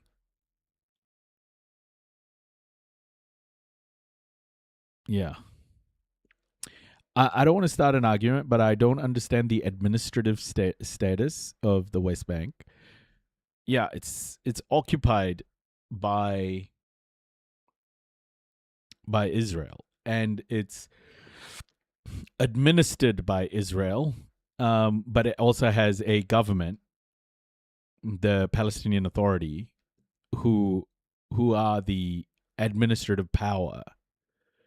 So it is still, it's supposed to be governed by the Palestinian Authority, but it is occupied by Israel. It is part of the territory that is supposed to be part of the two-state agreement. They lie and lie and lie. So what's the function? This so-called functioning democracy? What are they talking about? And also, we know that every academic study shows that the death toll, the official death toll issued by Gaza's health ministry, is a drastic underestimate. Every academic study shows that. Now, as News Corp put it, so to be clear, the occupying power that flattened Gaza speaks in the BBC's own voice because it holds elections. The Palestinians beneath the rubble get caveats because their hospitals and ministries no longer stand due to the genocide the occupiers committed for almost 3 years. Israel destroyed the means of verification. The BBC uses this to give them complete impunity. Then it cast doubt on every death toll in Gaza from an Israeli massacre. Now, I mean, look, the BBC talking about its concept of due impartiality, which means coverage should be adequate and appropriate to the output. But that doctrine is about the weight and prominence given to perspectives. It's not about applying different standards for deciding whether a fact is established or not. That's not what it means. I mean, the BBC guidelines say due impartiality doesn't require mathematically equal coverage, but they also demand consistent editorial judgment that you distinguish fact from opinion, Palestinian Authority, and require the BBC to hold power to account consistently. So this is a category error. Due impartiality means different political airtimes need not receive identical airtime.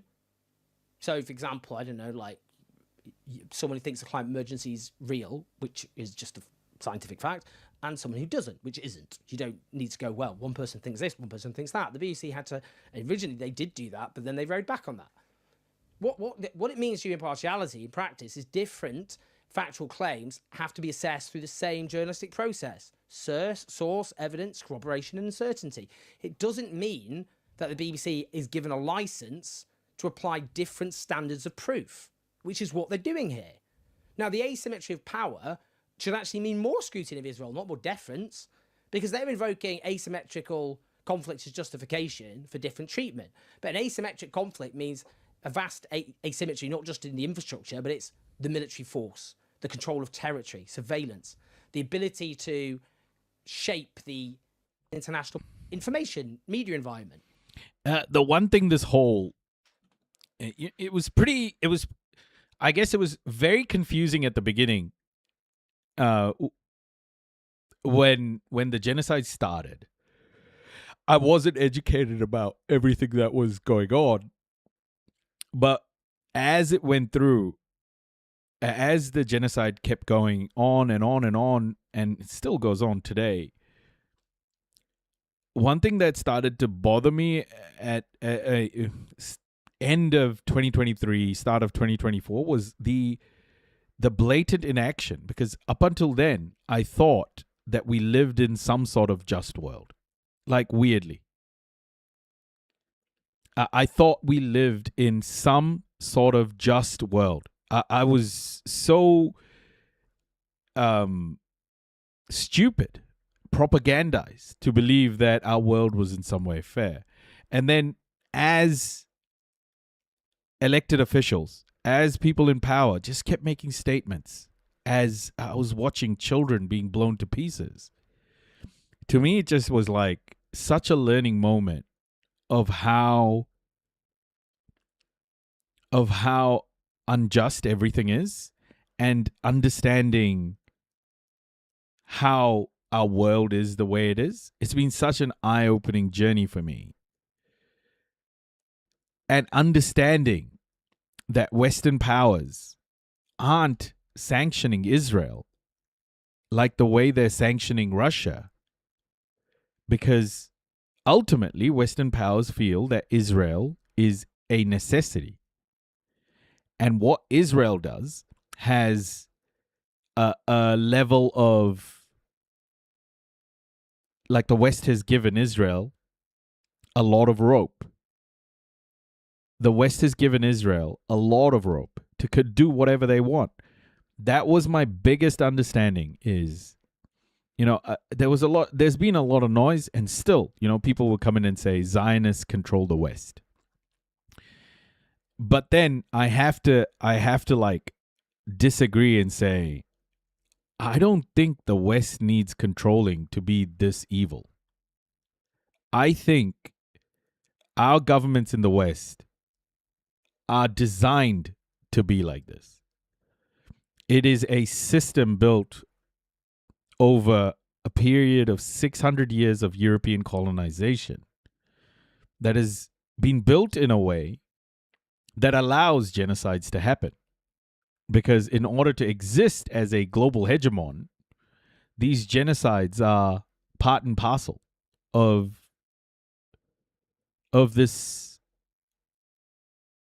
our world.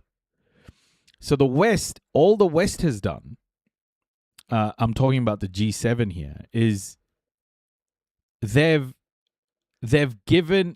not doing it directly anymore. They're getting proxies like Israel to do it so that they could have some level of plausible deniability. I don't just think Israel is blocking media from getting into Gaza. I think it is the West that is blocking media from getting into Gaza. It's not just Israel. I think it is a system that is blocking the media from getting into Gaza. I think it is a system, a white supremacist system, that is enabling the media to be this way, to manufacture consent. This is how the system has been built.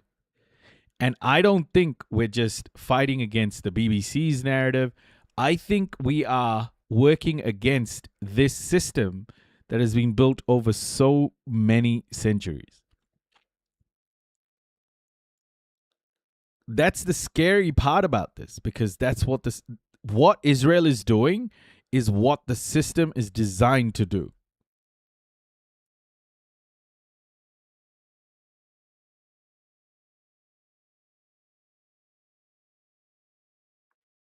Western media itself doesn't want to cover it, like how they didn't cover Tom Alexandrovich at all. Good point. That's why it never made sense to me that the Gulf states never stood up for Iran or Palestine. Yeah. Zionism is just a sect of white supremacy. Yeah.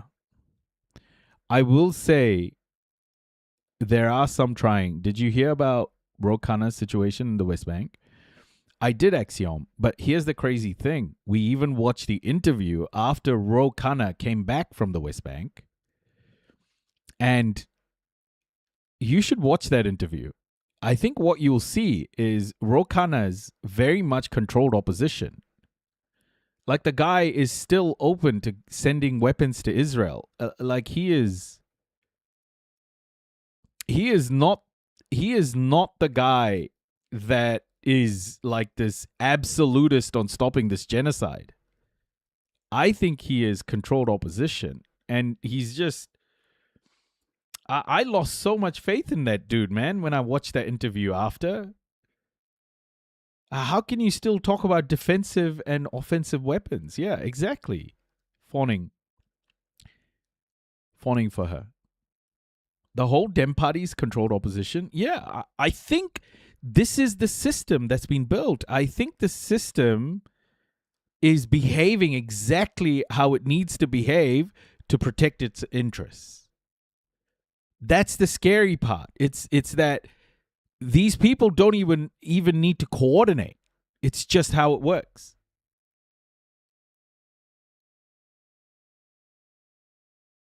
I don't trust Ro. It's the crypto money from... Yeah, I don't trust that guy at all. It's better than nothing, but it's crazy. It took him going to Gaza and the West Bank to even say no more offensive weapons. Even Joe Biden said if there wasn't an Israel in the Middle East, we would have to create one. Yeah, exactly, sound bombs. That's a great point. I didn't know he defended Israel lately. Yeah, Southern leftists, watch that interview. The interviewer, it is an Al Jazeera interview, and the interviewer actually pushes him on a few questions, and it's not convincing, man. It's just not convincing for a guy who says stop the genocide and then is able to still flex when it comes to Israel. It's like, something's not right. Something's not right with Ro. All I guess I'm saying is that there is a fright with the over 100 journalists killed, but I'm not denying your point. They've designed that too. Yeah. I mean, come on. Like, think about how much has happened over the last 3 years, and there hasn't been a single sanction on the Israeli state.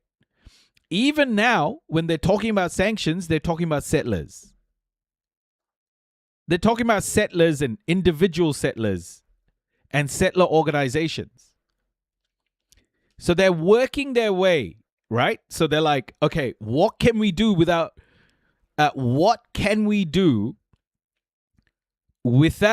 having to sanction Israel, the state of Israel? And they're just working through all of those options and keeping it open. Yeah, they sanction all of Iran. They sanction all of Russia. I mean, they're up to like the 13th sanction on Russia. In all of that time, guys, let's not forget, America and Donald Trump implemented tariffs on the whole world. They implemented tariffs on the whole world. And what? You can't sanction the state of Israel? Are you kidding me? Like, the process is so hard that you can't sanction a state? Like, 3 settlers are bad and 99% of Israel that supports them are okay somehow. Yeah, exactly. And do you know what the craziest thing about the apartheid state is? That the UN has said the apartheid is in the West Bank, in the occupied regions, right? But it's so clear that the state itself, Israel itself, is an apartheid state. Not just the occupied territories, but there are laws, over 65 laws, 63 laws that are apartheid that are apartheid in nature within the state of Israel. So it's not just the occupied territories, it's the whole shebang. And yet the UN doesn't look at Israel. I'm not one for theorizing weird shit. I don't agree with the Zionist control the world narrative. I truly think that the West has built a system that operates this way. All the West is doing is protecting its own interests, right? It's protecting its own interests. And Israel is the proxy that's helping the West doing it. Are you saying that Israel is a stooge of the West? Yeah, of course it is. Of course it is. Israel is not just a stooge of the West. Israel is a Western project. Israel is part and parcel of the West.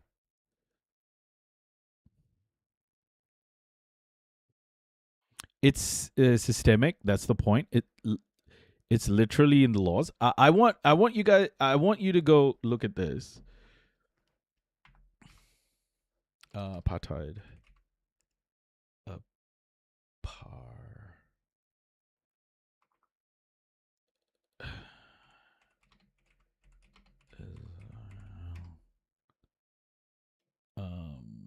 Where are we? Sorry, I spelled that wrong. 63.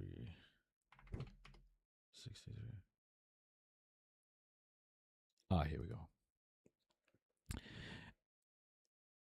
Yeah, I've reported on this. I've made a video about this.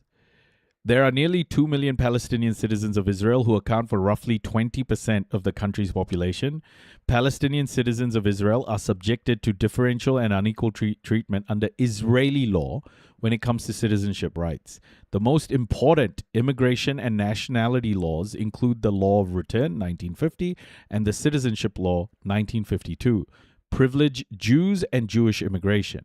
These laws also allow Jews from anywhere in the world to immigrate freely to Israel and gain citizenship, but they exclude Palestinians who were forced to flee their homes in 1947 to 1952 and 1967.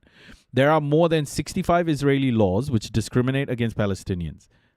And you can have a look. Citizenship law, land acquisition, absentees, property law. It's all part of the Israeli system, Israeli legal system, and yet not even the UN will touch the state of Israel. Right? Like, to me, there's nothing clearer than to say that Israel has become Israel is a Western project, and Israel is not going to be touched, not because of some, Jewish black magic or whatever these fucking anti-Semites on the right say.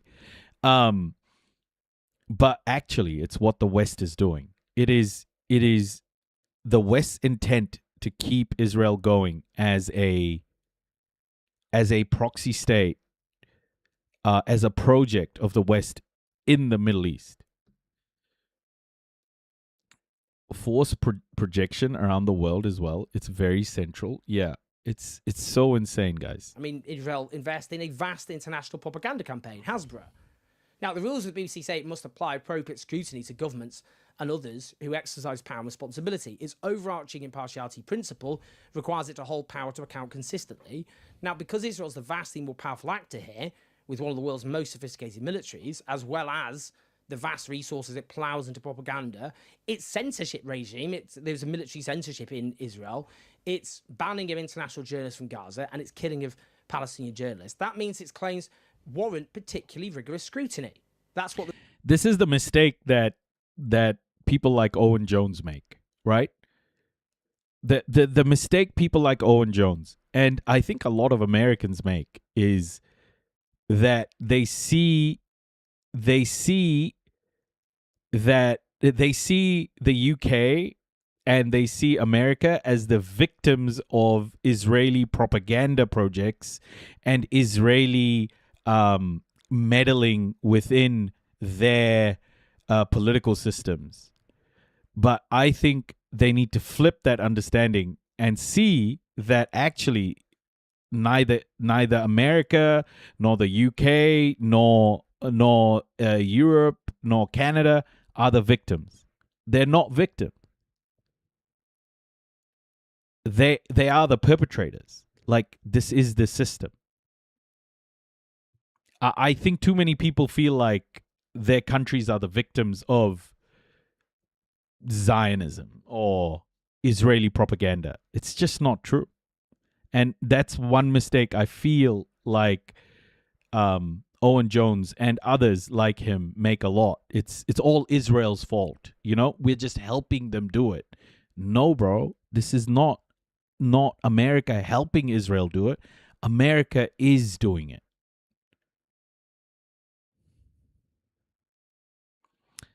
If it wasn't us, it was Israel. Yeah. Israel is just an extension of Western white supremacist capitalism's intent to control the world. Yeah. The BBC should be doing. It's absurd to say that asymmetry means that the weaker, devastated population gets more caveats, while the stronger belligerent receives the declarative, active voice. So what the BBC have done here is this is more evidence. This should be follow the money. Yeah, exactly. Right. When Europe, the UK, when the British, Europe, and then America, European colonization in general, white supremacy in general, started centralizing wealth, when they stole 63 trillion from India, when they enslaved Africa. Yeah, you want to follow the money? Just look in the West, bro. Look in the West. They centralized all of that shit they took in London and Amsterdam. They centralized it now with America after World War II, where the US dollar became the global currency. The system of capital itself, the capitalist system itself, is European colonization rebranded, right? So, yeah, if you follow the money, you come back to the West. It's the system the West has built, and it's working the way it was intended. Seen as evidence about how they are. You follow a detective. Accepting Israeli propaganda about Israel's. Thank you for the follow. Genocide. Yeah, it's a completely indefensible, outrageous response. It's useful, just not in the way that the BBC probably thought. Please like and subscribe. Leave your thoughts in your comments. Help us take on a media which has facilitated genocide. I just feel so disenfranchised right now. You know, like we as a community have spoken to like hundreds of individuals who are on the ground in Gaza. We've individually helped them. We've heard their stories. We've heard everything that's going on. And you think when you hear that much pain and suffering, something will change, right? Like when you put it out to the internet and then you just keep seeing it over and over again on repeat. And our government's doing nothing. In New Zealand, we have a very white supremacist government, a neoliberal government who won't even recognize the state of Palestine. It's fucking absurd. Even when Australia, the UK, France have all recognized it, New Zealand, not so much. To me, it just signals how fucked we are. If we don't change this political environment, you know, we have to change this political environment with, you know, I'm going to say it, like with our votes ultimately, but it can't just be like one and done. It has to be a sustained effort because we are fighting against, or we are working against the system of power here, the system of oppression, sorry. It's got a lot of power, a lot of influence, a lot of money, a lot of legal help. And yeah, we're the working class trying to fucking fight this thing. It's just, to me, it feels like a massive mountain to climb. Because I expected that system to be moral, because that's what I thought the system I lived with was, a moral system. It's just not the case. It's just not the case. It's deeply fucking biased and racist. But, you know, so better to be awake than not. Better to be awake than not. Okay, this is a defense pact that I also want to talk about. Workers make the world run. If we are able to unite and plan together, we could stop the money flow by stopping the economy entirely. It's so difficult to know that so many human rights organizations have recognized the genocide, yet there is no international law enforcement happening. I know it's a result of the West ultimately. It does feel so grim right now. Palestine has fractured my view of the world for sure. Yeah, it's crazy, man. To see even people close to me doing sweet fuck all to talk about this and to spread the news and to use their privileges to be talking about genocide. I can understand how something like the Holocaust can happen. I can understand because it's happening right now. People are comfortable in their way of life. Capitalism keeps you comfortable enough to not use your voice. And while capitalism keeps you comfortable, they fuck with you. You know, they commit genocide, and people just don't speak up. It's easier to picture the end of the world than it is the end of capitalism. Yeah. It's been so difficult to try to talk to privileged people around me about it. Yeah. This is the other big development that's happened in the region. The Turkey, Pakistan, Saudi Arabia Defense Pact. U.S. slavery lasted hundreds of years, backed by enormous wealth, before people could develop enough conscience to abolish it. But they didn't abolish it. They didn't abolish slavery. They rebranded it. That's the trick about European colonization that everyone needs to understand, is it's been a branding exercise. It's been a branding exercise. So the word capitalism, for example, was invented in the 1800s, right? Like mid 1800s. And it was invented by a French socialist who literally put a name to what Europe was doing at the time. Capitalism itself was how this person saw what Europe was doing, observed what Europe was doing,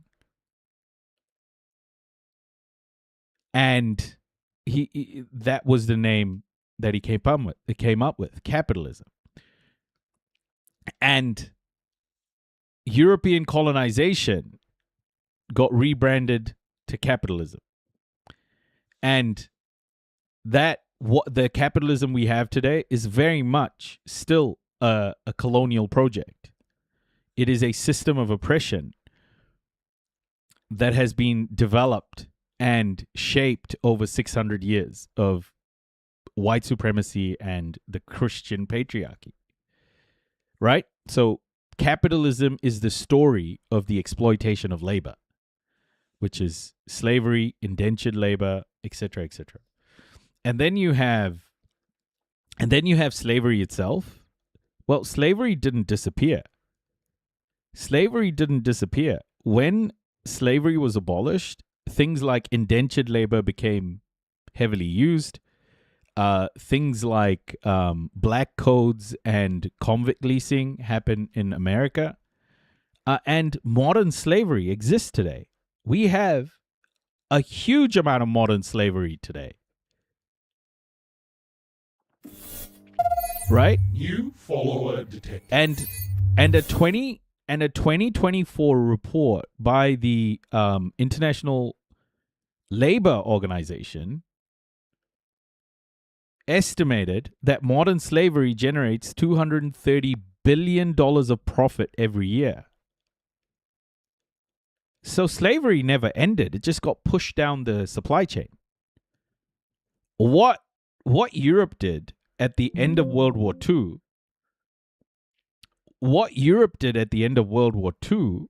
is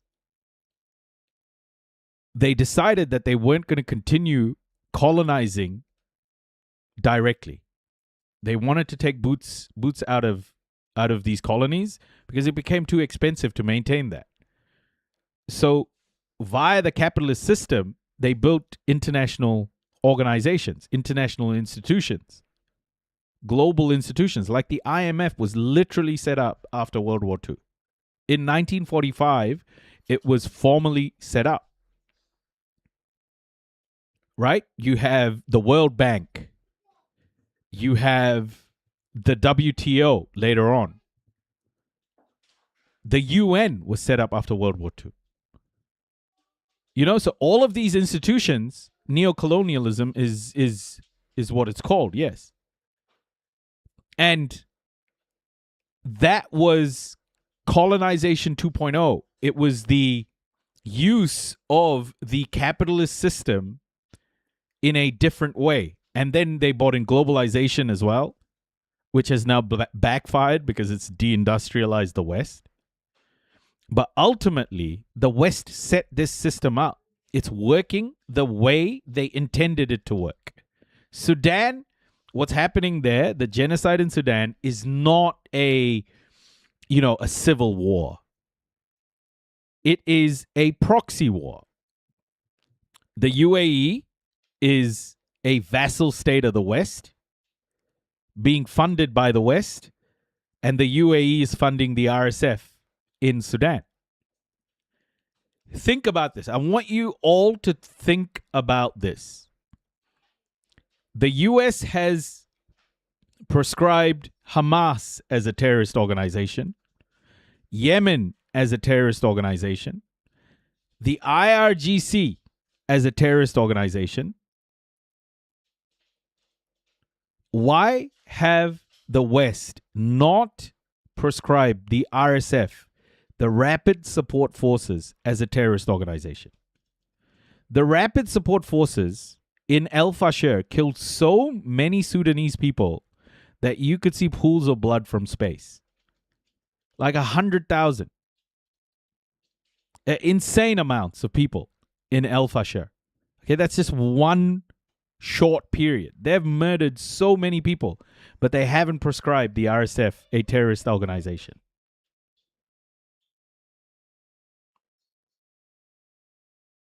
It's not that they don't care. It's that the RSF are working for Western interests. The RSF is a Western project funded through an intermediary, the UAE. Because when you fund things through multiple people or multiple organizations or multiple states, you can claim plausible deniability. Because you could claim, oh, the RSF is, we tried to stop them.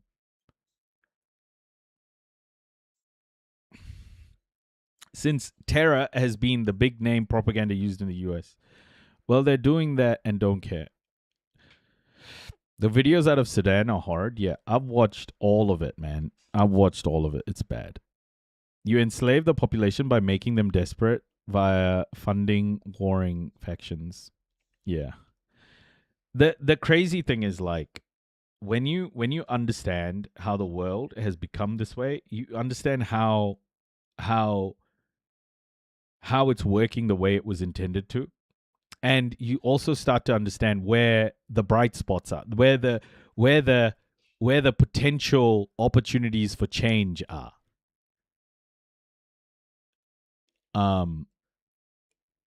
It's not that they actually care very much, Morana.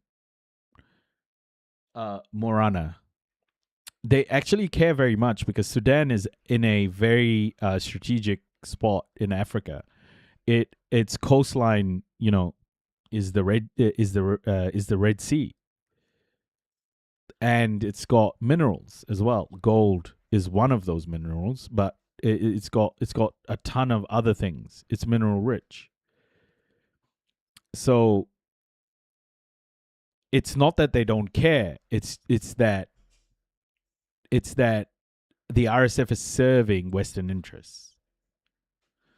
So they do care. It's just that they don't give a fuck how many people the RSF kills. If that's what you meant.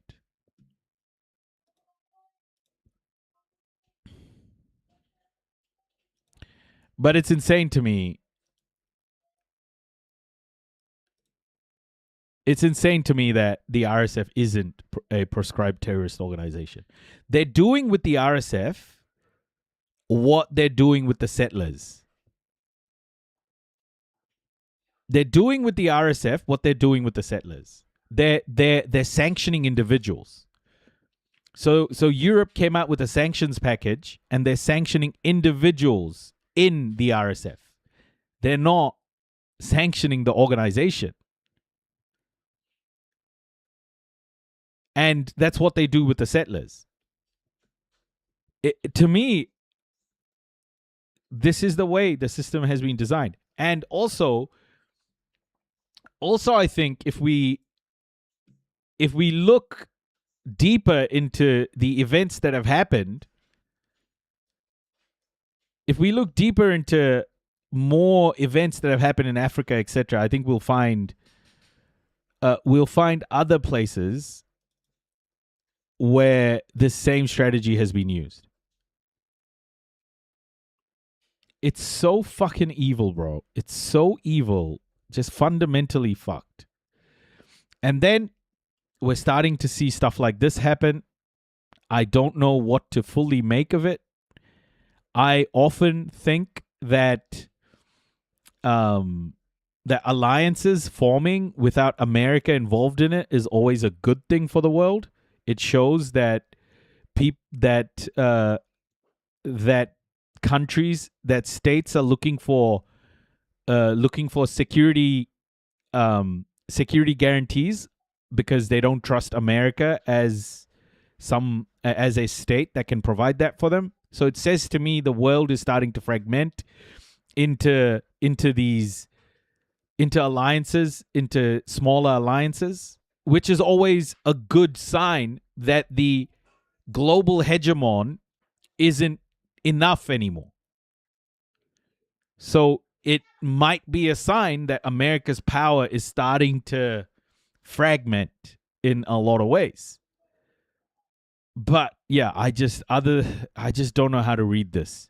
This is the Turkey, Pakistan, Saudi Arabia Defense Pact. Saudi Arabia and Pakistan signed a landmark defense pact called the Mecca Joint Defense Agreement. Dubbed by some as an Islamic NATO, the trilateral agreement stipulates that any armed attack against any one of the three states should be regarded as an attack against them all, echoing NATO's Article 5 Mutual Defense Clause.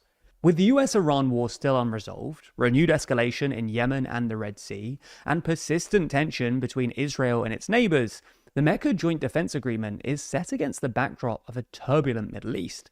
So in this video, we're going to explain the new Mutual And the Defense genocide Pact, in Gaza. including what has inspired it, and what its potential consequences might be.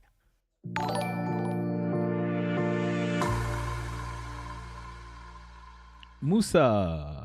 We believe that quietly Thank you for the changing the follow. facts or quickly deleting a video without explanation is a clear breach of your trust. So when we make mistakes, we have an entire policy designed around openly correcting them. Find out more about what we believe in our official manifesto. It's linked in the description of every one of our videos. The Mutual Defense Pact has Solace actually been in the works. pipeline Thank for you for some time now. Turkish Foreign Minister Hakan Fidan said that efforts have been underway for 2 years and 8 months. Over the course of this period, there's been much talk about the increased cooperation between Turkey, Saudi Arabia and Pakistan, and also Egypt, although Egypt didn't sign up to the pact last week. And last September, Pakistan and Saudi Arabia actually signed their own bilateral defense pact. So this has clearly not come out of the blue, and these three aligned countries are no strangers to defense collaboration. For instance, Pakistan helped train Saudi forces for decades, and both Pakistan and Saudi Arabia are buyers of Turkish military hardware, including drones and warships. More recently, Saudi Arabia has sought to form and lead a military coalition to protect shipping in the Red Sea. Among more than a dozen countries that have expressed support are Turkey and Pakistan, although exactly how this coalition might function remains to be seen.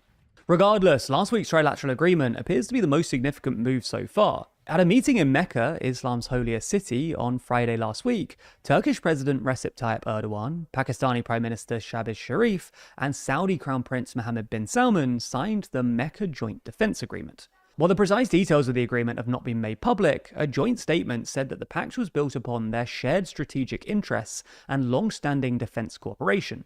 The pact, the statement said, intended to further strengthen their collective security and promote peace, security and stability in the region and beyond by strengthening collective deterrence against any act of aggression.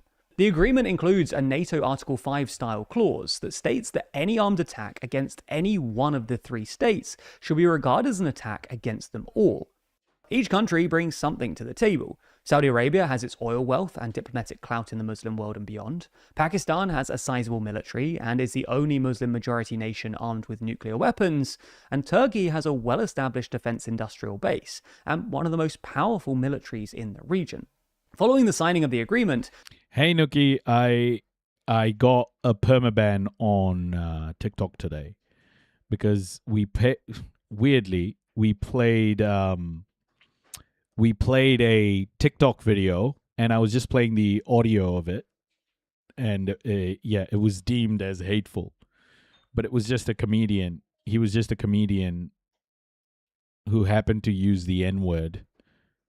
A black comedian who used the N-word and it saw it as hate speech. It was out the gate. I got a permaban. So I'm like trying to appeal it, but we'll see.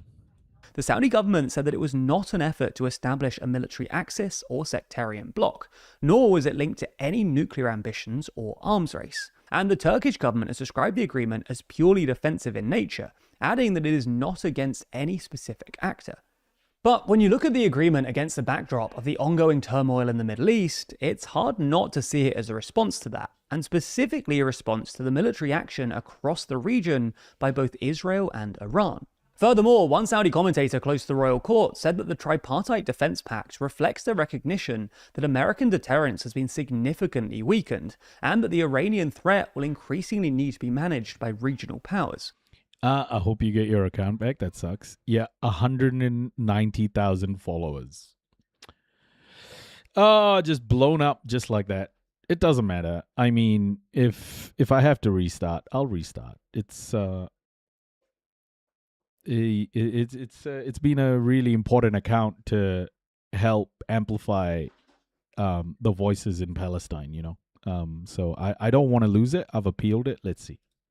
Despite the Saudi, Turkish, Pakistani assertion that the defense pact is not aimed at any particular country, it has unsurprisingly not gone down particularly well with Iran. One Iranian politician who sits on the Iranian Parliament's National Security and Foreign Policy Commission wrote that the Saudis should know that the paper agreement with Turkey and Pakistan will not bring them security, just as years of one-sided milking by the Americans did not bring them security. Change your policies so that you do not have to beg for security from others. The Israeli government is unlikely to be pleased either, given that Prime Minister Benjamin Netanyahu has previously warned against an emerging Sunni axis. Oh, wait, this happened today. Breaking. U.S. Representative Ilhan Omar has won the Democratic primary for Minnesota's 5th congressional district, securing more than 80% of the vote. Omar ran without support from AIPAC. 80% of the vote? 80% of the vote. Wow. Holy cannoli. Nevertheless, each of these three countries, all regional powers in their own right, have their own respective security concerns and reasons why they want to strengthen their collective power and influence. Turkey, for instance, is locked in hostile rhetoric with Israel, with whom it's competing for influence in places like Syria. Israeli politicians have sought to paint Turkey as the new Iran, while the Turkish government has labelled Israel as the greatest threat to regional security and stability. Meanwhile, Saudi Arabia has come under direct attack from Iran during the US-Iran war this year, and it now faces a renewed conflict with the Yemen-based Houthi rebels, who have been attacking Saudi energy infrastructure and Red Sea shipping. This is a particular concern for Saudi Arabia, as the Red Sea has become its primary oil export route due to the Iranian closure of the Strait of Hormuz. To me, Yemen, the Houthis are quite a... Yeah, this is the Houthis have a lot of power here. And I think this is why America is stuck on what to do with the Strait of Hormuz. Reopening the Strait of Hormuz. Yeah, Hormuz is becoming a huge issue because as America is like, oh, we're going to put pressure on Iran, now the Houthis have come in, and that's putting more pressure on America as well, on the United States. Is the WI race over, chat? Yeah, it is. It's pretty over, yeah. Yep, it's been called. Projected winner, David Crowley. Projected winner is David Crowley. They've called it. I should change the title, eh? I'll change the title. Pakistan has managed to stay out of the US-Iran war, instead pitching itself as a mediator, but it has not been conflict-free. Over the course of a number of days last year, Pakistan clashed with its primary rival, India, and in February this year announced that it was in open war against the Afghan Taliban, which it alleges of sponsoring attacks in Pakistan.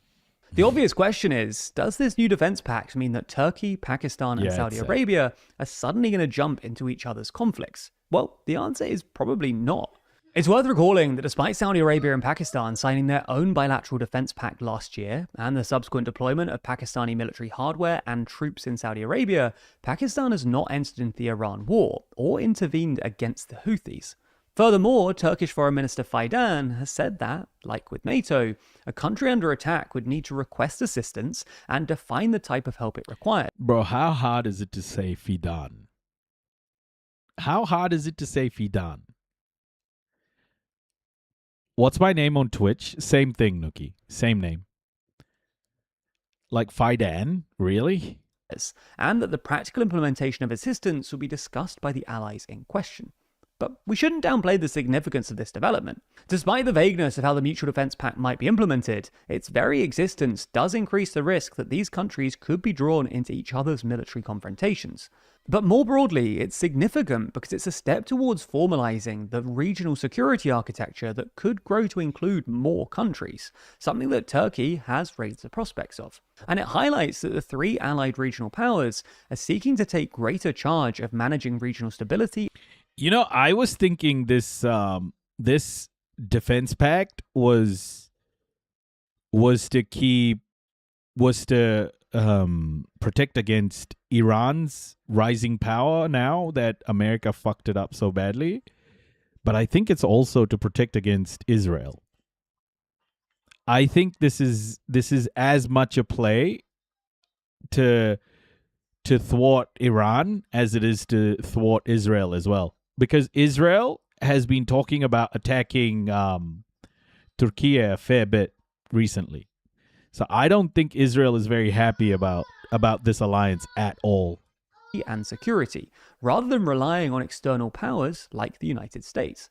And given Donald Trump's desire for US allies to do more burden sharing... By the way, Mark Rutte is the most shameless politician. I don't know if there's any Europeans here, but I consider Mark Rutte to be the most shameless, spineless politician in the world.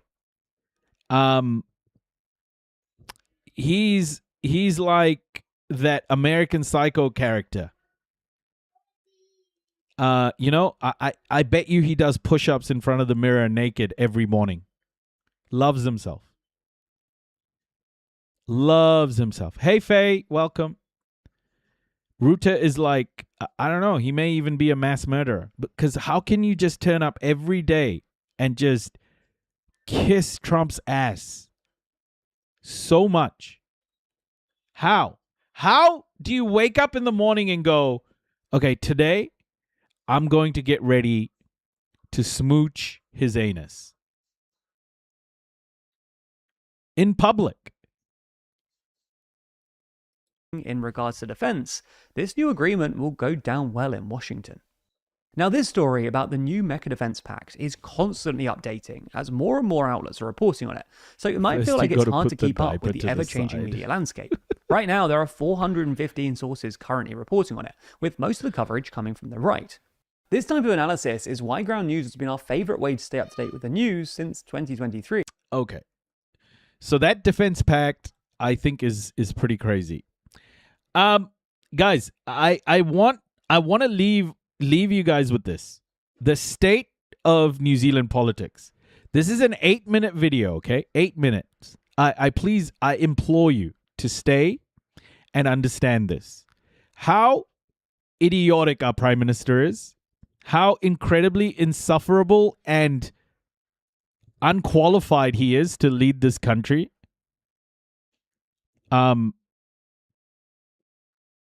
And yeah, he's a piece of shit, basically. Okay? And he is losing control of his coalition. And this is a report that came out today. I want us to stay, please. Give us New Zealanders some time and listen and feel our pain. First, let's go to this morning's developments, and this is reporting from the Herald. It's Chris Pink. What is the Pink Panther got to do with all of this? Apparently, he is linked to Erica Stanford and is doing the numbers on Erica's behalf. This is reporting from the Herald. He's the Minister of Construction, Minister of Building. You might have seen him on the show a couple of times before. Pink Panther. But slightly let me just warn everybody that we're a fucking joke, okay? unusual name to be thrown in the mix, to be doing the numbers for them. Does he consider himself some sort of deputy potential? Who knows? But anyway, we'll keep you updated with that and head to Parliament shortly. Speaking of, the pollies have been heading into Wellington. Christopher Luxon, are you still going to be the National Party leader in 24 hours? Are you still going to be the National Party leader in 24 hours?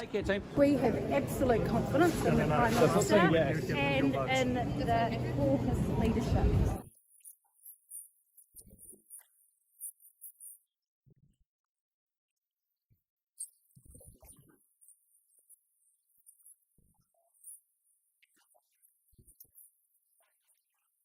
all a bunch of racists as well. Absolute bigots, racists. You name it, it's them.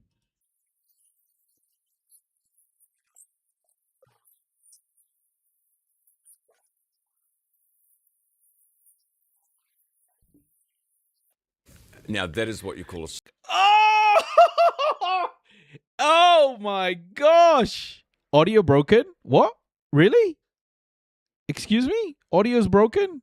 Is it? Is the audio... No. It was just low? Oh yeah, it was just low. Struck. Erica Stanford noticeably silent there. Let's go to our panel this morning. Trish Sherson Willis, Director, Josie Pagani, Political Commentator and a member of NZME's Editorial Advisory Board. Good morning to you both. Good morning. Great to have you here. Trish, I'll start with you. Oh. What's going to happen today? From all accounts, it sounds like there'll be 2 votes in the caucus. So the first one will be a vote about, do you back Christopher Luxon? That then means you have to, it's an anonymous vote, but that then gives a clear decision. And then the next point would be who will put their hand up to be the next leader, if indeed Christopher Luxon loses that vote. My assessment of where National is at now, I think it's very difficult for Luxon to come out of that vote, even if he won a confidence vote this time round. It's not... Because it's the second one. Well, it's the second one, but not only has he lost control of the caucus, he has lost control in the coalition government. And you've seen the recent issues around not disciplining Winston Peters over his comments in the House. So there's a challenge there. Oh, really? That's not to say that whoever might come in to replace him, Josie, wouldn't have the same problems with the coalition, wouldn't have similar problems with the caucus, does it? No, but it would be a fresh new face. And I was just re-watching your footage there of Erica Stanford last night coming through Wellington Airport. 2 things about that. One is, if you wanted to avoid the media, you could have flown to Palmerston North and got a Crown car and come to Wellington. That was walking on the red carpet, getting an Oscar, right? So that's the first thing. And the second And we know thing Murray is, McCulley's in town, her strategic advisor. Murray McCulley's in town. But she could have also, when she was asked, here's the footage right there, do you support your Prime Minister? The answer is yes. He has my full support. If you don't do that, you're running and you think you're going to win. So, I would say this is D-Day for Luxon. Trish, what do you think? What was the turning point for you here for the Prime Minister? Was it those comments to the business leaders? The turning point for me was the comments to the Rotorua. Did Ryan just get home from the discotheque? This Ryan Bridges is terrible, by the way. Oh, the vegan welcome. Hi. Vincenzo. Hi. Oh my gosh. Ryan Bridges is he's like conservative. I don't know what the fuck he is, but he's just so terrible at asking questions, especially to this government.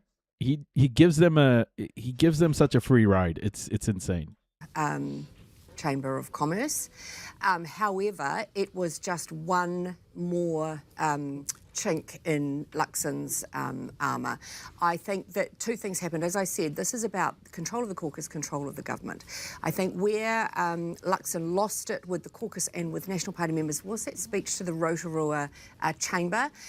I have never known in my professional life a National Party that has such a low standing with business. This is small business to big business. What business is complaining about is that National seems untethered to its values. It's unpredictable, it's uncertain, and they've taken this line, I think, driven particularly by Luxon and Hey, by the way, as we're going through this video, I just noticed this. We are 2 followers away from 4,000 followers. What are you waiting for, folks? 2 followers away from 4,000 followers. Who wants to be the 4,000th? We are the party of the consumer, which is shorthand for Labour Light. Yeah. And a lot of the decisions driven by that have meant that they have come away from that. But I think the other point is that, as I said, he also lost control of the government. This is the first time we have seen Erica Stanford look like she wants this, look like she's hungry for it. And the big problem for National has been who was actually going to step up here. Yeah. Don't forget, the centre-right have a huge problem with the women's vote. What do I think of Ardern? That's such a great question.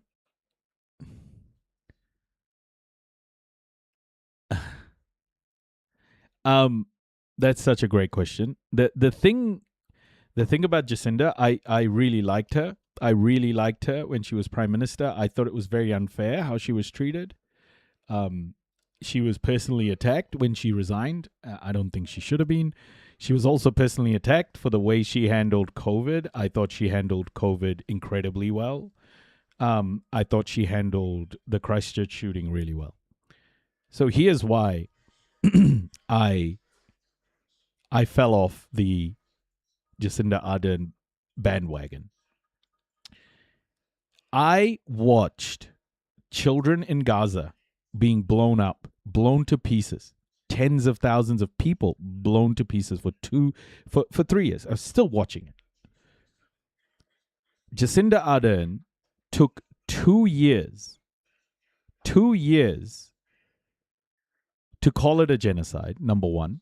She didn't use her global platform to advocate for the Palestinians once in those 2 years. And when she did call it a genocide, it was in a Guardian article on like paragraph 5. And the Guardian article wasn't about the genocide in Gaza. It was about women's rights around the world. And the genocide in Gaza came up on like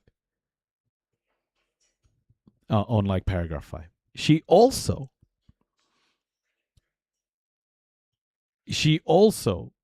gave political support for Kamala Harris through that election. Not only that, she also wrote a book called A Different Kind of Leadership in that time. Not one tweet, not one message of solidarity with the Palestinians. To me, that completely destroyed my view of her. I realized that she's part of the same system. The same system that's so controlled, and that enables genocide to happen. And since then, I haven't looked at her the same way. She is, for all intents and purposes, a person with so much global influence. She could have been a voice to advocate. She didn't.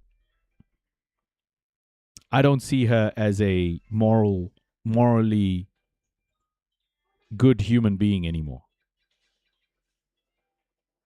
I just don't. She's not for me. Exactly. If we have another Chris and Chris run, that's not going to get them over the line. A Chris replacing Chris against Chris run. Against Chris. But we also have, National also has to win the Auckland vote. Stanford is an Auckland MP. Josie? Obama's a little bit different. Obama also committed war crimes in Syria and, Libya. Obama should be locked up for war crimes. Like, I used to love Obama. And then I understood how many drone strikes he launched, how many missiles he launched. And I realized that he's actually just a blackface who represented American imperialism. Nothing more, nothing less. And that's why, I don't subscribe to these like, oh, here's the first brown president or brown prime minister. If they're going to be the same, if they're going to be part of the exact same system and behave the exact same way, who gives a fuck if they're a brown face? Yeah,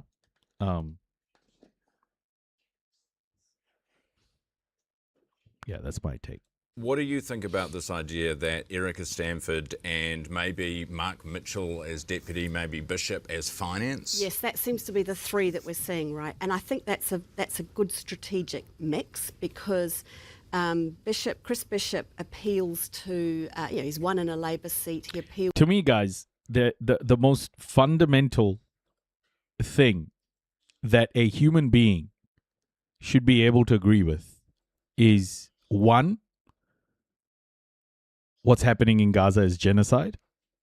And two, genocide is bad and should be condemned. Like, if someone can't do that, Like they've failed the test of humanity. Like it's so fucking simple. They don't deserve anybody's vote. They don't deserve my sympathy. They don't deserve my empathy. Because they failed on the most human test that we could ask anybody. Just like, do you condemn Hitler committing a Holocaust? It's so simple. To Labour voters or centre-left voters. So he's shown that he can win some of those Labour voters off Labour. And then you've got Mark Mitchell, who is a sort of Rory Stewart conservative, decent guy, not an ideologue, a sort of Thatcherite ideologue. He appeals to that kind of traditional conservative base. So remember, this is not very factional, right, Trish? I mean, it's not that Christopher Luxon represents a particular ideology or a faction on the right. No, he doesn't just... it's not about him representing an ideology on the right. He's just shit. He's a terrible person. He's a bigot. He is anti-Maori. And that whole coalition has proved that they're anti-Maori. Erica Stanford included. It's time to vote these fuckers out. Say it with me, chat. Are you ready, kids? Aye, aye, Captain! I can't hear you! Aye, aye, Captain! Say it with me, chat. Hooyah, Navy! Hooyah, Navy! Hooyah, Navy! It's very much a performance and personality-driven push, right? And Trish, so, yeah. Do you get a poll bump or do you take a poll hit? Like last time in April when the Nats went through this, like we've done this dance before, did they actually take a hit in the polls? Does the disunity and destabilisation actually affect their party vote, or have they kind of as low as they'll go? Yeah. I think National's party vote has bottomed out, and we haven't really seen a lot of movement, maybe for over a year. They've been at that 28 to 30, which is incredibly low for a national government. I think the other thing, though, to sort of remember today, a part of this is also, it's not just a communication issue from Luxon, it's also the way that he has treated his caucus since the last election. And this is a weird thing. You're the leader of the party. You're not really the CEO of the caucus, because every MP that goes into that room today... And Luxon has called New Zealand a company many, many times. vote has an equal vote, and Luxon's style is very much sort of, I'm the big guy, top down. There haven't been good relationships formed with a lot of, particularly those new backbenchers. So when it comes to issues like this, you haven't probably been listening as much as you should to those caucus members. Trish, I would say it's not the caucus members so much as, I mean, you're right for today in that caucus vote, but he hasn't connected with the New Zealand public, and that's the main problem. Yeah. That Well, he can go to a meeting and he's outperformed by his lectern when he... To me, they did not recognize Palestine. They haven't called what's happening in Palestine a genocide. They've implemented anti-Maori policies. They failed, but they still tried to implement it. Some have gotten through, some policies. They've tried to make English a official language, an official language of Aotearoa, New Zealand. If you want English to be your official language, go the fuck to England, okay? Not here, bro. It's Maori. Te reo Maori. And just in terms of their fiscal management, their financial management, they failed every gate. Every gate. They haven't done one thing well. They are losers. They're not governing the country as much as fucking it up. Time for a change. If you're from Aotearoa and you vote for National, ACT, or New Zealand First, I'm going to disown you. Right now. Right here, right now. You have been disowned. Should be inspiring people. He can walk into a room, the room doesn't go wild. It goes semi-domesticated at best. We will see what happens today and who might be lighting up that room in future. Good to see you both this morning. That is Trish Sherson Willis, Director, and Josie Begani, political commentator on the show this morning. Okay, bro. All right, folks. All right. I am fucking tired. I need to go get some food and get some rest. But I will catch all of you tomorrow. Oh, and we've got so many people. Can we please raid? Who are we raiding, everybody? Who the F are we raiding? Let's go. We got to raid someone. We got to raid out. It's got to be good. It's got to be big. It's got to be good. It's got to be big. Yeah. I'm just raiding and then I'll come. Yeah, 5 minutes. I'll come. I love you.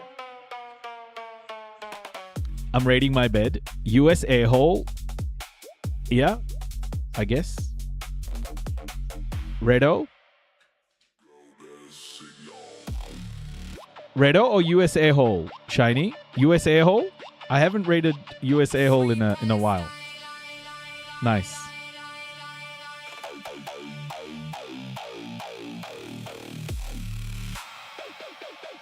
Let's go. We're doing it. Thank you so much, everybody. Thank you so much for being here. Thank you so much for supporting me, Raiders. By the way, where am I based? In Aotearoa, New Zealand. New Zealand. We're still two follows away from their 4,000. Come on, folks. Don't be greedy. Don't be greedy. All right. Anyway, take care, everybody. Love to all of you. Love to all of you. I will catch all of you soon, okay? YouTube as well. Thank you so much, mods. Today's been a massive day, so thank you for being here. Take care, everybody. Love to all of you. Good night. Pomarie, kakite. Kakite, friends. And I will catch you soon. Have a great day, everybody. Good night. In 3, 2, 1. Enjoy the raid, everybody. Free Palestine.